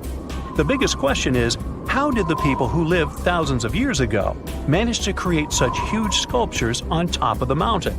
It's obvious that they worked on shaping the limestone blocks up there and not on the ground. So, stay tuned, we'll keep an eye on this. There are many myths around arguably the greatest structure ever built by humans, the Great Wall of China. Some say it's so grand that it's visible from space. Others claim that you can see it from as far as the moon. Other theories suggest that the builders of the wall were left inside. Well, sorry to disappoint you, but all these impressive stories are just myths. But even with those stories busted, the Great Wall of China is an impressive and truly breathtaking structure. So let me tell you its true story. Today, China is one of the most populated countries in the world, counting as many as 1.4 billion residents. It's also one of the oldest nations in the world. It has 3,500 years of continuous written history, but the civilization existed long before that.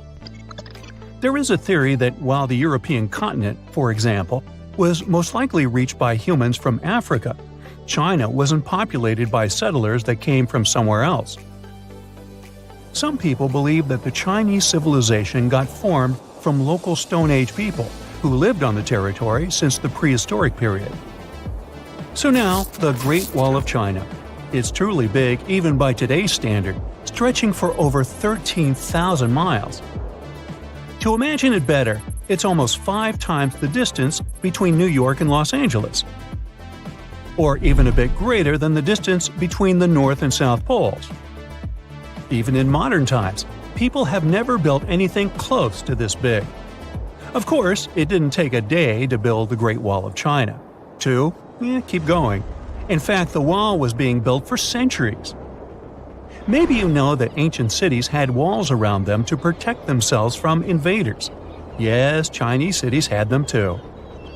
The first Chinese emperor united the country in 220 BCE and got a brilliant but very ambitious idea to turn all city walls into one big wall that would defend the country's border against attacks from the north. A trusted general directed the construction, enrolling a big group of workers, soldiers, commoners, and convicts. Back then, the wall was built of rammed earth and wood. In some places that were strategically important, the sections of the wall overlapped to provide maximum security. The walls were around 26 feet high on average. But the Great Wall didn't yet look like the construction we know today. Every next emperor would pick up the Big Wall project, strengthening and extending it, repairing, but also modernizing construction techniques. Some used bricks to build it. Others moved on to granite and marble blocks. Watchtowers and platforms weren't there from the beginning as well. They were added by Ming emperors. The watchtowers made it possible to communicate with other parts of the wall through smoke and fire messages. So, the wall is quite inconsistent in terms of material, but it only adds more charm to the construction and shows how much effort and time it took. The reasons why some parts of the wall have been standing for centuries and are still in good condition is glutinous rice flour. Turns out, this sticky rice mortar is almost like cement. It's very strong and waterproof, sealing the bricks so tightly together that even sneaky weeds can't grow between them. You may also notice that some bricks have writings carved on them. They were left by the workers who were building the wall. The purpose of those writings is quality assurance.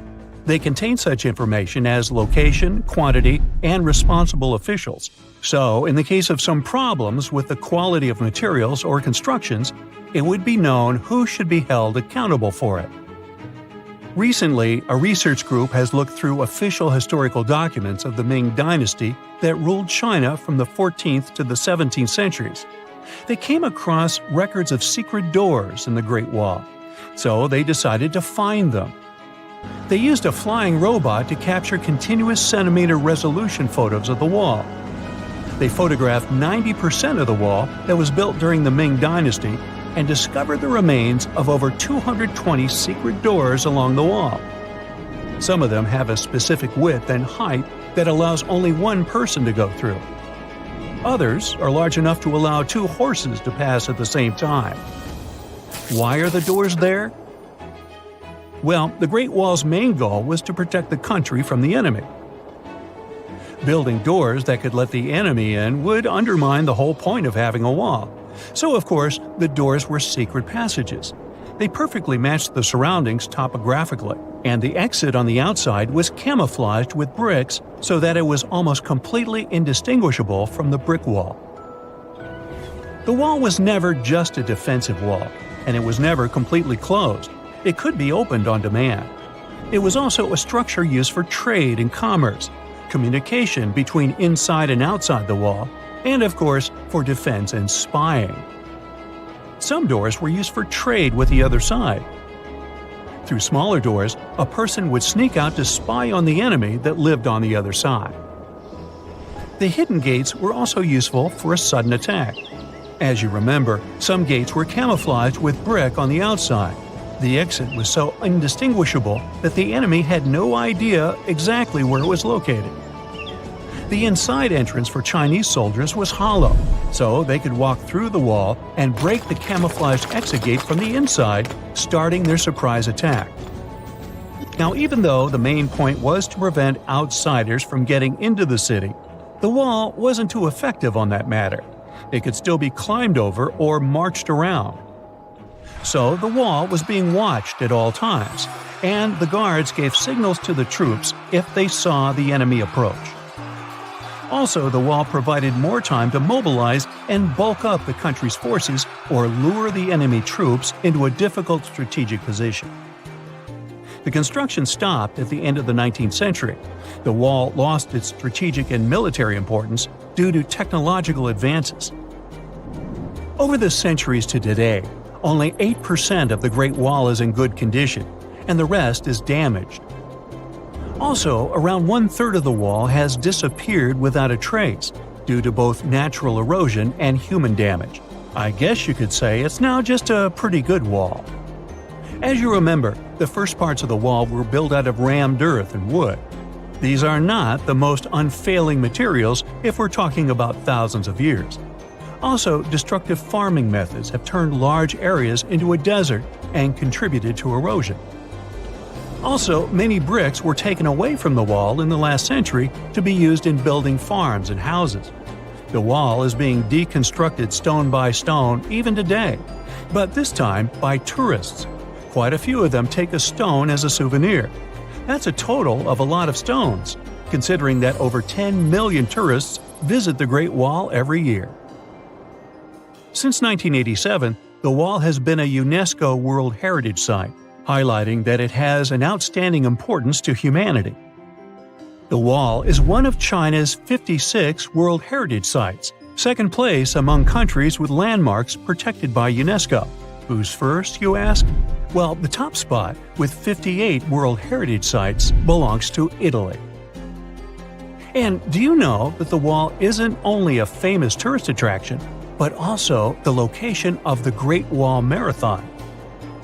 It's a marathon that was established in 1999 and is one of the most challenging ones in the world. You guessed right, people run along the wall, including all the steps. There are 3 distances, so that participants can run a full marathon that is 26 miles, a half marathon that's